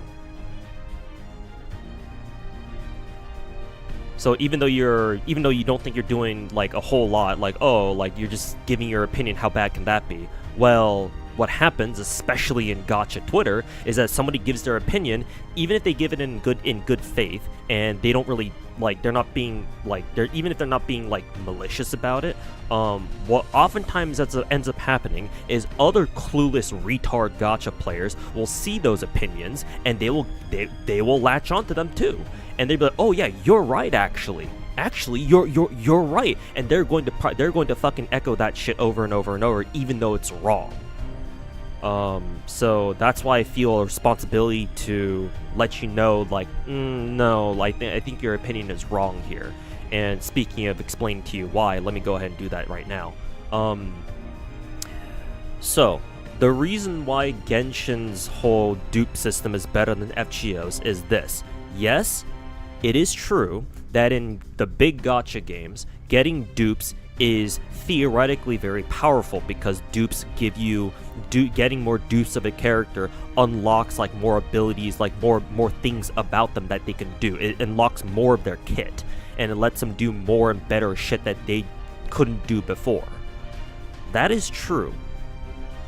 Whereas in FGO, like all dupes do is just increase the value of stuff they could already do before. That is true. The difference here, the reason why Genshin's still better at the end of the day is because in the systems of big gacha games, 5-star characters are still designed to do everything that the game asks them to, even at C0 or S0 or M0 or whatever the fuck dupe level they call it. Also, hey Fear, how's it going, man? 5-star characters, most of them at least, there are some that you can say are exceptions, like Dehya, but aside from them, 5-star characters in big gacha games are designed to do everything you need them to do in those games. For the most part. Whereas in FGO, even if theoretically, even if on paper, the only thing you're doing by giving them a dupe is just increasing the value of like their NP damage or whatever, or like the support capability of their NP if they have a support NP. NPs are so fucking strong in the context of FGO that the difference between MP1 and an MP2 is absolutely fucking critical. And also remember that FGO is like 90% fucking farming. 90 to 95% depending on who you ask. So figuring out like efficient farming setups to farm efficiently so that way you don't use as much of your time, your precious time in a day, right? Just staring at your FGO screen doing nothing but pressing buttons. Finding efficient 3-turn farming setups that rely on servants that have multiple NP levels? Like, no. You can't tell me, you can't sit there in good faith if you actually truly have played both FGO and a big gacha game. You cannot sit there in good faith and tell me with a straight face that, oh no, a Genshin system is worse.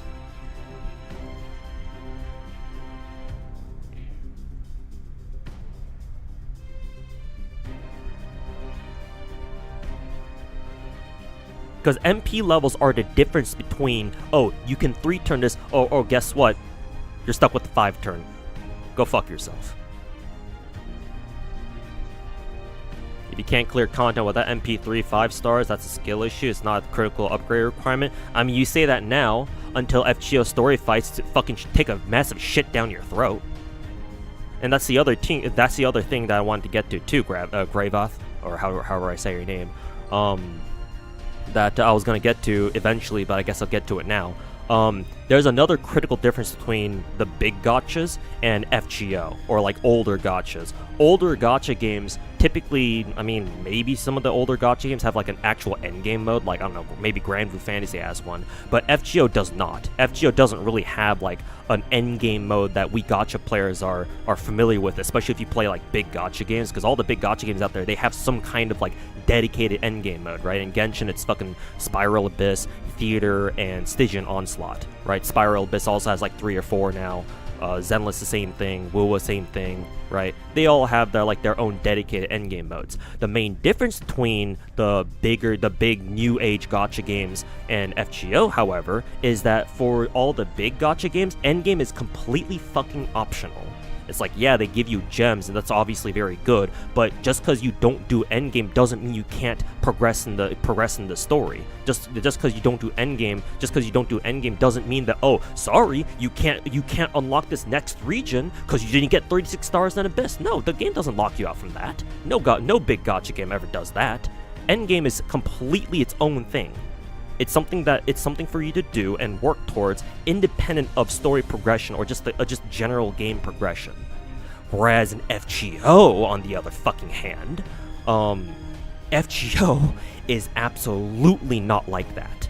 Now, these days maybe it's not so bad, but you can't sit there and tell me that, oh, you like story's so easy. No, it's not. Most people can't get past story without some fucking meta character. or like looking up how to do it online. Because like I can guarantee you most people who play FGO have no idea what the fuck they're doing, because mostly in part because the game doesn't even teach you.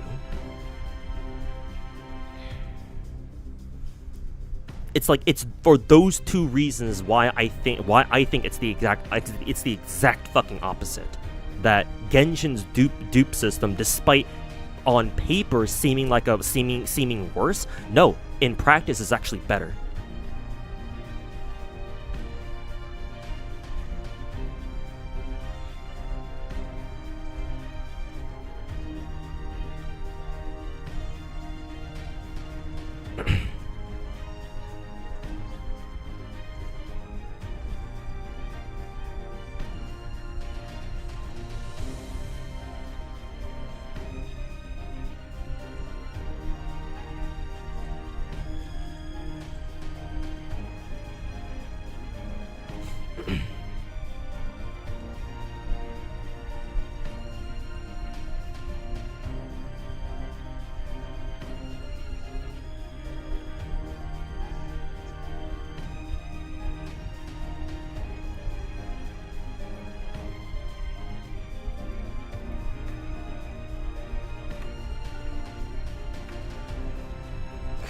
Done with Star Rail for now. I'm gonna have to do a dedicated Star Rail stream to get everything done later. So I still have all the fuck ass Star Rail events to get done. Thankfully, we still have like another week left on them.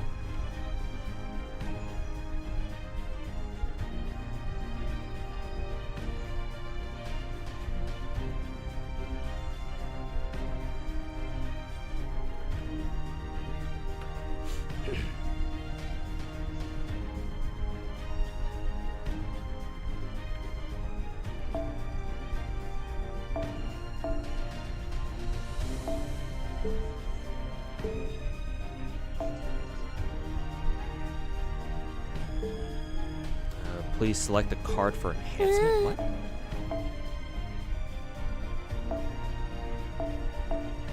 What fucking tab was I on?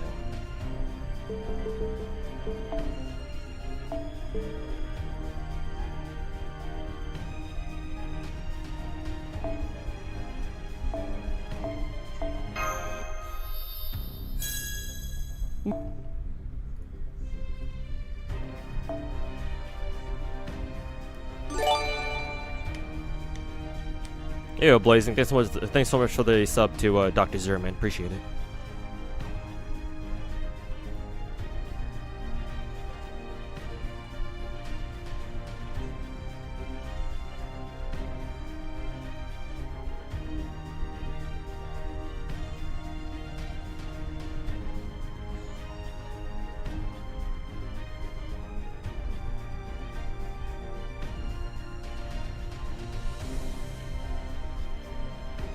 Tower of Fantasy, that's an awfully specific mechanic, and not a lot of people played that. You do know that, right?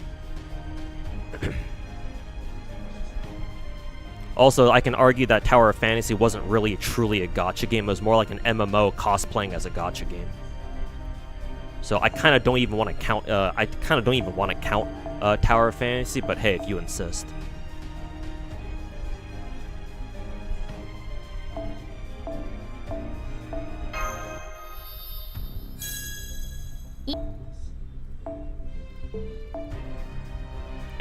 And hey, I think you'll be pleasantly surprised to learn that that Hotto Studios' new game, NTE, does not do that shit.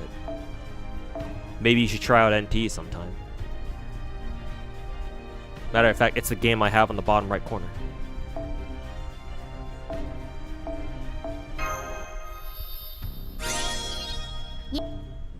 Just call into work emergency at 3 a.m. Oh fuck. Well, take care, man. Hopefully it's nothing too serious.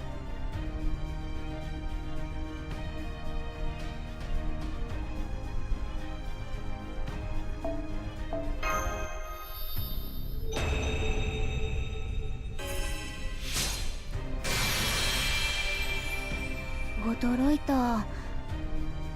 角が露出したのに外皮が黒くならないなんて。でもこの色悪くないな。元の私の色合いに近いから。きっと誰かが私を思ってくれたおかげよね。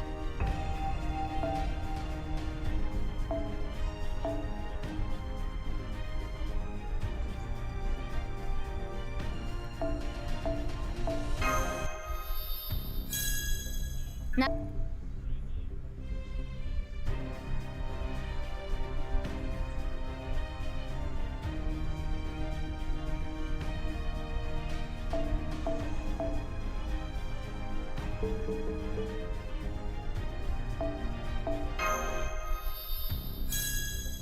れ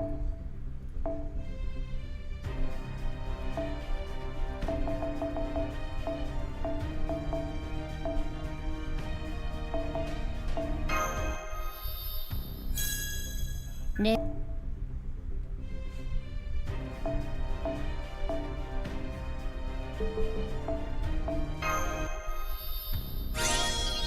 な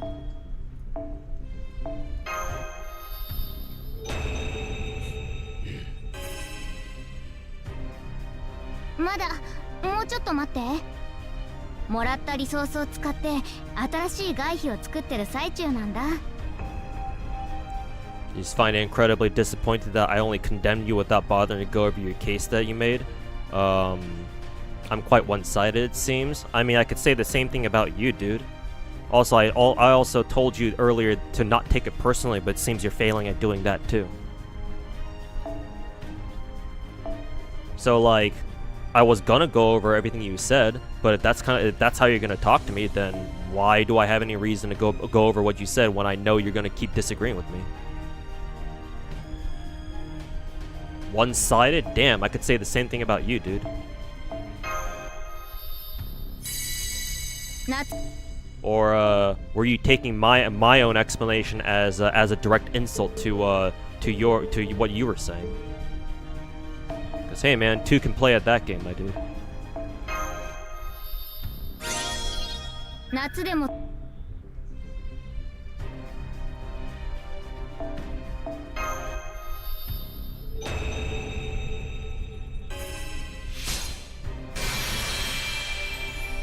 Yeah, Pronob, welcome back, man. ドラゴンでルーラーでバカンスなんだもの。これくらいの武装はしないとね。どう？私のマスター。可愛いのも好きだけど、かっこいいのも好きでしょ？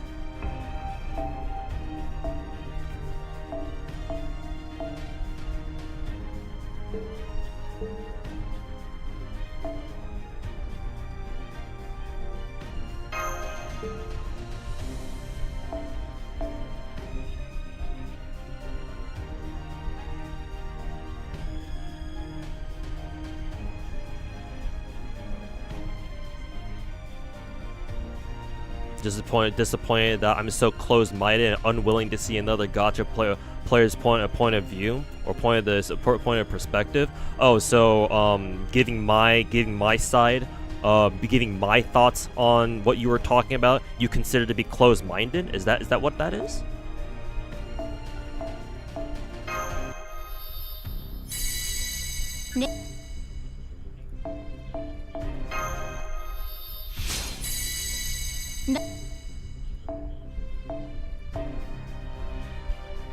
Just have a different point of view so you're not denying other people's, especially mine. You're getting raked over this over their coals. No wonder I fell out with Tectone.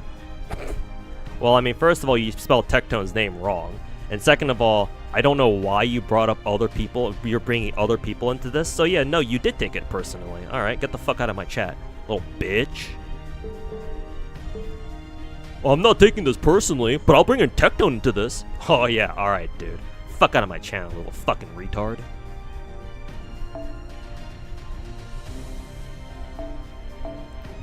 Come back on an alter count if you want to talk again, little bitch.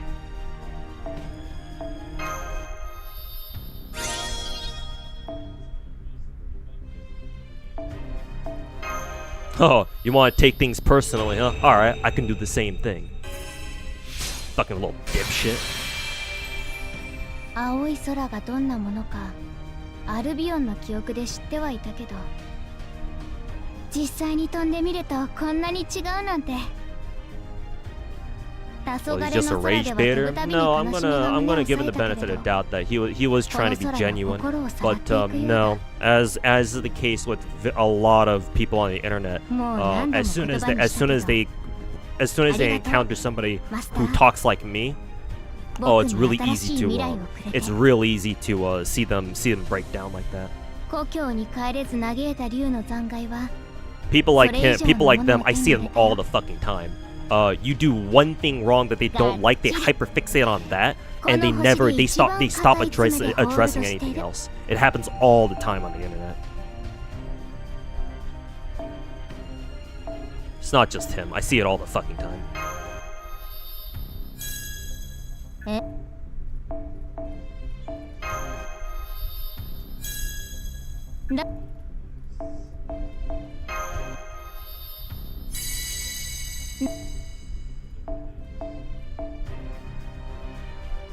So yeah, I look forward to him showing up my chat again under a different fucking account, so that way we can finish our conversation maybe, if he wants to finish it.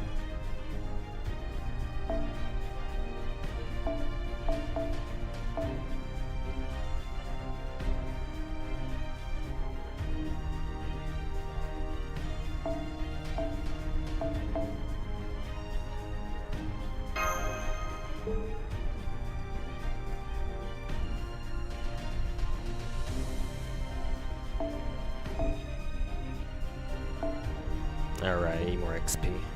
I'm trying to save my 5-star embers for Lartoria later. Oh fuck, I'm already capped on AP again. I might as well spend something right now.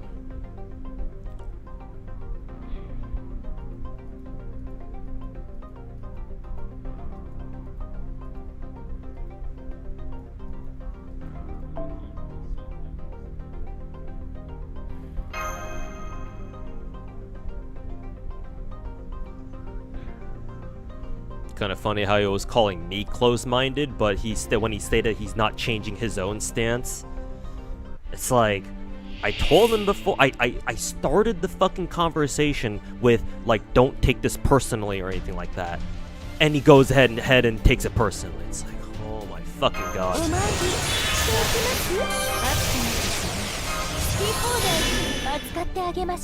Are you fucking serious?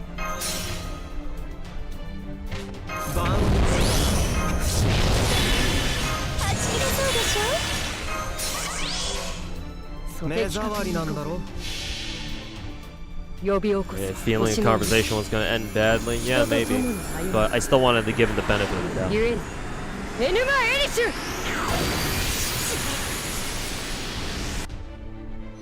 What's the point of arguing if he's not comfortable with being cross-examined? That's a lot of people on the internet. They talk a big game, but as soon as you start picking their arguments apart, like, even if they do have a good point, and I was like going to go through all the comments he said earlier, like one by one, to see if I could refute them. But as soon as I saw his more recent comments, it's like, okay, well, like, is it gonna be worth my time fucking dealing with this shit? Turns out, yeah, no, it wasn't going to. So I just banned him.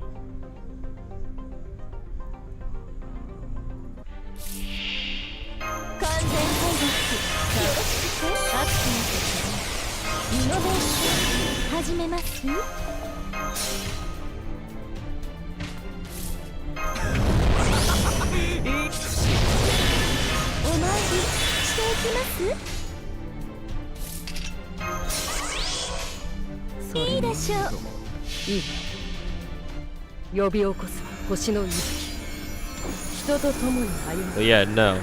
A lot of people on the internet try to talk a big game, have these super opinionated statements, and they think they can say it without anybody talking shit back. Or maybe talking shit back is a little extreme, but like, they think they can have these opinions without other people like examining them for it. Like you said, cross-examining them. Like analyzing as, oh, is your opinion actually right? Or is it actually well-founded? It's like, maybe his argument's were well-founded. But now I'm not gonna bother figuring out because his attitude itself is dog shit. So okay, whatever. Go fuck yourself.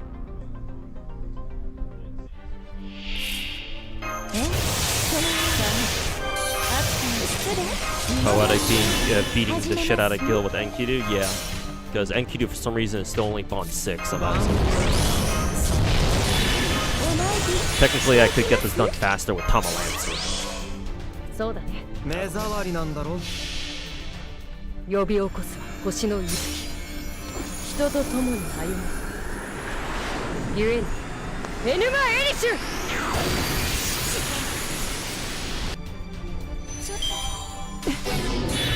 勝っても負けても死骸は増えるんだ。 People like that only end up being open-minded when they run out of ammo. That's a big assumption, Masamune. In my experience, people who run out of ammo just start devolving into personal insults like that guy did. What kinds of people do you know online who have the decency to start becoming more open-minded if they run out of ammo? Because again, in my experience, people just behave like that dude I just banned in YouTube chat. As soon as they run out of things to say, they start devolving into personal insults, or start bringing up other strawmen into the conversation. Oh, that's why you fell out with Tectone, bro. It's like, where the fuck did that come from? Okay, well, if that's how you want to play it, then. Hey, let me know how St. Thomas's little micro dick tastes in your mouth next time you stop by, little bitch. 突然ですが、先輩。 Maybe if you do that, maybe you'll understand why St. Tontus loves taking Tectone's own micro penis up his own fucking pussy.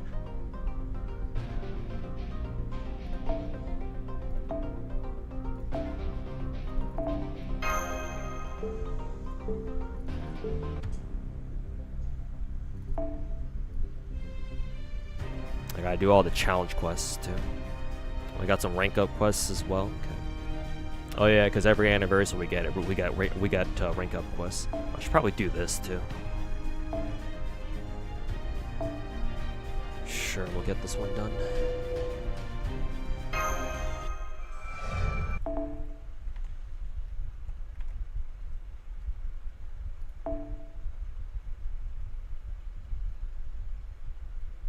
No one's willing to be challenged on their opinions or ideas anymore. They seek to be right.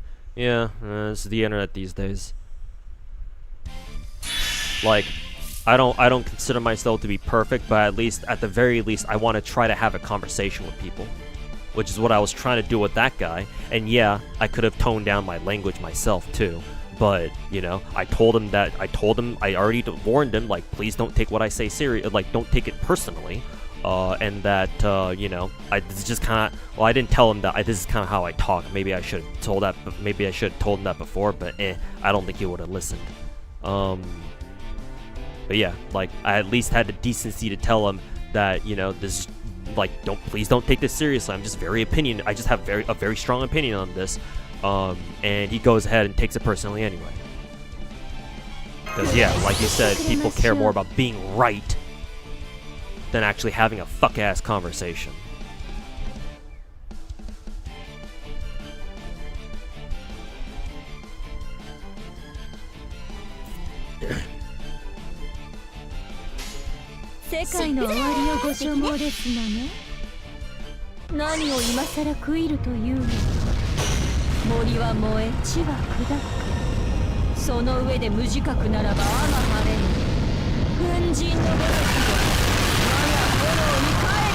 Woke up, what happened? Some dude in YouTube chat was saying something about gacha games that I didn't agree with him on, so I told him, hey, no, I think you're wrong. I think your opinion is wrong, and here's why. And he got offended at that, basically.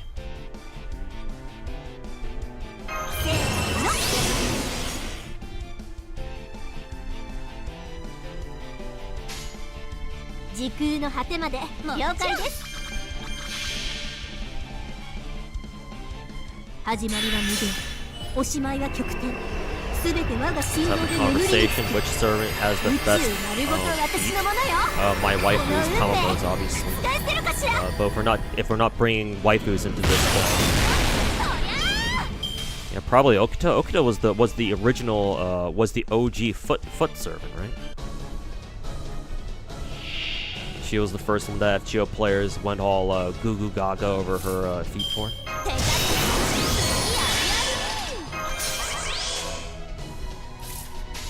I wish we could answer that question more carefully, though. It's too bad that we don't really have detailed models like the feet.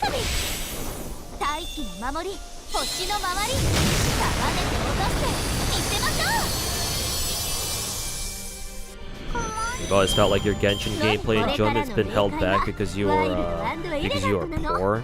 I mean, if that's the case, then like any servant, any character in a gacha game that you miss out on, you should feel the exact same way about. Because remember, gacha games are all about acquiring characters, and so if you miss a character or if you decide to skip a character, then that means, logically speaking, you have to feel the same way about them, right?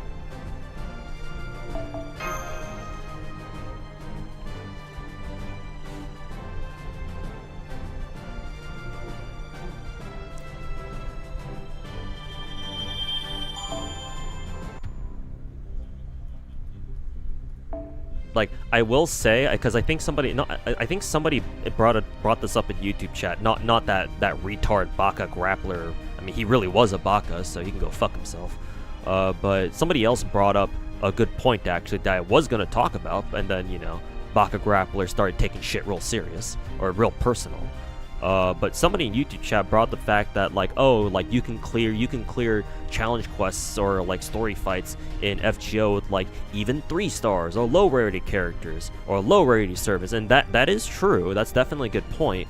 But what I was gonna say is that yeah, sure, even though it is possible and technically it's a better situation, like say a lot of the big gacha games out there where it's like, oh, you have to use these certain characters. Even in FGO, it's like, okay, but even if it is true, it's like, how true is it? Because like I said, I don't think most people can actually, like, get there. Like, sure, yeah, maybe theoretically it is possible to beat various challenge quests, get past, like, story fights, various, like, high-level story fights in FGO, but realistically, only a few people are ever gonna do that. Just like how in the big gacha games, only a few people, relatively speaking, are ever gonna be able to, like, C6 every character, and so that way they can play every character at their fullest potential. It's like, sure, yeah, the system on paper favors FGO, but in practice, like you still see the same thing. People are still gonna spam absolute meta units even in FGO. So yeah, sure, you can go on about you can argue to me all you want all day about like, oh, but in FGO you can clear challenge quests or story fights with low rarity servants, and yeah, I acknowledge that's a good point, but in practice most people are just gonna spam double Castoria anyway. Now, if FGO itself had like a very good tutorial system that took its time to like teach players like, oh, this is how the game works, like these are how these certain mechanics work, okay, now that you learned these, alright, now here you go. Sure, okay, maybe at that point like players would like the overall like knowledge level of the player base might be high enough to the point where it's like, okay, yeah, like most people can definitely, like most people, or at least enough players out there, know what they're doing or know enough about what they're doing where if you ask them to clear the stage with non-meta characters, yeah, sure, they'll have a good chance of doing it, but I don't think FGO's like that, man. I really don't.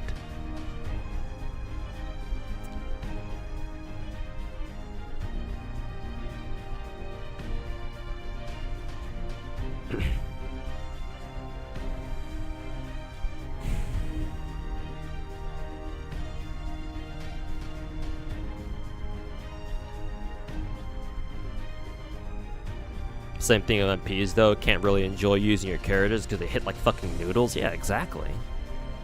It's like, and again, what I said earlier with how critical MPs are in FGO, like bro, MPs are everything, or damn near everything. Well, skills too, but like, skills don't do damage, at least not by themselves. Like, you use skills to buff NPs, not the other way around. Well, I mean, some MPs I'm sure buff skills, I think, in FGO, but like usually, most of the time, you use skills, servants use skills to buff their MPs. So it's like, okay, going off that logic, yeah, no, NPs are way stronger than skills are, or in a vacuum, NPs are stronger than skills are. Like, obviously you need both, but there's more emphasis put on NPs in this game than skills.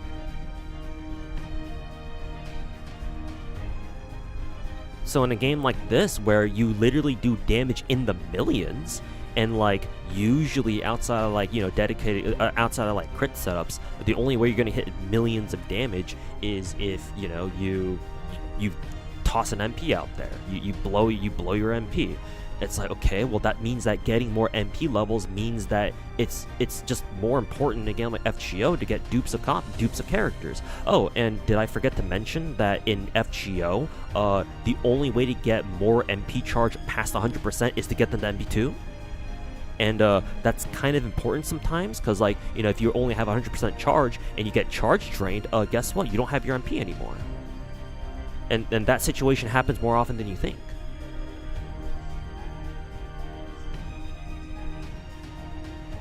It's like, no, like, that's why I was saying that dude from YouTube chat earlier was wrong.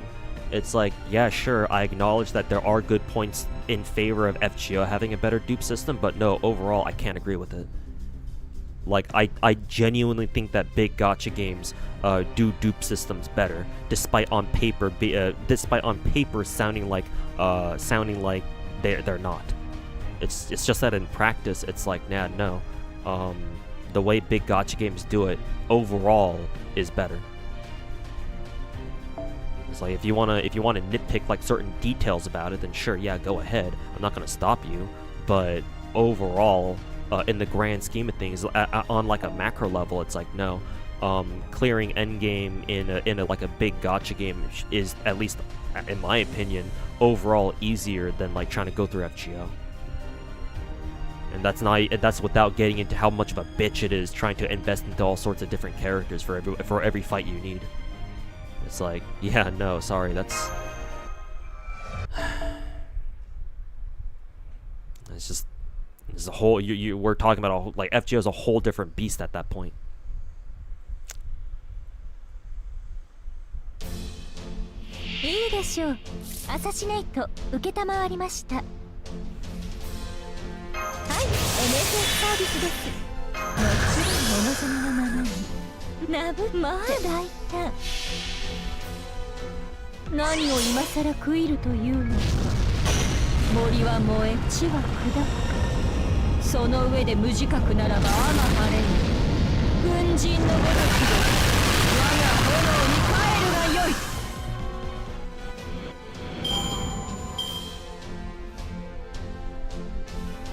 Summer Okuta Alter has to be MP3, otherwise she struggles to farm. Yeah, that's what I'm saying, dude.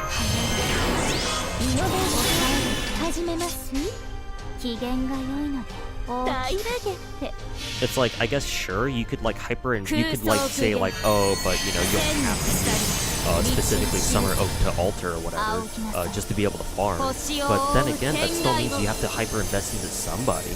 And at that point, you're pulling for more than one copy of a character, right?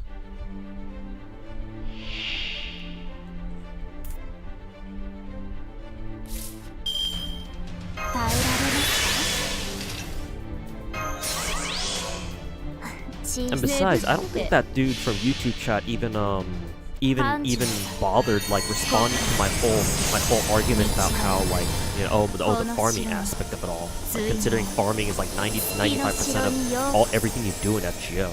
Like, to the point where like there's a whole ass farming meta for this game. It's like, why do you think KOL is so important? Why do you think Oberon is so strong?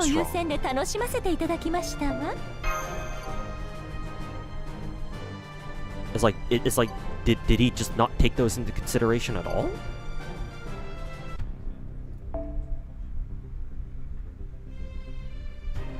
That was interesting. You used Genshin as an example instead of Stario, because he's probably never played any other big gacha game outside of Genshin. Like he struck me as the kind of dude where he's going purely off of what he's seen and what he's heard, not off of what he's played. Like, I even asked him, like, have you played any other big gacha game outside of Genshin? He didn't answer, at least not from what I've seen. Or not from what I saw before I banned his ass. Like, have you played Genshin? Have you played Star Rail? Have you played Zenless? Because, yeah, you can say that about Star Rail. Yeah. Star Rail does absolutely have a problem with that. So, like, if you want to... I even said so as much earlier. Like, if you want to say that about Star Rail, then yeah, go ahead. I'm not going to stop you. Because it is kind of true over in that game. But for the others...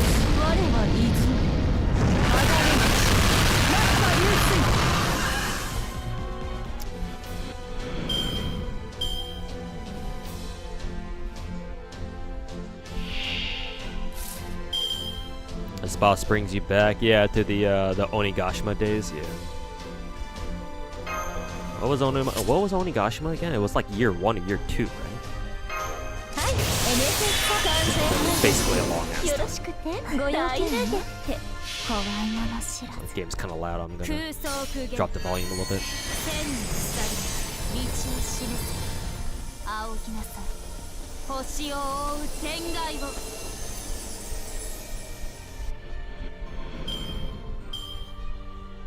E2 a big factor on a lot of DPS. Yeah, exactly. I mean, yeah, take it from me. Like, my Casterus and my Cyrene are both E2 R1, or what's the S1, right? Instead of R, it's S.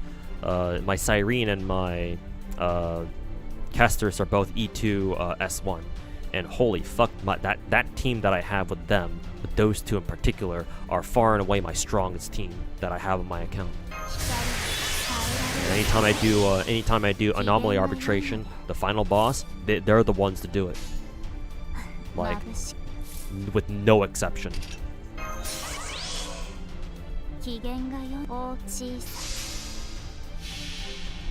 The Star Rail still have login issues. Login issues? That's the reason you dropped that game. I haven't heard of anybody having login issues.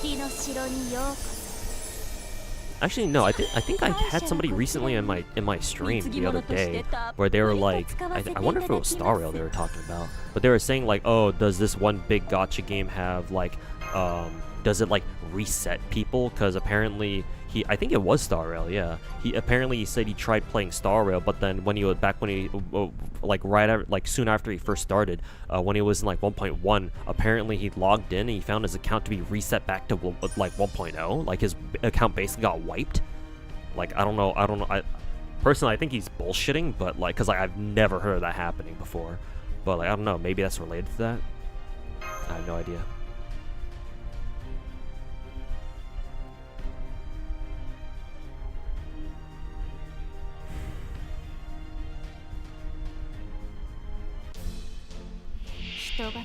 Is the dude sure he didn't log? Yeah, exactly, Grabeth. I was like, did you not like, did you accidentally log into like the wrong account, or like maybe you logged into like a different server by accident? Because like if you log into if you use like the same login information for an account on a different server, then if you log into that server obviously doesn't know what your account is, so it just gives you a new one.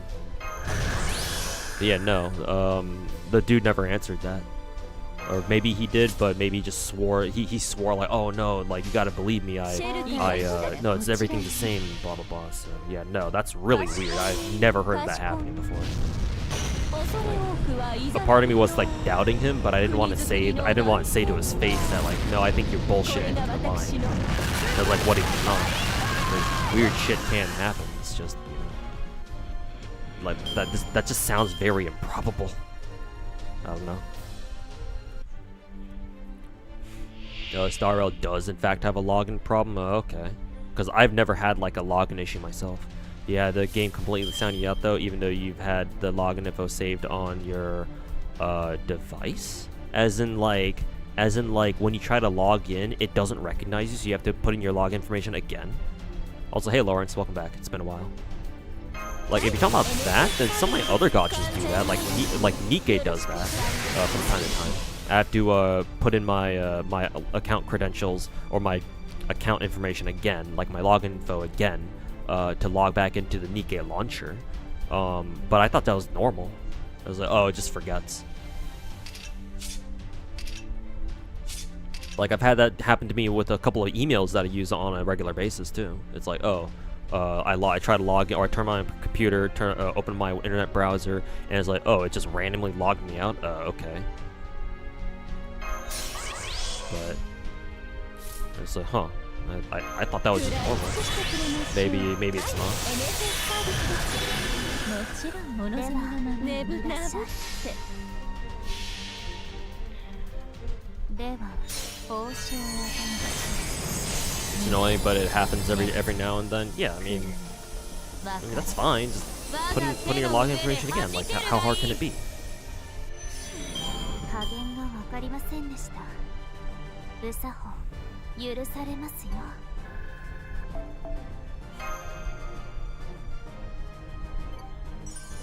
Alright, Dandelo, take care, man. Catch you next time.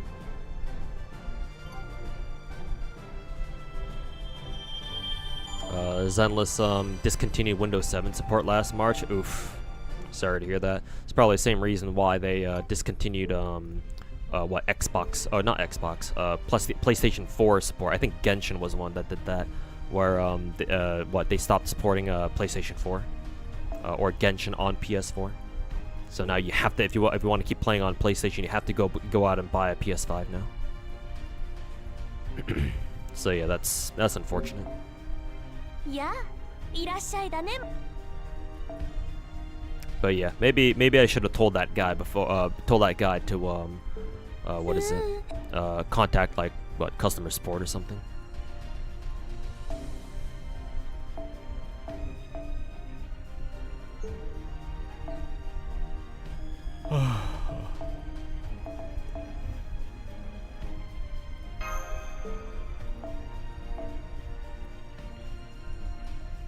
Windows 7, Windows after 7 is all garbage, all the platform or all the systems, but a lot of programs just can't run on Windows 7. Yeah, Windows 7 was kind of like, I'm no like coder, I'm no like, you know, UI like expert, but I do remember hearing that Windows 7 was very weird or something like that. Like, it was a good platform, it was a good system, but like it was just weird. Or either that, or like you said, a lot of programs just don't run on it for some reason.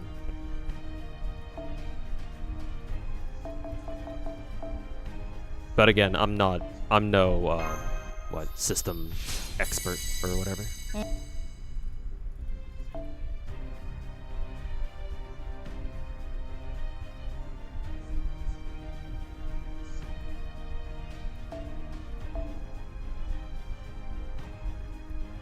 Humanity peaked with XP. XP is certainly the OS that a lot of old timers, a lot of unks like myself, typically point back to as being like, yeah, that was our like our best operating system.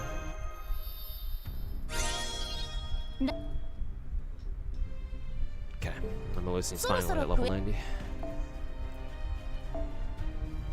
Okay, Lancer. Oh no, she's not a Lancer, she's a ruler.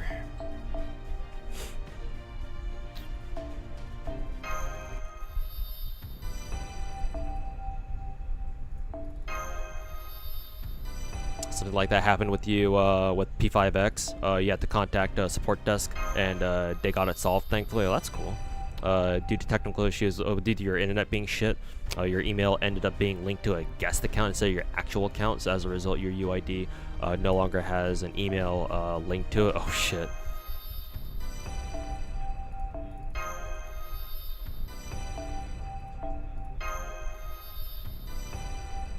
Windows basically being malware wasn't bad enough, stealing data, now they have a stupid built-in AI, yeah.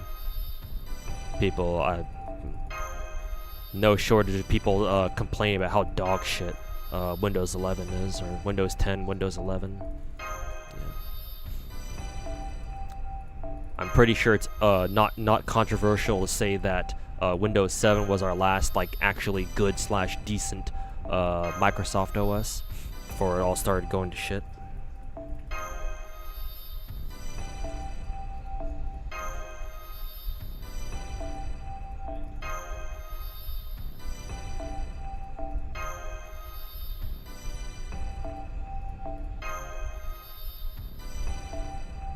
Wait till you find out what Twitch is doing. What isn't Twitch doing?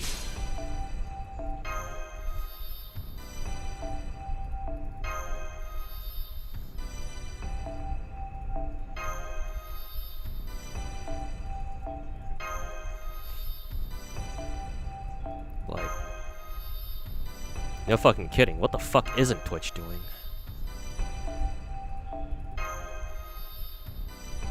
People bitch about newer Windows, never have any issues with it, not even running older games. Me neither. I don't have any issues with, like, I haven't had issues with any of the new Windows operating systems, like Windows 10, Windows 11, or whatever. But, like, I'm sure people have problems with them. And from what I've heard, some of the problems are legitimately concerning. Like, they are definitely worth talking about. So it's like, even if, you know, even if we don't have any problems with them, or even if some of us don't have any problems with them, I guess we're the lucky ones. Like, other people probably do.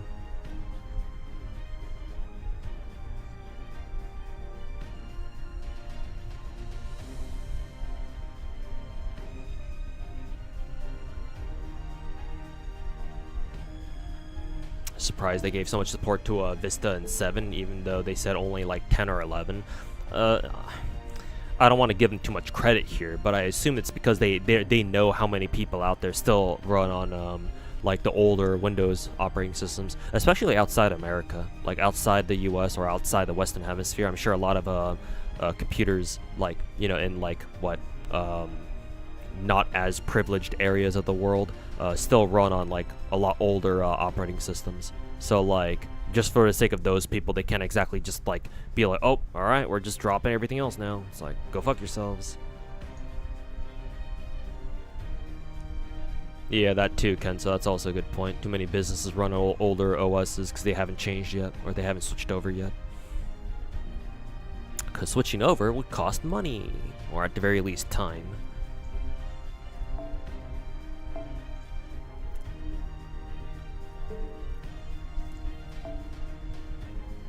I might as well level up Shinpachi right now. Fuck it.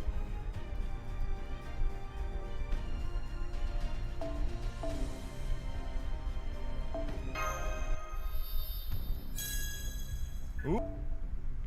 But not supporting anything below Windows 11 by now, though? Oh, are they not? Oof. Oh, that sucks.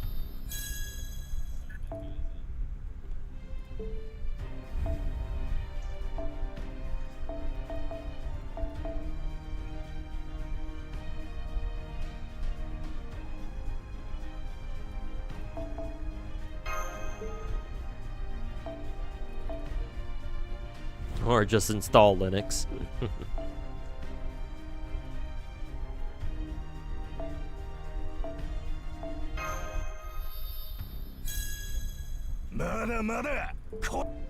How the polls go? Let's see. 5 multis for so 150 cent quartz for Space Irish MP1. I'm just gonna stop there because I'm prioritizing the summer servants now, and so yeah. And then I got from my GSR, my regular GSR, I got Malusine, and then for my Destiny order thing, I got another copy of Zerctoria. Speaking of Zerctoria, I didn't get her to MP3 yet. Or did I? Did I get her MP3? Maybe I did, actually.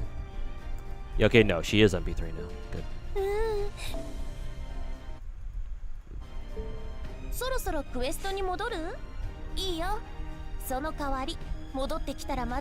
Just realized Enfield's gonna have like a half anniversary. Really? Did they say so? That's kind of crazy, because no big gacha game out there has ever had a half anniversary before. At least not to my knowledge.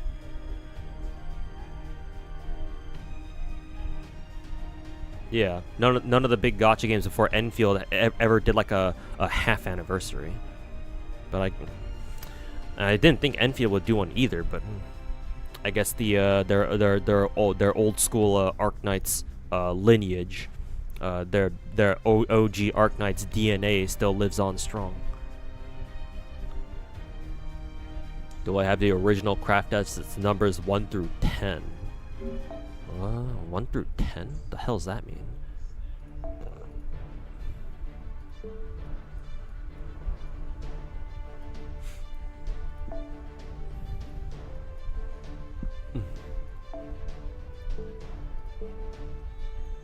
Where do you check like the craft essence?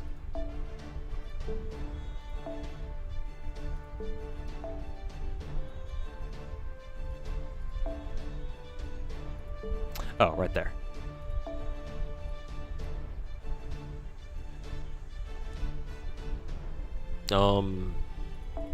Yeah, Spirit Origin list. If you're talking about these 10, I mean, yeah, I do have them. They're all 1-star Cs.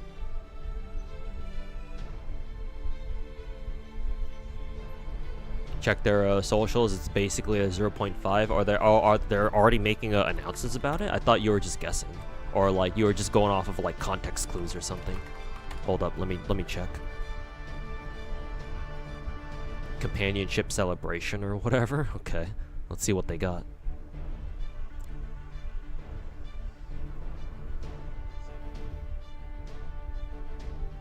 Yeah, Arknight's Enfield Companionship Celebration and Homecoming version preview later this week. Okay.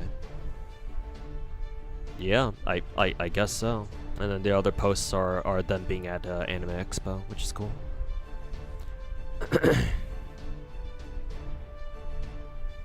I saw that they were even giving out like free Enfield bags with Perlica on it. So that was cool.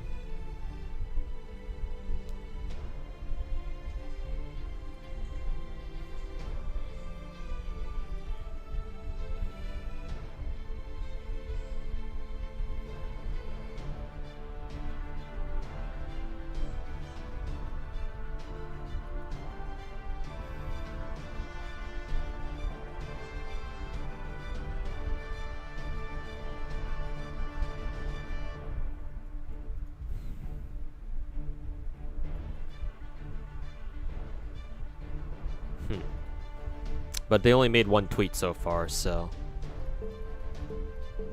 hopefully we get more context for that. I mean, they're already gonna show us a stream later this week, so we'll get a better idea of what they got in store. Yeah. Announcing that Earth banner. Could have sworn another modern gacha does it. Nikke does it, but I don't consider Nikke to be like one of the truly big gacha games, though it does come close. I think Nikke is like 1 or 2 steps removed from like being considered like a big, like one of the big gacha games. Like, to be fair.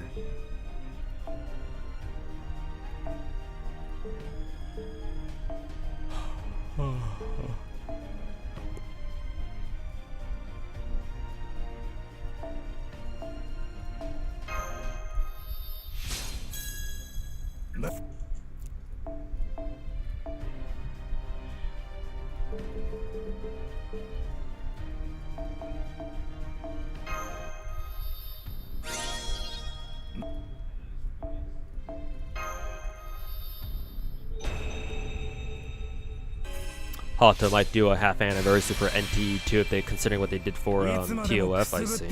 Yeah, it's definitely possible. And yeah, NT's been doing their own thing. So yeah, it's definitely possible that they consider doing a half anniversary. Curious to try NTE. But still feel burnt after what happened with TOF. I can assure you whatever they did with TOF, they are not doing it with NTE, at least not right now. And I'll give them, I'll put faith in them that they don't do whatever the fuck they did in TOF in NTE.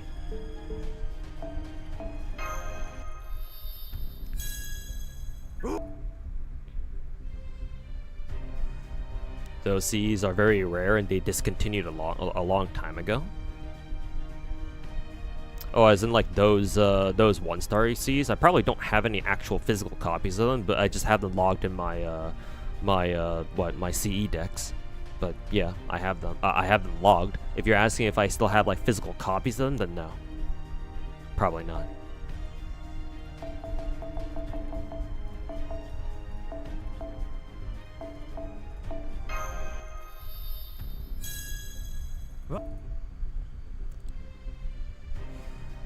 put Nikkei somewhere above Honkai Impact, but below Zenless in terms of how big it is. I think the below Zenless part is accurate, but like I don't know about Honkai Impact. I guess maybe in terms of like total player base, then maybe you'd be right. But like in terms of like Western outreach, it's like Nikkei is way bigger than Honkai Impact outside of China. But if you are including China, then it might be close.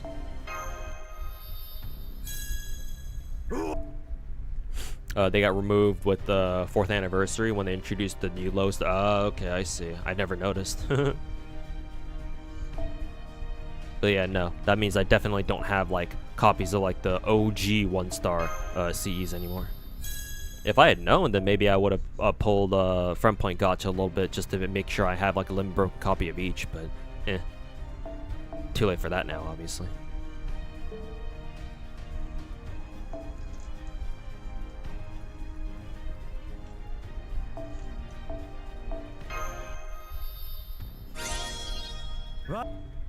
You play Honkai Impact? I'm aware people play Honkai Impact, man. Matter of fact, I may add Honkai Impact 3rd to my short list of gacha games that I'll pick up if I can make gacha content creation like a full-time thing for myself.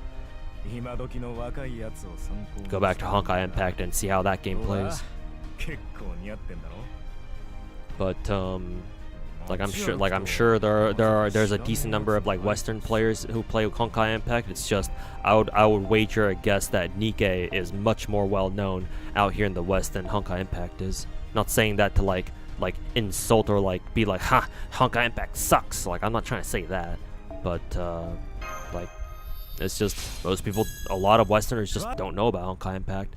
Which is hilarious too, because if you open up Hoyo's launcher, like you can download Honkai Impact right through their launcher too.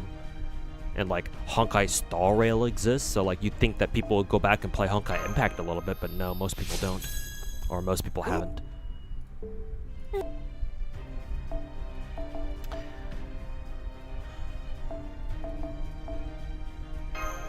So nope, unfortunately, it does not work like that.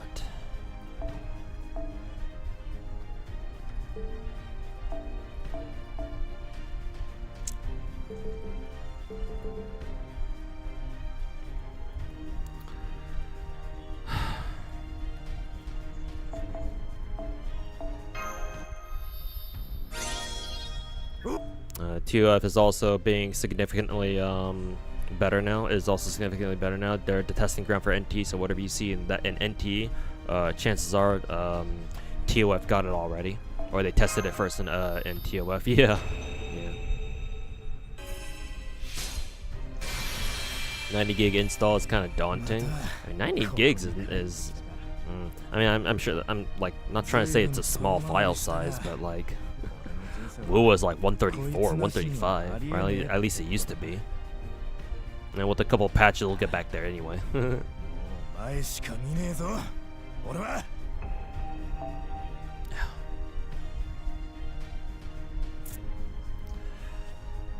think most of the people in the West have heard of it simply because Genshin Impact and Star Rail exist. Yeah, maybe. Maybe they know it's a thing, but like, you know, very few of them actually play it themselves. But then again, that goes for a lot of things in life. Isn't Ananta already like over 230 gigs? Yeah, but it's also not out too, so kind of unfair to judge them on file size when the game's not even out. And besides, Ananta's gonna be in development hell for a while. That game is not gonna be done anytime soon. So it's still got a long ways to go. What?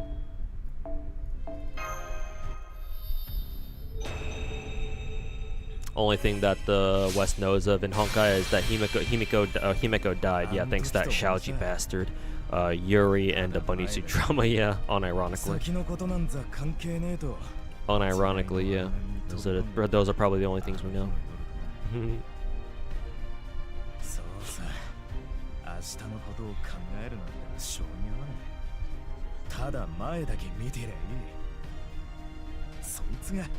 俺みたいなバカには似合いの生き方 How do you have so many mats, by the way? Because you barely have any. I don't know how much you know about me as like an FGO player, Duke. But I not only have I been playing this game since launch. I was a day 3 or day 4 FGO NA player, so I played this game starting back in 2017. I can show you the proof. I know you didn't ask for it, but I'll show you the proof anyway. Here. I've sorted my inventory here, or I've sorted my account here by acquisition. So this character is the first character that I ever got because she's a starter, or she's the servant that everyone gets. And if you look closely, if you read this number, it says June 28th, 2017. So I've had this account, and I've been playing FGO for the past 9 years. Not only that, but I grinded this game in fucking a lot. I grinded the fuck out of this game. I mean, I can just show you my account. Yeah, if you think I have a lot of materials, yeah, that's kind of an understatement. How many mana prisms does the average FGO player have? I don't know, but they probably don't have 6-digit mana prisms. You're expecting Anant is gonna fail the expectations of people, not unless the devs like really lock the fuck in and figure out what they want to do with the game. Because currently, I don't know if you heard me say this before or not, but currently my understanding is that from what I've heard, there's Anant is in development hell right now because the devs themselves don't know what direction they want to take the game in. At the moment, like, Anant is like obviously this big old melting pot of like 5 or 6 different other games, which is fine, but they also need a direction, and that's what they're missing right now. And so the devs are trying to figure out what the hell they want to do with it. Also, it doesn't help that apparently a lot of the devs got fired apparently by, like, I don't know, NetEase or whoever was in charge. So yeah, no, they're gonna need a hot minute to settle back down and figure out what the hell they're doing. As long as they have some sort of like vision for the game and like some sort of direction they want to take the game in, then yeah, that's fine. They've got a good foundation already, but yeah, no, apparently that's what they're missing. From what I've heard off social media, is an actual direction. But yeah, hopefully they can figure that out. But yeah, no, if they can't figure it out, if they don't figure it out by the time we see it again, at like, I don't know, Tokyo Game Show or whatever, then yeah, no, it will definitely fail people's expectations. And yeah, that'd be a damn shame, because yeah, it certainly has potential.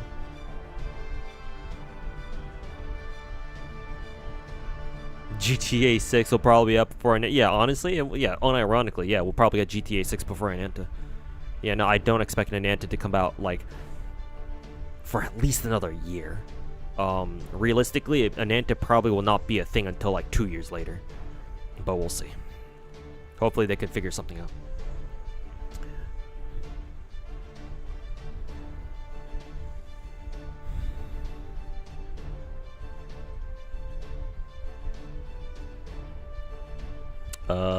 You thought you were a day 1 player, but you went to check your account and it says you got your MASH on 4th of July 2017. I mean, that's basically day 1. That's basically day 1. Because, like, you probably already know this, but NAFGO always celebrates their anniversary during Anime Expo, so you're basically day 1. It's like same difference.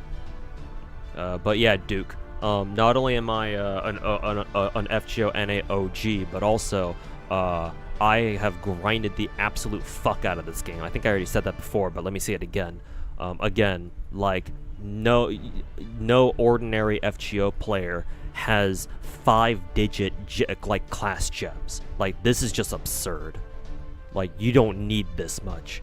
No FGO player on the fucking planet, not even on JP, needs this many gems. Like, no FGO player in their right mind should have gem counts that look like these. You're not going to use all of these. FGO could last for another, what, 20 years, and I still wouldn't be able to use all these. Yeah, do you need 12,000 proofs? Do you need 10,000 dust? Well, I mean, some players certainly think they need 10,000 dust, but hey, if I could give away my dust to random ass players, I definitely would, because there ain't no way I'm gonna use 10k or damn near 11k. You know, do you need all these? Do you need like thousands of lanterns, crystals, or whatever? No, probably not. But yeah, no, I grinded the game for like the first, what, like 6 years? Are you all right? All your shit's at 0? I mean, now I am, because I've stopped farming the game as much. Ironically, because I couldn't whale anymore. Because remember, if you want a degen grind like this, it costs money. Because no amount of apples in the world is going to be able to fuel this much grind. So let me just put it to you this way. I've spent more Saint Quartz farming in this game than a lot of FGO players have spent on gacha. So wrap that around your head a little bit.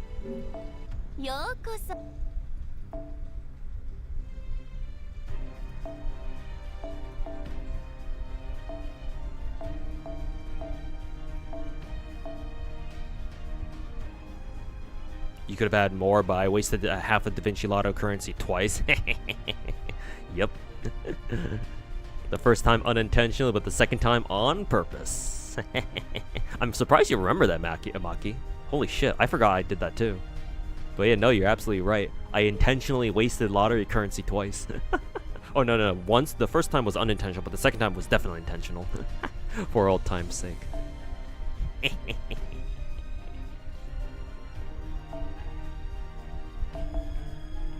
Respect the whales. It's not every whale. No, it's not every whale. Because all you need to do to be called a whale is just spend a lot of money on gacha. Like anybody with money, with any amount of like disposable income could do that. No, what I did was truly like very rare. Like obviously I wasn't the only one like that who did that shit, but like, let me just put it to you this way: most whales would not grind like that. Like, for most whales out there, there is a hard limit on, like, how far they're willing to, how much they're willing to, grind in a gacha. It's like, hell no, they're not gonna fucking do that. I pay for Aniplex new HQ building? Maybe part of it.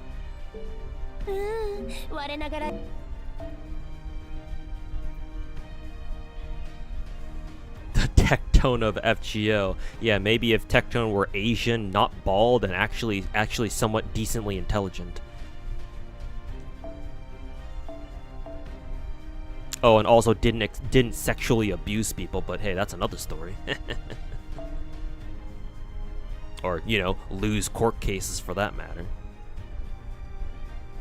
Who'd be that pathetic, right? Yeah, surely not. Surely. Let's see, who was I trying to look up here? Skills, right? A saber, I think.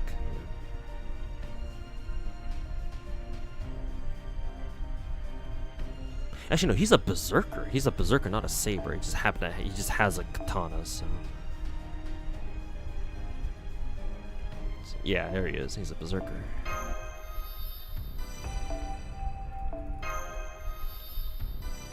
I have 6 USOs. Yeah.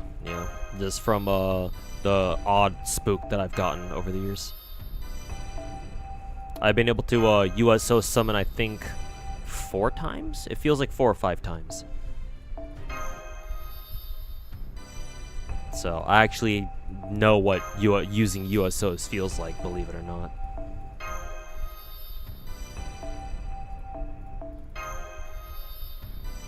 Fucking Leviathan right here. I mean, I used to be, man. I used to be. And I wish I still was, but unfortunately times have changed. Hey, Kuroneko. Cries in poverty, unable to pull on paid banner. Yeah, it sucks. I do kind of wish that maybe one day FGO will let even free-to-plays pull on GSSR without making it paid, but You know how they are. Sony needs their paycheck.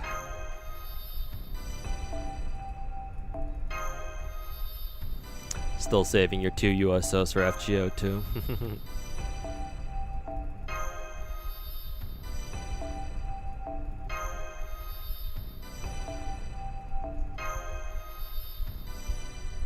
Also leveled up and skilled 6 different Scotties. Oh yeah, and 6 different Merlins too. Let's not forget about that. その代わり戻ってきたらまた新しい話を聞かせてほしいな。 Safe to say that the sheer amount of grind that I've done for this game, like I'm not even trying to stroke my own ego here this time, but legitimately it's like, yeah, no, it's like most ooh, that was 20 free Saint, that was 20 Saint quartz, nice. Most people, most gacha players just physically cannot comprehend the sheer amount of grind that I've done for this game. Like, if I were to try to convey it to somebody, I'm like legitimately scared their brains might explode. 新生ダヴィンチちゃんの素敵なアイテム交換だね。いいよ、そういうのも嫌いじゃないし。 See, why are these ones preparing? Why can't we get these ones immediately? Anyways, let's look. Let me see. I think this will be the last thing I do on stream tonight.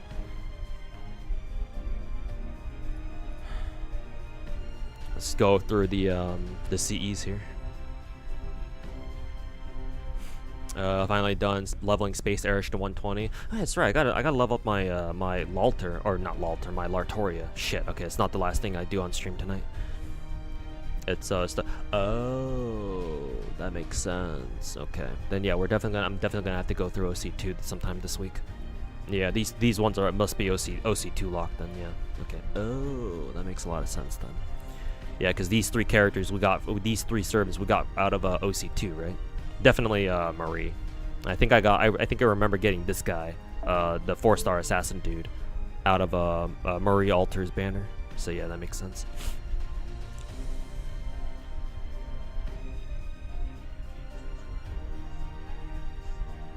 You went back to one of my stream VODs. I was buying top-ups just to farm laws. Yeah, man. Like I said before, I've bought more Saint Quartz than a lot of people out there have spent Saint Quartz on actual gacha itself. Like, that's not an exaggeration.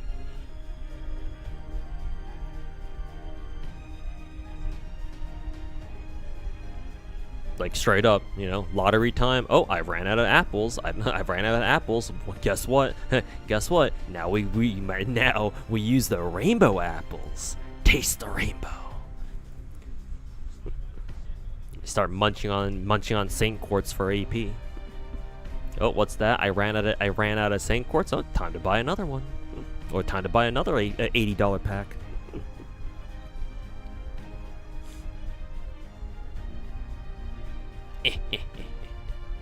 What quest do I do we do after you finish story? Not really anything. Just clear AP either by making blue apples or just keep farming the ordeal call nodes with the space pods over and over. That's the problem. That's the problem with FGO, Duke. FGO doesn't really have like a game mode that people can just like just play whenever they want. And people have been asking for something like that for years now. But this is a Japanese gacha game, and so Japanese gacha devs tend to like do their own thing and not really give a fuck. So.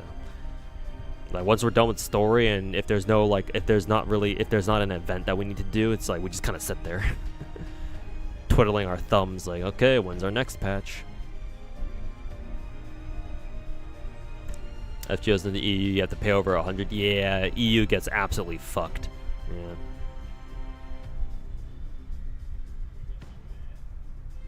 They should have stayed outside the EU. Oof. Do class score? Oh yeah, I could also improve. I could also upgrade a class score. Yeah, I'll do that after I select my CEs. Let's see. I kind of want. Okay, yeah, we do at least see the full art. Raiko looks amazing here. Typical right to art style where they have fucking balloon tits and the shiniest thighs you've ever seen. But I wouldn't have it any other way. Raiko looks cool. Looks great. This is Hephaestion, yeah, Hephaestion. Burrito Mart looks cool. She's got that armor on, complete with the titty window too, so that's great. Boudica looks cute. Oh, is this MHX? For some reason, MHX's outfit here reminds me of something. It's like I feel like I'm like getting a deja vu, but I don't know exactly who. Here's Rikyū. Well, Rikyū looks pretty good actually. Strange, but it's like surprisingly modern.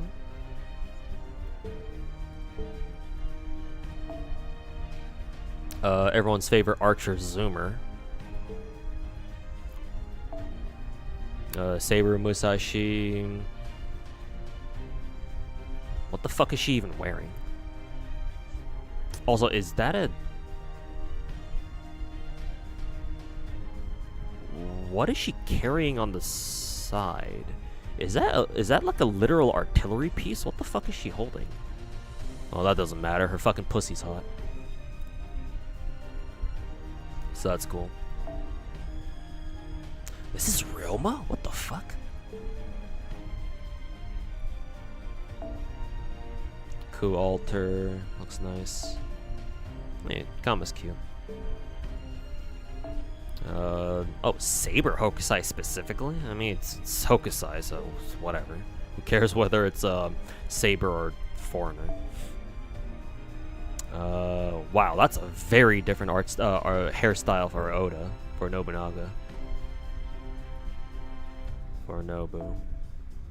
Oki looks cute. Surprised our samurai buddy also changed the color of his armor. Let's see, Andromeda, she looks pretty good too. Abigail, Stolfo.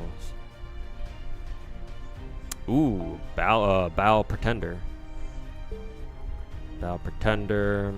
Here's Summer Bargist. I remember her artist tweeting out tweeting out back when the CE first went live.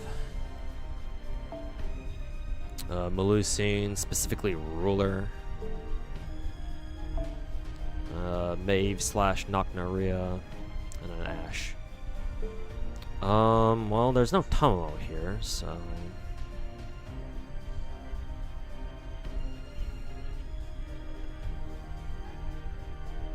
I think I go with, definitely Ash up top. So definitely going with her. So that means I have to figure out who I want to be my second. I'm kind of leaning towards, Bow Pretender, because, I really like Bow. I'm surprised I haven't, grailed her ass yet. Maybe I will eventually. Both her Archer version and her Pretender version.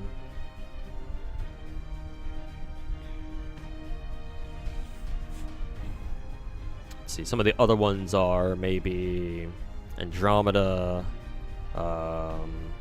Kama maybe? I want to go for the Gunner shit, so... Andromeda or Musashi or... Burrito Mart or Raiko. Nah, I'm gonna stick with the Lost Belt 6 girlies. So Ash, boom, and then Bow Pretender, boom.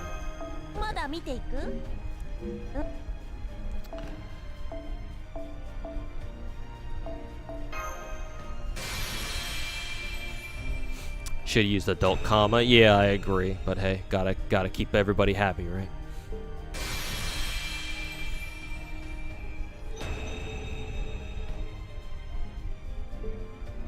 How those titties not spilling out? ask her artist. You can if you look at Bargis's artist's art on, especially on Twitter. Their handle is Melon22, by the way. I think it's pretty simple. Let's see, Melon22 Twitter. Oh, it's not 22. Their exact Twitter handle is a melon with an extra N and then yin yi. It's kind of weird. But you just gotta Google Melon22 with in the numbers, Twitter, and it should take you right there. But yeah, no, you can feast your eyes on all of Melon's other arts, and yeah, you'll have the exact same question about most of their art. It's like, how do your tits not spill out on their own? Yeah, that's a good question. Why don't they? It's a very good question, actually.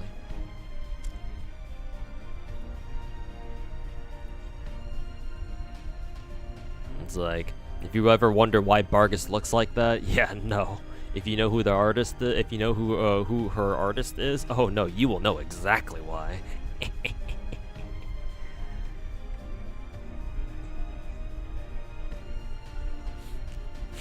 Bow Arch will be broken next December. Why so? Or how so?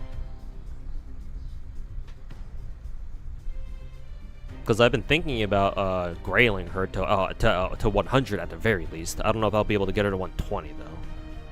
Like maybe if I super grind her her bond, maybe I might be able to. But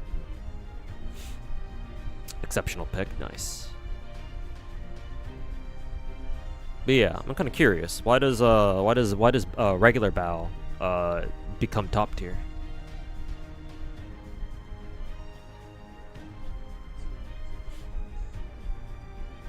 MP upgrade? Oh, I see. Now I'm kind of curious.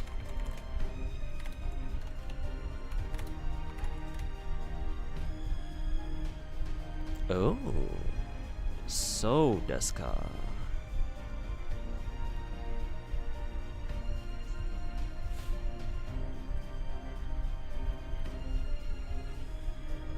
Let's see. I mean, MP upgrade is always great, no matter what. So. Just because, especially she's a quick single target. Oh yeah, hell yeah, she's getting so much damage out of this, or she's gonna get so much more damage out of this. Okay, well, what got buffed? So previously, her old NP pre-buff, it inflicts curse status with 1,000 damage for 5 turns to her target. And then it inflicts evil curse, which doubles the which increases the amount of curse damage they take. So that on its own is like, alright, that's cute, but whatever. So what do they change here?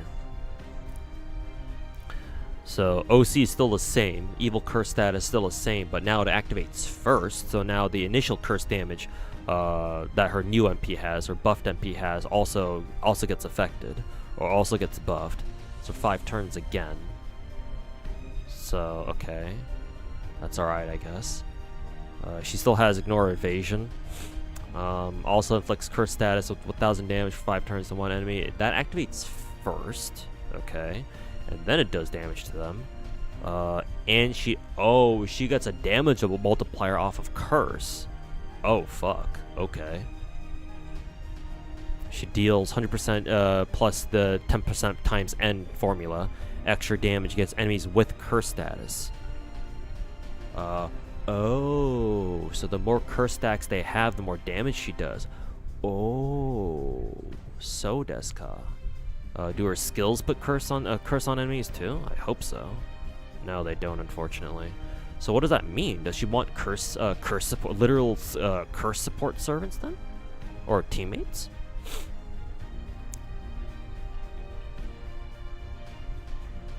Yeah, because N counts for the number of curse stacks that an enemy her target has, and so she only has 1, because I think she only puts 1, unless evil curse also counts as its own curse stack too. But I'm not sure if that's how it works. Probably not. But if it does, then holy shit, that's amazing. Just on her own, she can trigger her own damage amp. But okay, well, yeah, shit, that, okay, I can see that. Okay, I can definitely see that.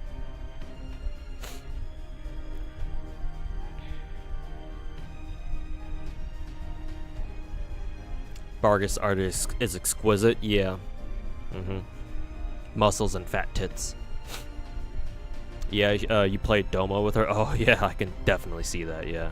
Because I think Bao is also what, chaotic evil? I'm pretty sure. Yeah, chaotic evil. Oh yeah, no, Domon is perfect for her. Yeah, Ashio Domon. Yeah, his double charisma should be for, yeah, chaotic and evil. Oh shit. Alright, I'm definitely grailing Bao then. Matter of fact, I'll grail her right now. But I need to level Artoria first. So let's go ahead and do that. ようこそ Downloading Genshin right now. You also have Curse Command. That's also true too, yeah. So yeah, Bao definitely wants those, if that's the case. True.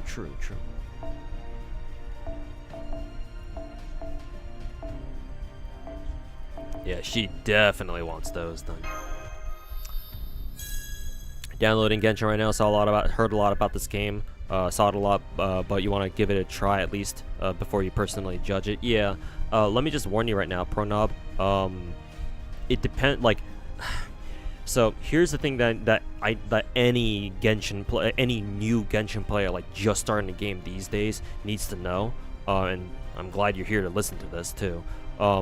Genshin doesn't have a skip button. Remember that. Because Genshin to this day is the only gacha game out there that still does not have a proper skip button. Actually, not even proper. It doesn't have one at all. So going through Genshin's story is gonna take you a very, very long time. Because remember, this game's been out for like almost 6 years now, like over 5.5 years now at this point. And so what that means is you have 5.5 years worth of story to catch up on. Now, to be fair, if you only care about the main story, then yeah, it's not gonna take as long. But it's still gonna take a while, man. Melon going hard on Genshin like Beto and Lisa. Yeah. I mean, that's a good thing about all these gacha games, because now even the Japanese artists are all over them now. But yeah, Pronob.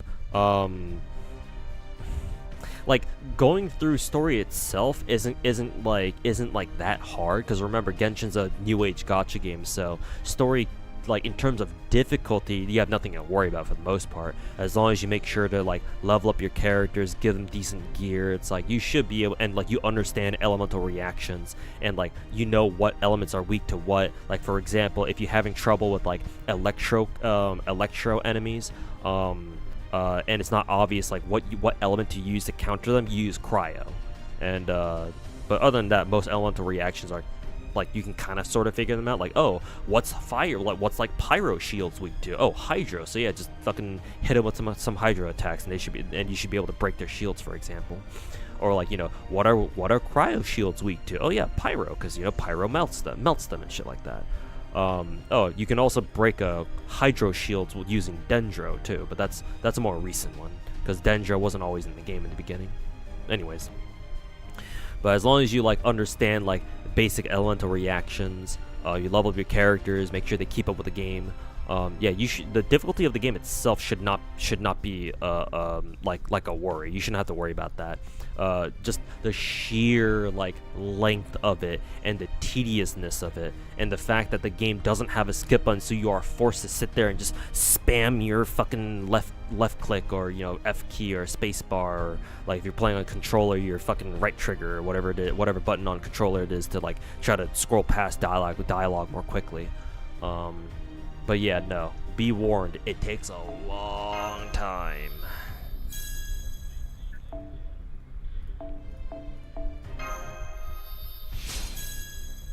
Oh, you'll at least try. Yeah, I definitely recommend that you take your time with the game and enjoy it. Don't try to get it all done in like as quickly as possible. It's just gonna take you a long time regardless. You absolutely gotta take your time with it.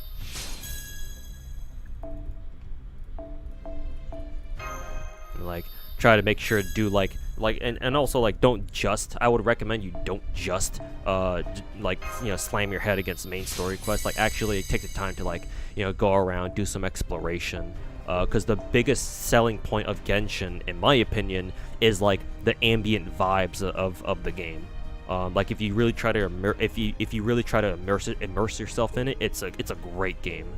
It's a very vibey. It's just a very vibey game overall. And like yeah, like it just feels very nice to play. Like it's just a great vibe in my opinion.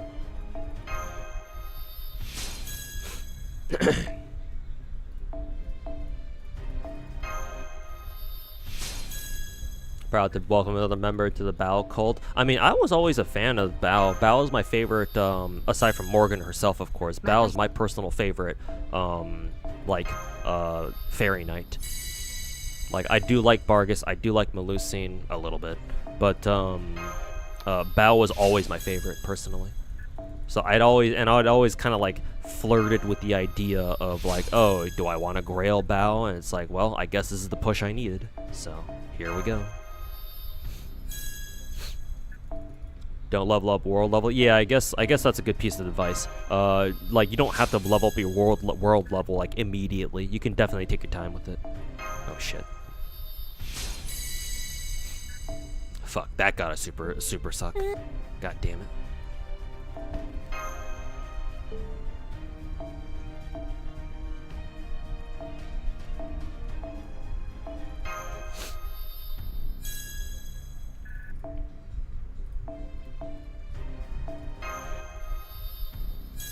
Yeah, Genshin definitely the kind of game where you wanna try to sit back, chill, take your time. Genshin ain't going anywhere, unlike what the fucking retard, the fucking retarded Woowa cucks on Twitter might try to tell you. You're not being held against your will by Morgan, you swear? Are you sure about that?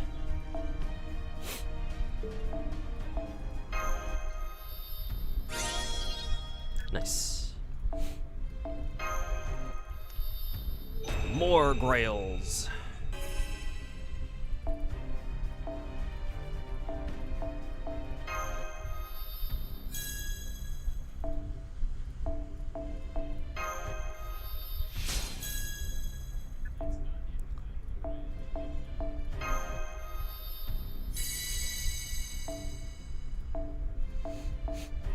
If you were to pick a favorite from this game besides Raiko, maybe then it's probably going to be Vargas. Finkel, you don't play FGO, right? You just like the characters. Yeah. Vargas has like a cult person, has like a cult following here in the West almost.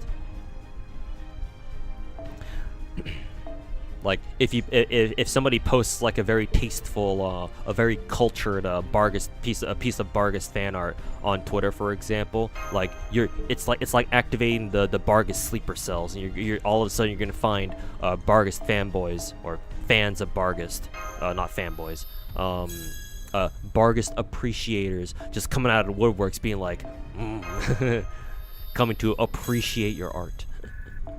Or appreciate that Bargus art.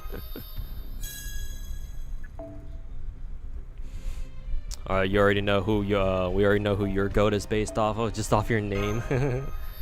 You know, I am considering still 120ing Jalter because I absolutely can, because I've gotten her MP6.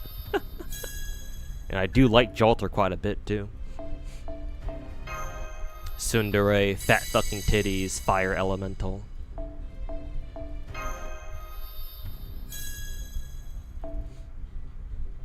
I love you, the kind of woman who can kick your ass. I mean, if it's Bargus you're talking about, she can do much more than just kick your ass. She can grind your bones into a fine dust if you're interested. if you would like to consider such services. And by your bones, I mean your pelvis when she literally fucks you to death. She's gonna eat you whole if you're into it. I mean, she definitely can eat you, just, you know, in a different way. Giggity. Fucking giggity.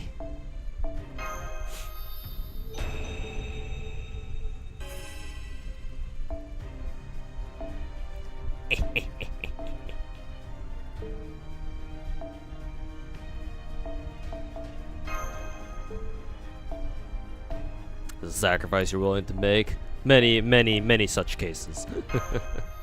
Many such Barghest followers would also say make the same mistake, I dare, or mistake, make the same choice, I dare say.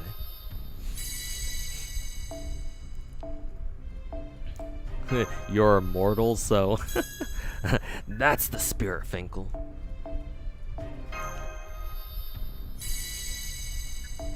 That's the fucking spirit.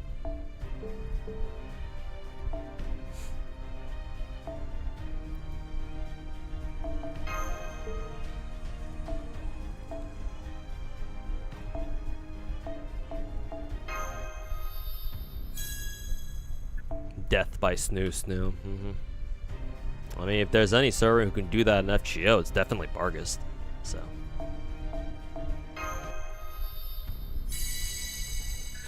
Nice. Thank God for the quad rate up. Blazing through these Grail levels, like the Grail levels, like it's no one's business.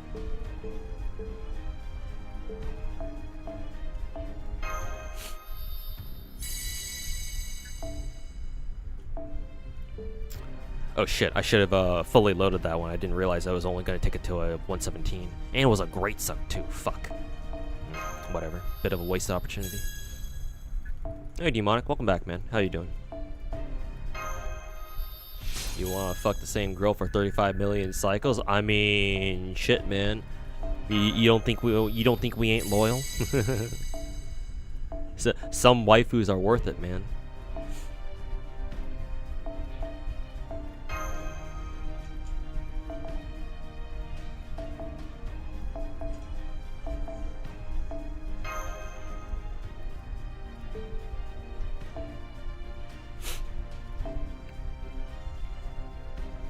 Maoika, the hottest character in Genshin, not even close. You won't be hearing a debate on this matter. I see that you are a man of biker outfits now, huh? Full body latex suits, biker outfits. You like them? You like your waifus hot and sweaty? Like seeing the sweat drip down their tits when they you know, zip their zipper down?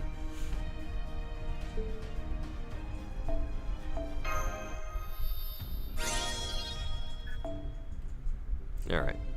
Wow, getting Lartori to 118 was fast. Went by a lot faster than I thought. Too bad I can't get her to 120 though. Fuck. Well, it'll actually happen soon though. Because my Lartori is very close to her next spawn level.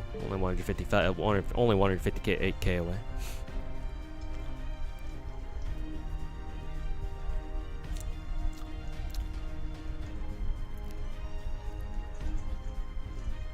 You like your hot goth husband, Flynn's. He is kind of perfect for the goth aesthetic now, isn't he? Long hair, depressed emo eyes.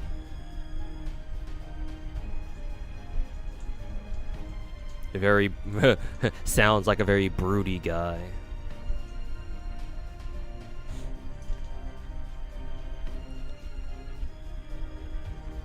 Found a certain type of book that had Alicia and Cyrene at Axe. You will not elaborate further.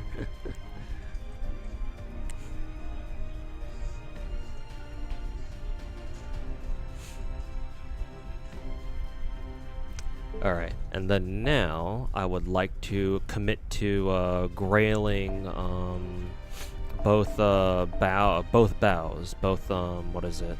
Archer bow and then summer bow, because I think even my summer bow is MP3, I think, so I don't feel bad grailing her at all. Pretender, yeah, right here. I'm fairly certain she's MP3. Yep, she's MP3. So yeah, even better. Alright. Come here, bow. Let's do this shit.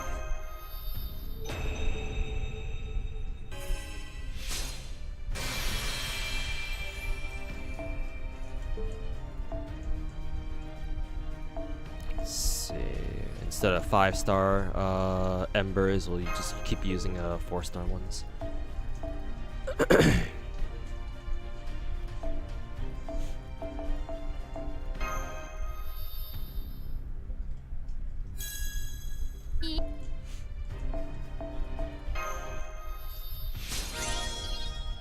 Ooh, goddamn. I must have gotten like a great suck off that. Do I play Brown Dust too? Yes, I do. However, let you know right now that I don't play it super seriously. I just do dailies and just try to keep with like events and stuff.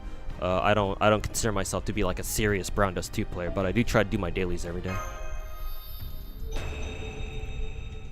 Is the game like WUA and No, it's more like an old school gacha. It's not like a modern gacha at all. In terms of like UI and like how the game works and like how you do your dailies. No, it's not like a big gacha at all. It's more like an old school gacha, to be honest. Like even the vibes and like almost the gameplay too are much more reminiscent of old school gachas than anything modern.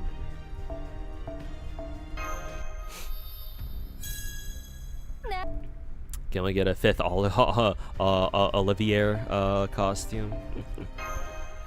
Pray hard enough to the Brown Dust 2 devs, and you just might get it. I mean, didn't Brown Dust 2 have that one popularity like in-game popularity poll, and like Olivier was like handedly in 1st place, like nobody could even get close, or nobody was even getting close to that shit.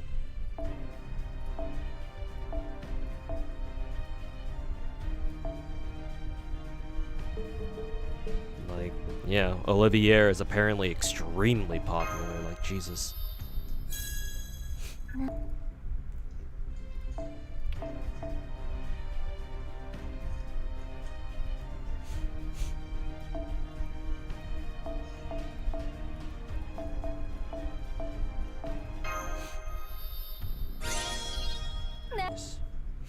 Previous year's winners peaked at 34. Olivier hit 50%. Holy fuck, man. Yeah, that's something, man. To appreciating the Bao, my man. It also helps that Bao shares her name with my favorite indie VTuber too. But no, I've always had my eye on grailing Bao, because like I said before, Bao is my favorite fairy knight outside of Morgan herself, if you consider her a fairy knight. I think she is technically. Is she? I guess she is. Maybe, maybe not. How does the lore work on that? Anyways, but yeah, no, I've always Tristan. Bao has always been my favorite. What is it? My favorite fairy knight. So I was always kind of like flirting with the idea of like, oh, do I want to grail Bao? Do I want to do that right now? Blah blah blah. But somebody in YouTube chat successfully convinced me to pull the trigger, and so here I am. Bao over Bargus. Hey man, personal taste. I don't mind Bargus myself. I mean, I think Bargus is hot too, if that makes you feel any better. But yeah, no, I prefer Bao. Not only a fairy knight, but she is very queen. True.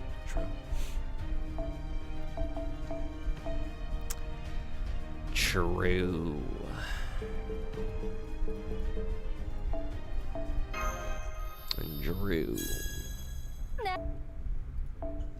Thank you, random YouTube chatter. He might still be in chat. I don't know.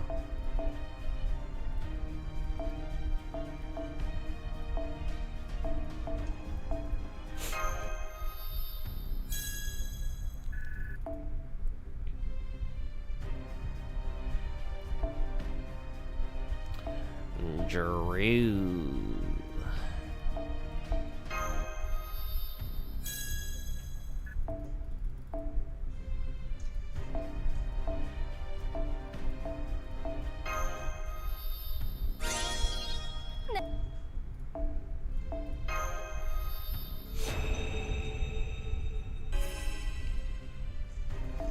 How's the rest of the Annie stream been for you? You mean like my own stream or like the Anime Expo FGO stream? Yeah, technically they did stream it, but if you're talking my own stream, it's been going alright. Just wanted to actually do my FGO polls for Space Irish, and do my GSR polls, and then just level up the characters that I got so far. Grail a couple of them, and yeah, and then grind some other gacha games while doing so in the meantime. But yeah, no, it's been alright. It's been chill. Surprisingly so. Well, for the most part, but.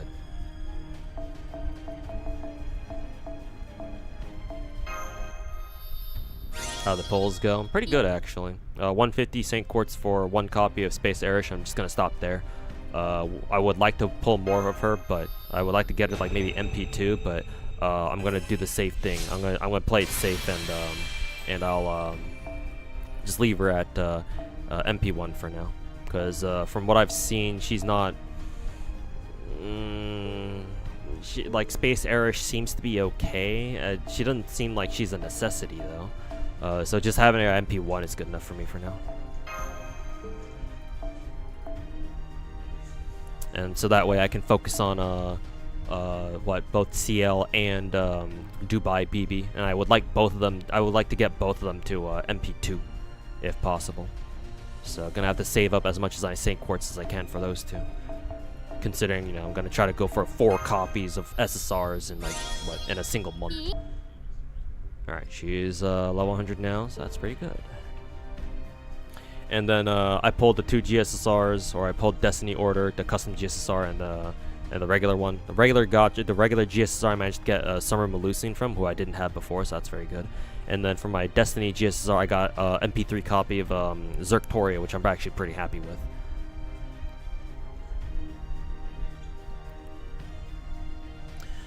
So yeah, overall my anni pulls so far have been pretty good. Not gonna lie.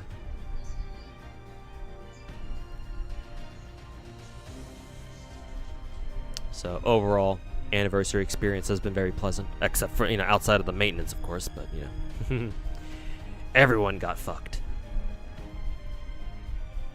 Let's see. That's right. I want to grail my who is it? I now want to grail my Pretender Bow.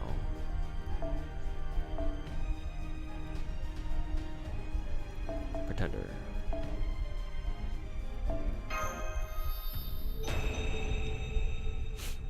Still here, just organize and see. Yeah.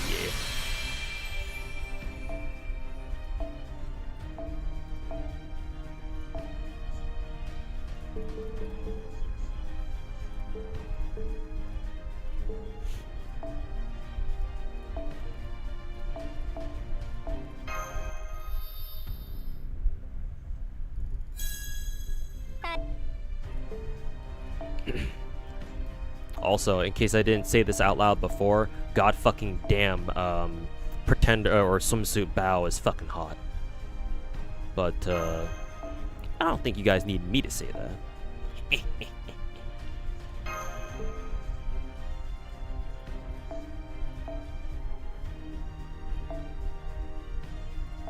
I mean, Archer Bow is hot too, but, you know. Maybe I'm just repeating myself at this point. Oh, is these only archers? Yeah. Let's go to the Pretenders.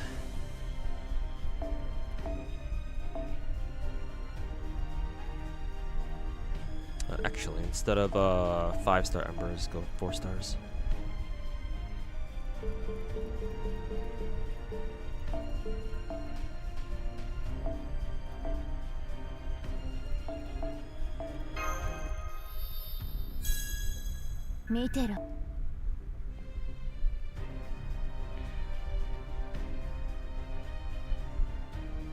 Every man has their taste, yes sir.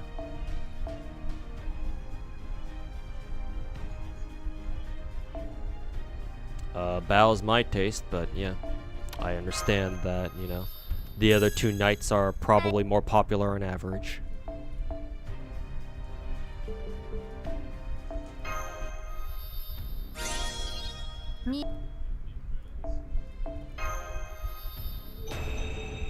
And Fate has taste for everyone, yes sir. With a game like this that has this many servants, yeah, you're bound to find somebody you like.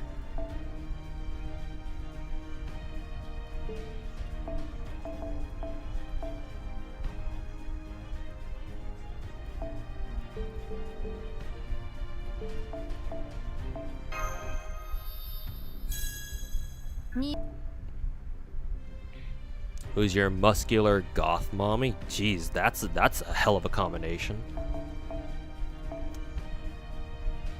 That's almost like a unicorn. What the hell?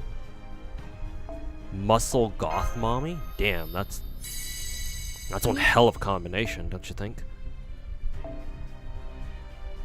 But I mean, I'm sure they exist.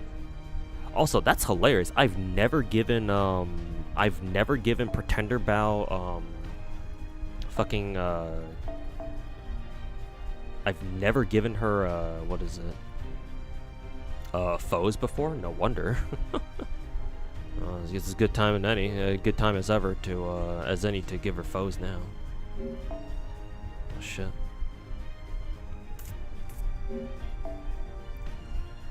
Oya, 何か物入りかな？では、時間は戻らないものだ。最終確認はしっかりしたかい？ So I'm just gonna burn the rest of these foes because it's gonna make my foe count a little bit awkward. まだ見て。よ。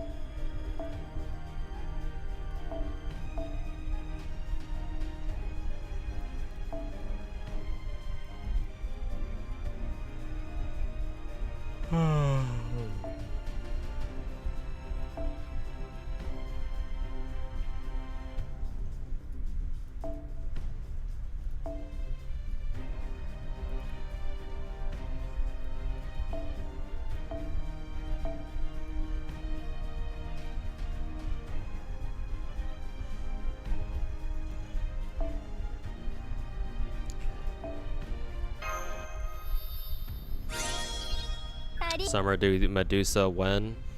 Perhaps one day.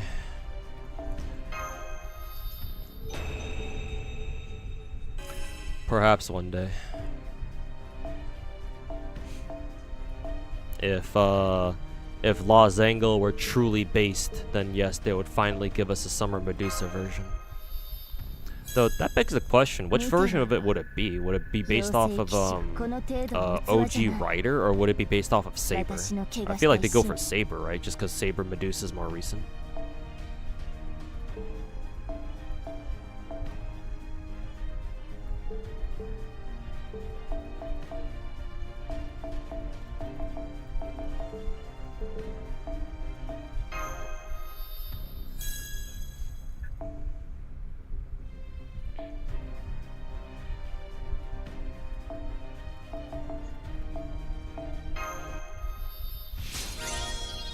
That's why you like Sissy a lot. Yeah, and Sissy has a great personality too. I'm not talking about her tits either. What? We also have Lolly Dusa. Oh yeah, yeah. Not as many would want that. Yeah, true. I mean, of course, you know, you have the Blue Archive players who wouldn't mind, but you know, aside from them.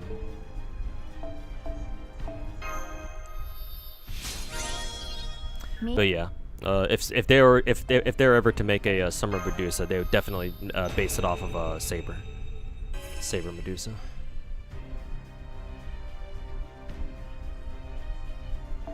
Summer Boudica, bro. If they ever do Summer Boudica, I fucking swear to God.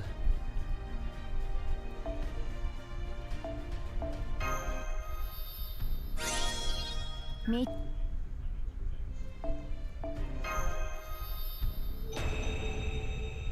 Want to make a version for everybody and make Summer Medusa event? True, true, true.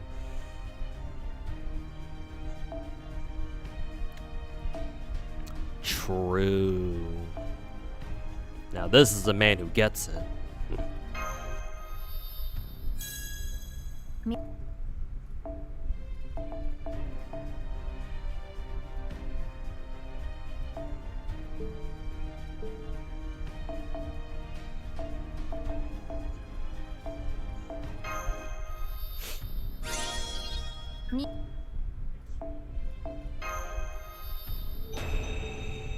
Be nice if Lasagna gave a Summer Media, the tennis version based off of Carnival Phantasm. Yeah, but unfortunately, not to be a Debbie Downer, not to be like, you know, not to sound like super depressing or anything, but I don't know. Getting any new media servant is gonna be very tough. Because, like, they'll need to find a replacement VA for her. And like, I'm not saying it's impossible, but like, I don't know how that's gonna I don't know how that's gonna work out, realistically. Betty is not the most popular either. Yeah, that also doesn't help. That also doesn't help. Wish she had more popularity, but it is what it is.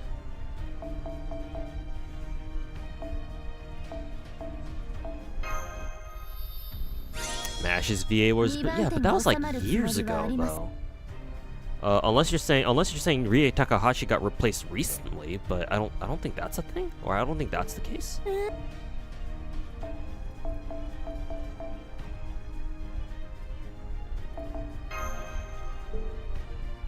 Nah, yeah, you're talking about like way back when FGO first came out, right? Yeah, I'm aware of that, because yeah, it was originally who was it, like Tanaka Rie instead, but they changed over to oh no, it wasn't Tanaka Rie, that wasn't her, it was somebody else.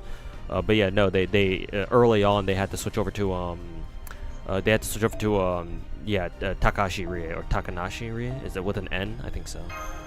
Because yeah, I think the original VA got like sick or something at the time, so they had to go with somebody else. Matter of fact, I think the original VA ended up voicing like I think Kiyohime. I'm pretty sure. I'm pretty sure they ended up voicing Kiyo. Yeah. So like Kiyo's voice actress was supposed to be the original Mash VA, but they had to swap their swap their roles around. Yeah. In JP VA perma with the character unless they have to change. Yeah, it's very rare to change a character's a voice actor or actress unless something big happens. I mean, yeah, that kind of happened with Media though, unfortunately. Because in case y'all didn't know, Media's VA passed away like last year or 2 years ago. So like, if they ever, yeah, exactly, AFK on her. Like, yeah, Atsuko, whatever her full name was. I think Atsuko was her first name. I forget her family name. But yeah, like if they ever want to put in another Media, if they ever want to put in a Media alt at all, it's like, yeah, no, they gotta find a new VA for her first. And like, I don't know. It's like, considering like FGO's been out for over a decade on JP and they still haven't given us another Media alt, it's like, well, when are they gonna start exactly? Maybe get Jade? Yeah, she could be a good candidate, yeah. Yeah, their voice profiles are actually very similar. You're actually pretty spot on with that. I didn't even think about it. Yeah, Jade could do a very good Jade's JPVA could be a very good Media replacement.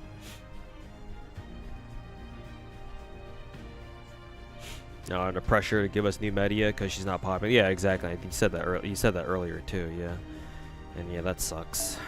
But it is what it is. I don't know. Maybe if they ever give us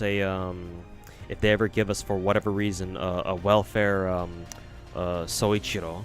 Soichiro is the name of Media's boyfriend, right? The super badass assassin dude who cosplays as a teacher at Emiya's school or whatever. It's like, yeah, if he had that, then, or if we got Soichiro, then yeah, maybe they would give us, like, what, in a hypothetical event like that, they would give us Soichiro as a welfare 4-star, and then they give us as like a welfare 4-star assassin or some shit, and then they give us a 5-star alt Media or something. But yeah, fat chance. But hey, we can dream, right?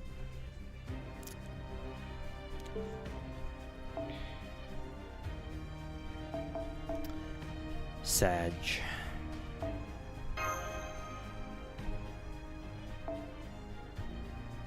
Chloe's also close to Bond 14 as well.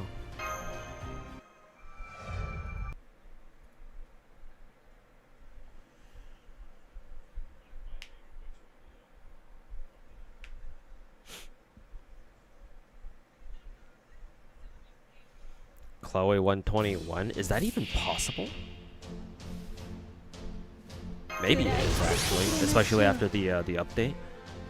I don't know, actually. Maybe. We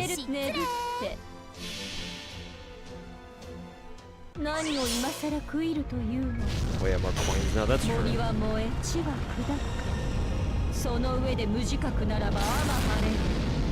軍人の我が炎に帰るがよい。 I'd have to go through my servants again. I have to go through my archers again, see if there's anybody else that I've grailed. Though I think Chloe's still my only grailed archer. I'm pretty sure. え、そのようにイノベーション始めます。まあ大変。それ見つけた。シーソー行きまーす。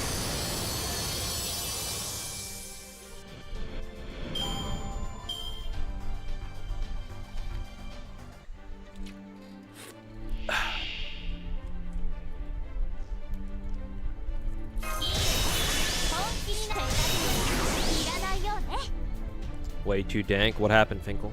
Did something happen with the stream?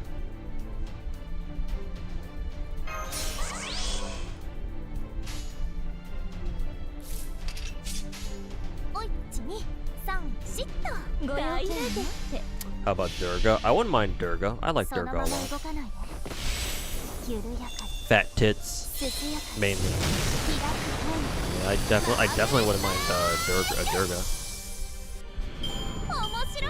I don't know about 120 though, but level 100 for sure. I would be open to that.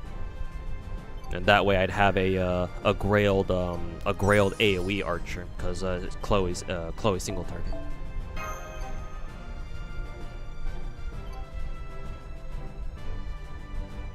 Oh, the audio from the MP, yeah. Yeah, it can blow out some ears. Oops. 突然ですが、先輩はスイカに塩をかけますか? Oops, my bad. Chloe not bowed. Oh yeah, that's right. I completely forgot about Bow Archer. Imagine grailing a servant and completely forgetting about them like 5 minutes later. Oh yeah, that's right. Yeah, so actually, yeah, I do have 2 grailed archers, and they're both single target too. Which is fine because Bao is quick, so different team setup.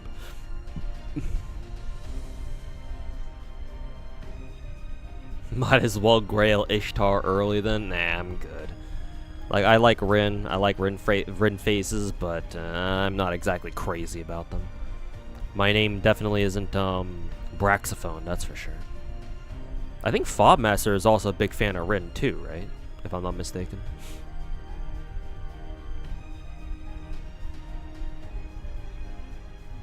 But yeah, I prefer Durga. But I will admit it's mainly because Durga has fatter titties, or the Sakura faces have fatter titties than the Rin faces do. Maybe if Rin had like what, triple the tit size, then maybe she'd make for a good contender. But as it is, like she's alright.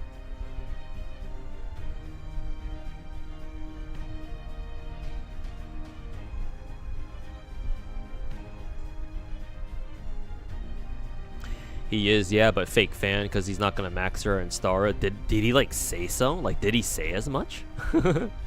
Or are you just being like, well, no, like Braxophone doesn't even play Starrail? Because yeah, like I'm pretty sure Brax doesn't even play Starrail anymore. Like I'm pretty sure he was one of those Casterus global passive retards last year, where they were like, oh, we're gonna quit Starrail because Casterus is global passive.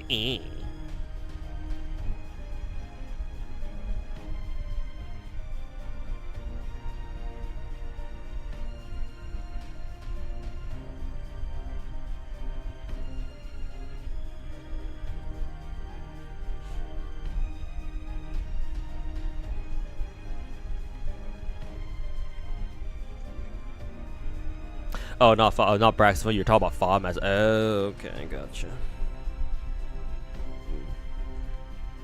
Okay. I'm sure Fobmaster will definitely pull for Rin S6 or what, or sorry, E6 or whatever. But yeah, as for like actually using her, yeah, probably not. In Starrail, Rin's tits are a bit bigger. Oh, that's good. Good to hear. Well, that's not really Rin anyway. Yeah, I know. Like medium, like small/medium tits are kind of Rin's thing. Yeah. To make them bigger would be sacrilegious. Yeah. Like Rin having like more modest titties, like moderate or like even small titties, is almost essential to her character as like her thighs are. So yeah, no, I agree. They shouldn't change that.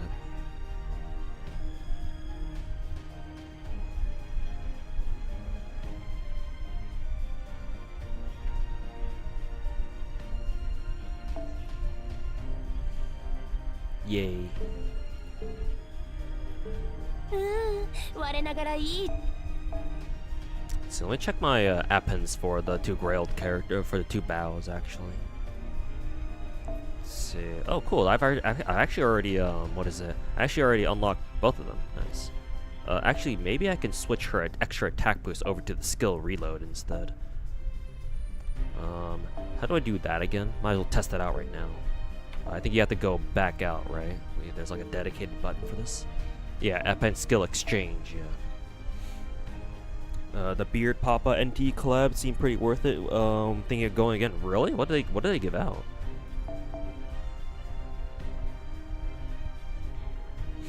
Her tits aren't that much bigger, but you can definitely notice the difference. Oh, okay, fair enough. Do people still care about that? Hey, Star Rail doesn't have PvP, so why give a shit? Remember, Kung Fu Titan, a lot of big gacha players are fucking retarded. And like you could definitely there were some people out there, quite a few people out there who unironically believed in that shit, and even and like hell, I'm sure not all of them truly believed in it, but they went with it anyway because it was a popular thing to say. You know, so it's like, oh, you know, this is the popular thing to do and say. This is the popular thing to say or whatever. So let's just go with it for free views, clicks and views. Literally zero fucking backbone, zero fucking spine, dog shit creators or influencers saying that shit.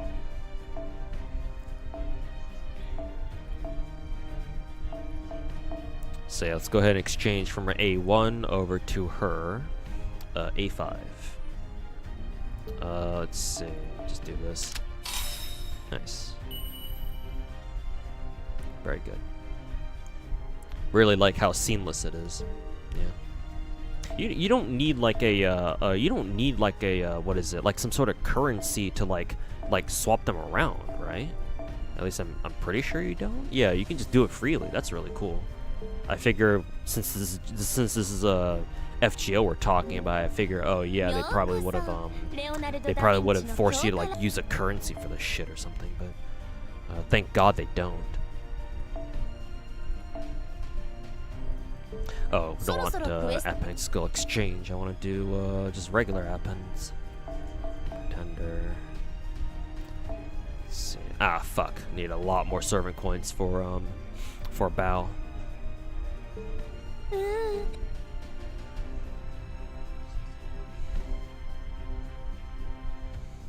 Never knew I had a grailed Lartoria. Was she normal? No, I had actually been working on Lartoria 120 for quite a bit now.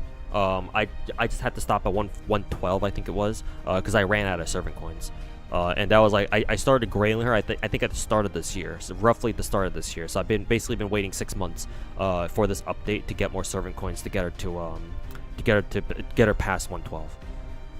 But yeah, no, I decided to start 120ing her at the start of the year.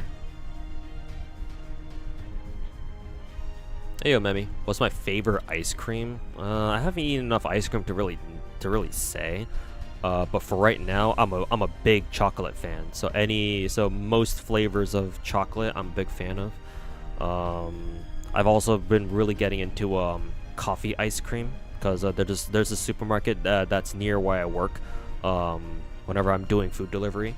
And they oftentimes have I think at the end of each week they usually have some sort of Haagen-Dazs ice cream deal going on, just as a clearance thing, where you can get two cups, decently sized cups, for $6, which since considering it's Haagen-Dazs, it's not too bad, I don't think. And they have a coffee. They oftentimes have the coffee flavor, so I've gotten that sometimes, and the coffee flavor is really nice. So I like chocolate, coffee. I have fond memories of sherbet ice cream, like rainbow sherbet. I remember when I was young, my mom would sometimes take me to Baskin Robbins as a treat or something like that, and I'd usually get the rainbow sherbet flavor if I wasn't feeling like chocolate that day. You like sherbet these days? Yeah, same. Yeah, it's been a while since I last had like a sherbet ice cream. Would be nice to have some again. Imagine Haagen-Dazs selling Bargus-sized cups of ice cream. So what, like literal like fucking basketball net-sized buckets of ice cream? Jesus. We don't really have FGO streams nowadays. Yeah, because you know I don't really have a reason to stream it as much. Do I like coffee on its own too? I guess. I just don't go over. I just never go out of my way to get some. Like I can drink coffee. I don't have anything against it. It's just I don't like. I've never thought to like go out of my way to get it. But I like the smell of coffee, or at least you know some types of coffee. I don't know if I would drink like hard, like straight black coffee. Like that might be a bit too intense for me. But like. You give me a coffee that's nicely sugared and creamed or whatever, and it's got a nice flavor to it. It's like, yeah, I'm down.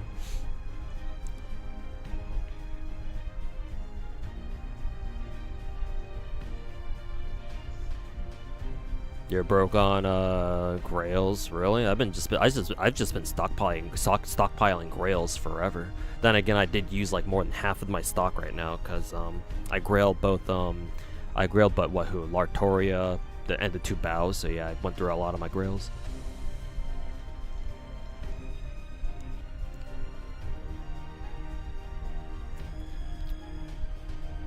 You cast it every grail? Yeah, we can never get enough grails. Never enough grails. We always want more. We need more. Rah. I mean, fuck, man. I wish I could grill everybody. Well, at least all the waifus.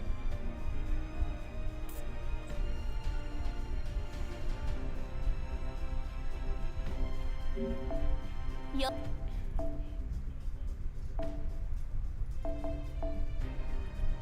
Let's see.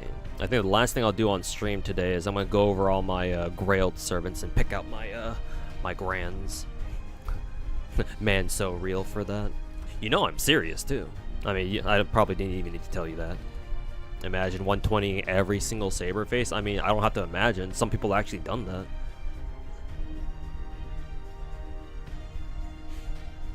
Like X0 says, no boobs, no go. That's kind of surprising given that X0's favorite servant is Ishtar. Like he's a big Rin fan, and yet his motto is no boobs, no go. I mean, it's not like Rin doesn't have any titties, but like, I feel like you know, for him to say that, his favorite servant should probably be somebody other than Rin, or at least somebody who has a bigger tit size than Rin, maybe. But asking about Kama. Yeah, I was there when he luck sacked his MP5 Kama in like less than what, like 300 Saint Quartz or something. Jesus Christ, that was years ago too. Mostly is saying I'm pulling for. Yeah, that's true. I forgot. Yeah, that's true. And hey, he didn't. To be fair, X0 didn't specify what size of tits. So yeah, any tits is fine by him, I guess. But then again, along that logic, guys have tits too. Men have breasts too.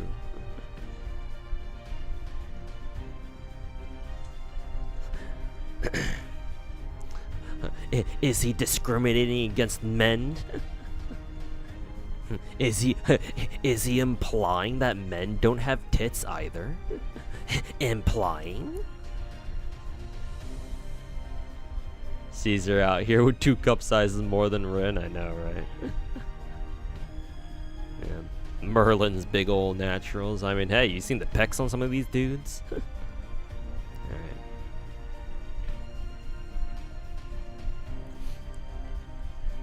Alright. Excuse me. Alright. So my Grand Saber is obviously going to be Suzuka. Not really a debate about that. I think for my Grand Servant, man, I actually don't know. This is gonna be a hard choice because I just grailed Bao, but I kind of want to grand her. But then again, Chloe's been level 100 for way longer, so I might grand Chloe. The archer is actually a much more difficult decision here. Imagine Chloe being a grand archer. What the fuck? That sounds like a fucked up. That sounds like a fucked up. What is it? The Prisma Ilia timeline, or like a Prisma Ilia anime season. It's like, oh, whoop, Chloe became a grand servant. Oh shit. You can always change after effect. Oh really? Oh yeah, that's right. I think I remember somebody telling me that too. Yeah, that's true. Okay, Lancer. This is easy. Tama Lancer is gonna be my Grand Lancer. That's an easy ass choice. Okay, now actually no, Rider's easy because I only have one Grailed servant, one Grailed ride. That's Suzuka again. It's too bad my Suzuka isn't is only MP2. I think yeah, she's only MP2. God, I wish I could get more copies of Suzuka Rider. Actually, hold up. Let me look up her rate ups. Suzuka goes and Rider FGO. Vacay. Let's see, trivia. Let me check her rate ups. Availability. She was available during. Oh God, she only has 2. What the fuck? Let's see. Yeah, she only has 2. Her second one is actually it should actually be happening very soon if it hasn't happened already. Didn't we just have a rerun of Summer? Was she on that? Oh God. I think those banners are already gone now, right? Yeah, because I'm pretty sure they're not here anymore. Yeah, it did. Yeah, I'm pretty sure they're gone now. Yeah, we only have 3 banners. Fuck, I wasn't paying attention. Because yeah, if I had known, then I would have at least tried going for MP3. I think I would have been happy with at least MP3. Oh well. God knows when they'll ever be back again, or when she'll be back again. Yo, Dante, welcome back. Also, I don't appreciate you calling my chatters Hoyo shells. So cut that out, man.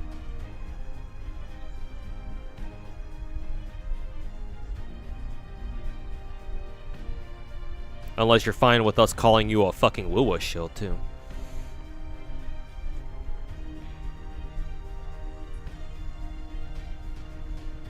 She'll be on raid before Grand Rider Duel itself because they rate up everything, but it comes down to who she's paired with SSR wise. Oh really? Okay. I guess I'll try to remember that then. She's got a banner when all the riders and when all the riders get rated up. Okay, cool. Then yeah, I'm gonna have to keep an eye out for that. Actually, what's that banner called? I'm actually kind of curious. FGO Rider Grand Duel rate up. How does this work? Grand Rider? No, that's not it. Grand Duel, yeah, Grand Duel Rider. Okay. But it doesn't show. Oh, here's the summoning campaign. Yeah, here it is. All right. So all related rate up SSR banners will run simultaneously instead of having a rotational schedule. I mean, this is how it always should have been.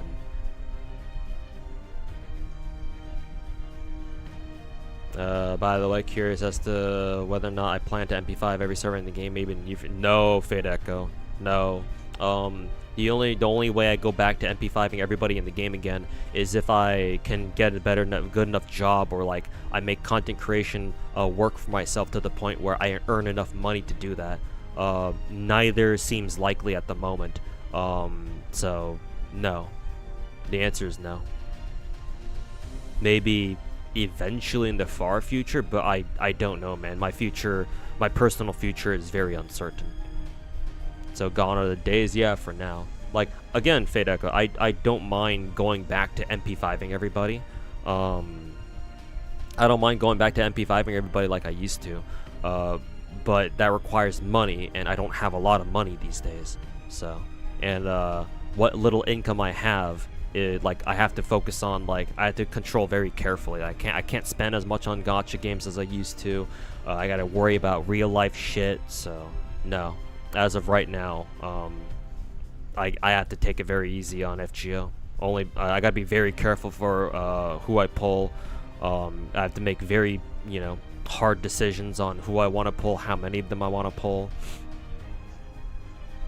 Like, I could very easily try to go for MP5 Space Erish, but not only is that not going to happen because I don't have enough Sing Quartz, but also I need to save for the other two Summer Servants. So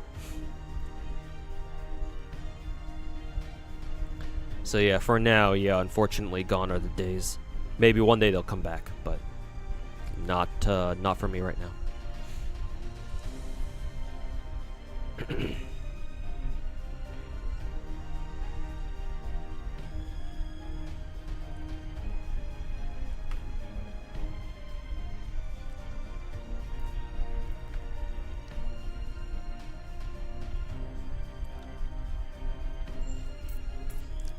Why is it always Wuo versus Hoyo?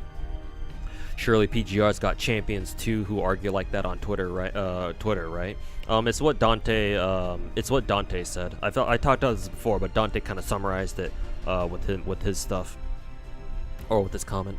Why Hoyo in general? Because again, just repeating what Dante said in chat. A lot of Wuo players, especially the very vocal ones, the super fucking circle jerky ones, the super like narrative, like propaganda, agenda pushing ones. A lot of them used to play Genshin back in the day.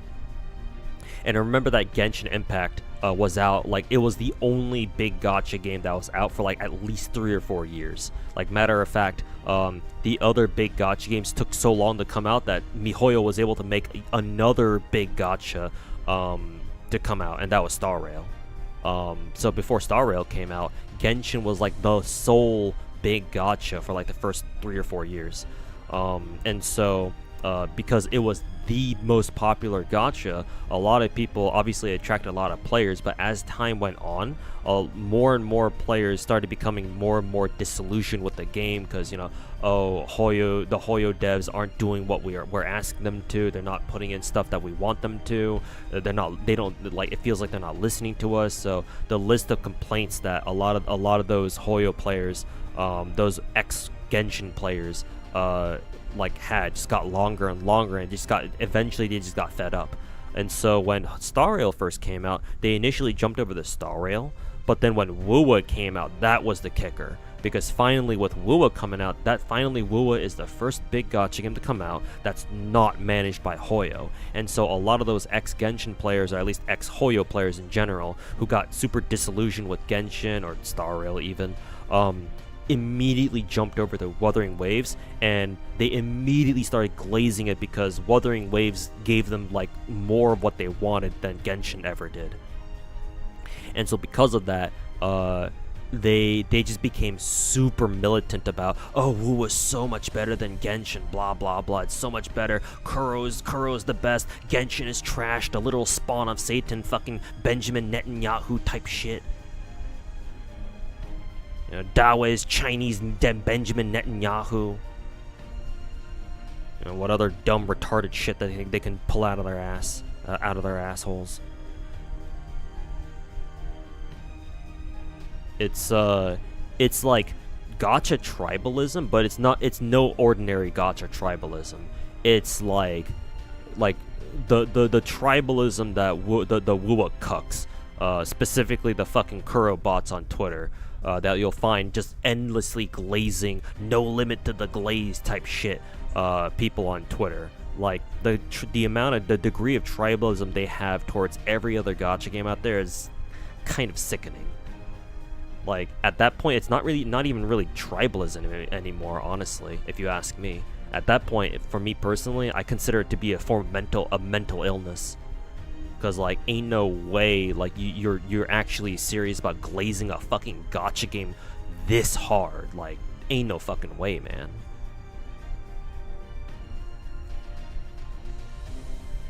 Like, holy fucking shit, man. Genshin still not having a 5-star tall muscular Oni waifu is a fucking crime. Well, unfortunately, the average Chinese player is not really a fan of muscular waifus. Unfortunately, they don't really like that side. They don't really like that side of They don't really like that body type. It's existed since time immemorial. Yeah, there's always been tribalism, but like, holy fuck, gacha players take it to another level, man. Like, especially the Wuwa cucks, it's like, holy fuck, man. You like physically can't have a fucking conversation with them. Kuro glazers sound so foreign to you because you've yet to come across an unhinged PGR player. Yeah, so that's why specifically I call them Wuwa cucks or Wuwa shills. Because yeah, obviously it's not all all Kuro players. Because yeah, if you say all Kuro players, then yeah, you have to count PGR too. But no, the average PGR players is fine. They're chill for the most part.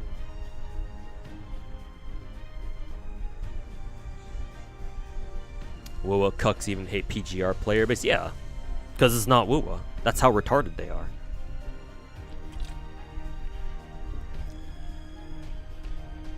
Kuro bots. So that's very common. That tells me that you don't really go on Twitter, but that's a good thing. Yeah, you if possible, try to stay away from Wuwa Twitter.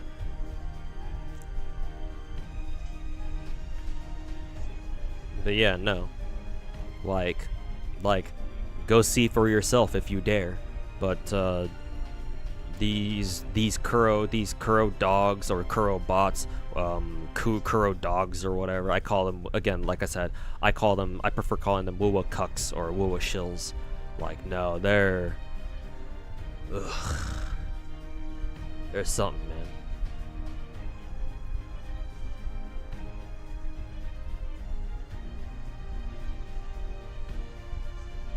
Like literal bitches getting dog walked by Solon and Kuro and Tencent.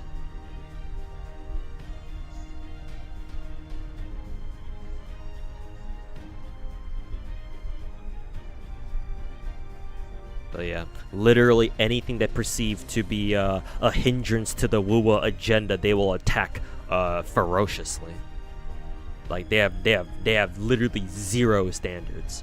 The only standard they have is furthering the Wuthering Waves agenda, like they're fucking Limbus Company players. Or Limbus Company fans, I should say. Yeah, but life, you ain't going there. Yeah, good. You shouldn't. Just leave that shit to, me, I guess. I'll deal with them for you.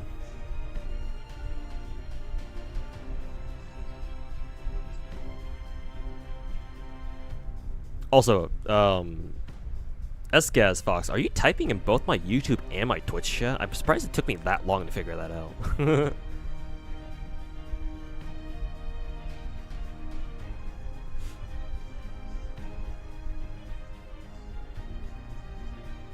No idea what's so special about Limbus Company. It has a great story, but and it's got a very unique style of gameplay, but it's mainly based off of Library of Ruina gameplay. Other than that, the only other special attribute it has is that apparently some people made Roblox mods involving Limbus Company characters, and for some reason they got really popular, and so Limbus Company has a huge following outside the game for some reason. LARPers, if you will.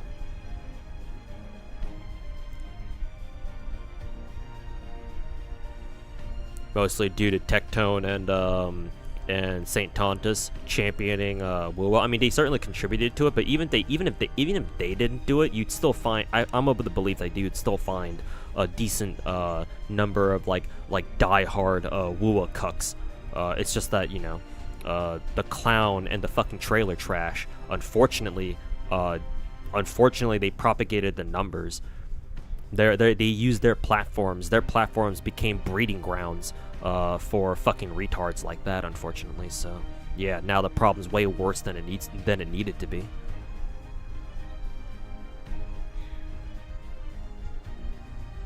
But oh well, it is what it is.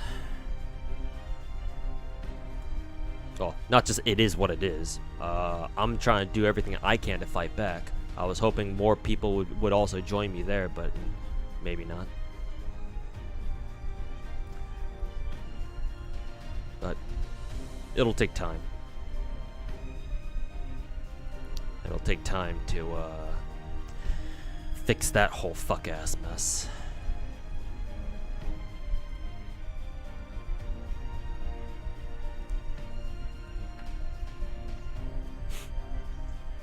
Blocked those 2 years ago. Wonder what happened to 2 of them. Tectone, I don't know if you've heard, but Tectone, he's got into a lot of like personal IRL drama / trouble.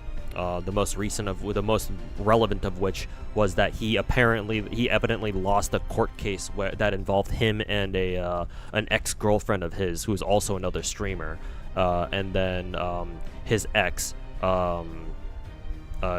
accused him of sexual abuse, basically, and apparently she had proof of it. And so yeah, they went to court. They had a court case. It wasn't like an actual official court case. I don't know how to describe it. I'm no expert in like what law or something like that, or anything like that, or like the judicial system. But he did lose a court case, despite having 5 fucking lawyers working for him. So that's kind of pathetic. And he's currently under a protective order, apparently, which is even worse than a restraining order. So he's like, IRL, he's restricted from doing certain things, like, you know, owning guns and shit. So thank God. What else? Let's see. He got banned off Twitch last year for a full year, mind you. He's got a couple more months left to go. So in the meantime, he's been streaming off this other streaming site called like Rumble or something like that. I'm pretty sure he still makes YouTube content, though obviously I'm not bothering to check. But yeah. Basically, he's tried to transition to becoming like a grifter creator. I mean, he's already been acting like a grifter for the past couple of years, to be honest with you. Maybe he always was. Perhaps he always was, but like the past like 2 years or so, 2-3 years, it's been like he hasn't even fucking been trying to hide it. Thankfully, he's not really doing like gacha content anymore, though he oftentimes like talks about it, from what I hear.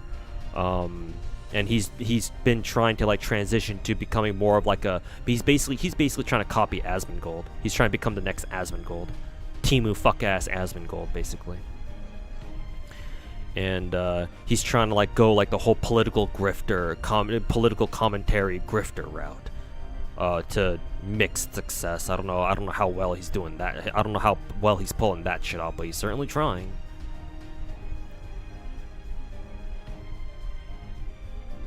Glad Slice distanced himself from Tectone. Yeah, I mean, I'm sure. Like, Slice isn't dumb. Like, he's not one of those creators. So he's not a rat. So yeah, no. I'm glad he did too. Though, to be fair, in this day and age, you never really know, right? You never really know, do you? But yeah, no. It's good that Mr. Slice didn't associate with them much for very much longer.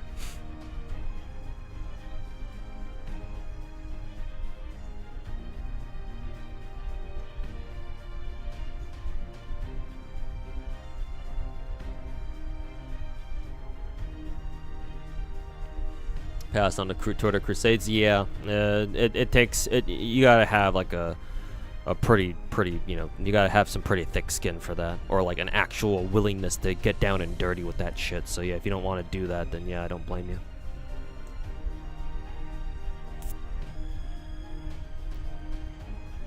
He might have beat Atsu and Envy, but he's never getting rid of his I mean, and even then, Envy's kind of coming back too. I think, you know. Like, I think Envy's been streaming, like, what, I don't know, Genshin or whatever? So, like, he eventually came back, sure, but, you know, like, sure, yeah. I'm sure his channel took quite a beating from who is it?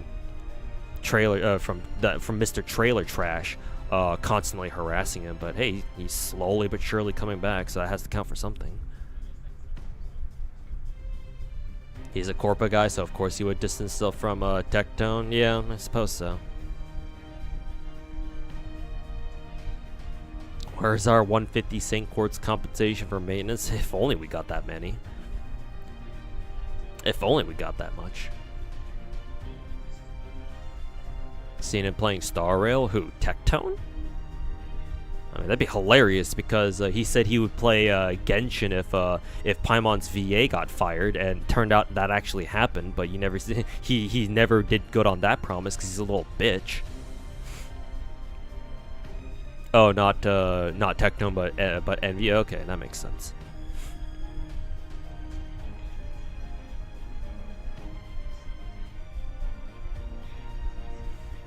Like that they did auto log us since for the day it was down. What, FGO? I mean, they should, considering what happened before. So yeah, they fucking better.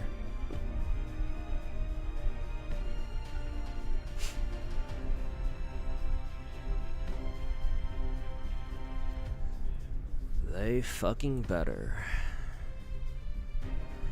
Have you seen Silver Palace Gacha? It's gonna be like, yeah, I've been told. Yeah. Not sure how I feel about that. If it's more like NTEs, then thank God, but we'll have to see.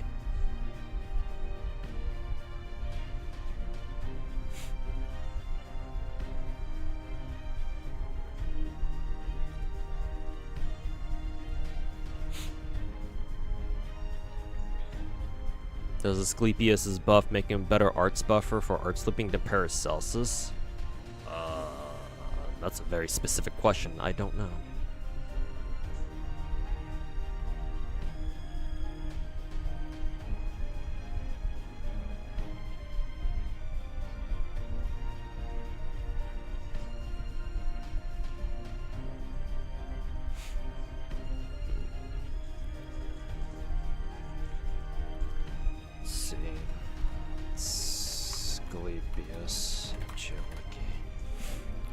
What buff does Ass Clap get again? I'm assuming it's third skill buff. Yeah, third skill buff. Okay, it goes from let's see, 20% charge.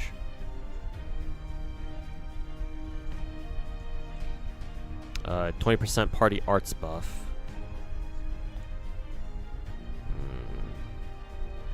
Healing, guts. Okay, so the only important thing is the arts buff. And then he has 30% party NP gen.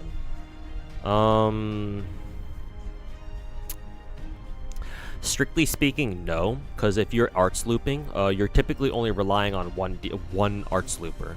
Because like arts looping, so like why would you need more than one? Because if you're using like an arts quote-unquote looper, but then you're also relying on another DPS, and that's a multi-core team at that point.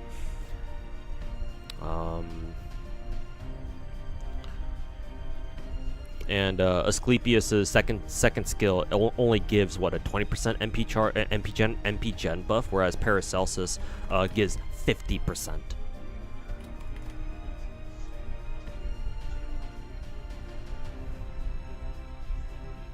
Yeah, MP generation rate for one ally, in 3 turns, 30 to 50%. So strictly speaking, no. Asclepius's looping support is still not as good as Paracelsus's.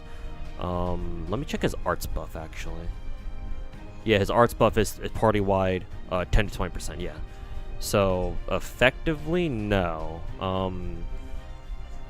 Like maybe there are some fringe cases where Asclepius might be able to like double buff like 2 different arts loopers, but at that point it's like, well, why are you even using 2 different loopers? Just use one.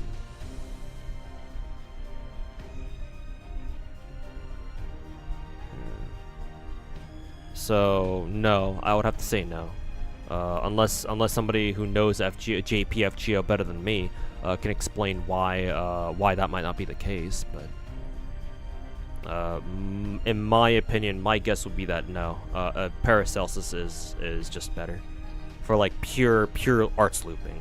Maybe Ass Clap is better for something else, but not for arts looping. Not in my opinion. Maybe for a different use, then maybe, yeah. Because Ass Clap has more utility than Paracelsus, that's for sure.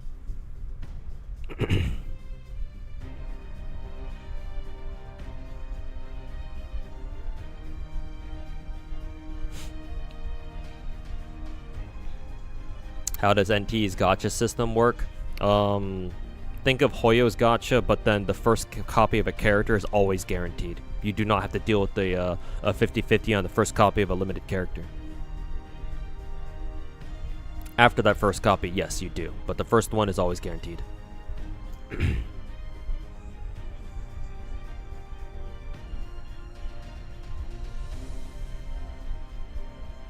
Back-to-back fun spending events, 13 million.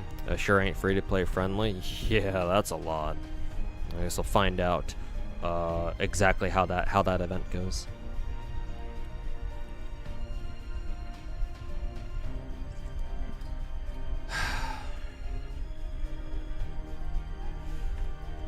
Anyways.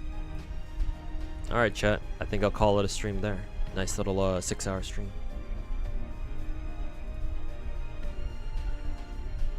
Sure, I hope you get better luck with this one. I mean, hey, if it makes you feel any better, Finkel.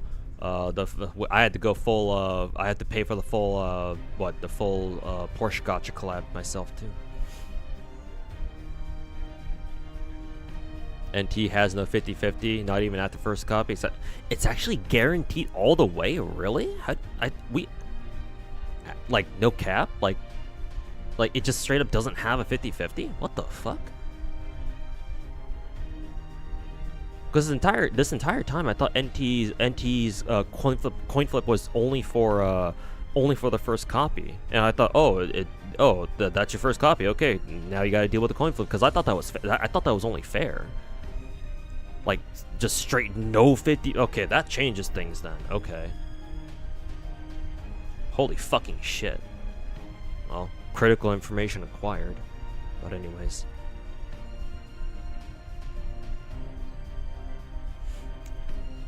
Coin flips only happen on standard. Even then, it's not really a coin flip at that point now, is it? No cap, best gacha for a reason. Yeah, at this point, yeah, no, it's undisputed, man. Yeah, NT's gacha is by far the single best out of all the big gachas. Might even be the single best gacha ever. What the fuck? But anyways, yeah, time for me to get going. But yeah, take care, everybody. Thanks for letting me know about the NTE gacha. Let's see, Mr. Poke's streaming right now. So is Genozod. They're already back from Axe? The event literally ended today. How are they already back?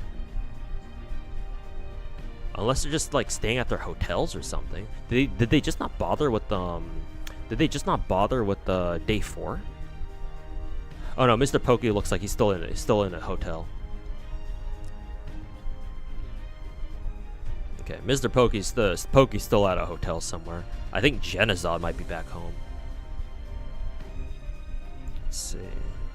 Yeah, looking at his webcam, it looks like he's back at home. I don't know. I don't want to say for sure. Yeah, he's got to be back at home because he's got like a mic and all that. So yeah.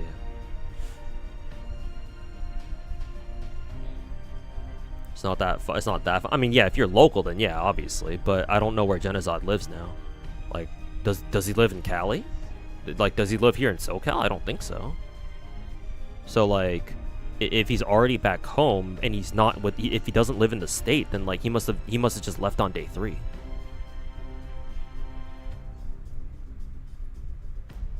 Texas, yeah. Then that means he must have left. He either left at the end of day 3, or he must have left like basically at the start of day 4. So like he basically missed all of day 4 pretty much. Well, not that it really matters because nothing really happens on day 4, to be honest. All the good shit's already happened by that point. So day 4 is basically just like a cleanup day anyway. But either way, well, hopefully enjoy them. Hopefully they all enjoyed Axe. Back from Axe, yeah, exactly. Yeah. So maybe I shouldn't have even asked. Anyways, I'll send you guys over to Mr. Poke. I think I've raided Genozod before, so. Only good thing day 4 is good for is artist alley sales, or like last minute like dealers hall, like exhibitor like sales, like clearance sales. Yeah. But anyways, I'm gonna send you guys over to Mr. Pokey for those of you guys over in Twitch chat. But yeah, thanks everybody for hanging out. I know we had a more higher than usual view count because I was streaming FGO. Would love to see you guys come back for other streams as well. So make sure to follow the channel. But yeah, saw quite a few old faces. Thanks for stopping by. It was good catching up with everybody. And so yeah, go over to Mr. Pokey stream and tell him I said what's up. And hopefully he enjoyed AMA Expo. So yeah, I'm not sure if I'm going to stream tomorrow. I want to use tomorrow to like really catch up with a lot of like IRL stuff and like make a lot of progress on videos. So tomorrow I usually do streams during Mondays, but tomorrow is going to be kind of iffy. So yeah, if I do manage to stream, it'll probably be another late night stream like today. If not, then we'll see when I can stream next. But yeah, I'll let you guys know, or you guys will be able to see. Excuse me. Make sure you join the Discord.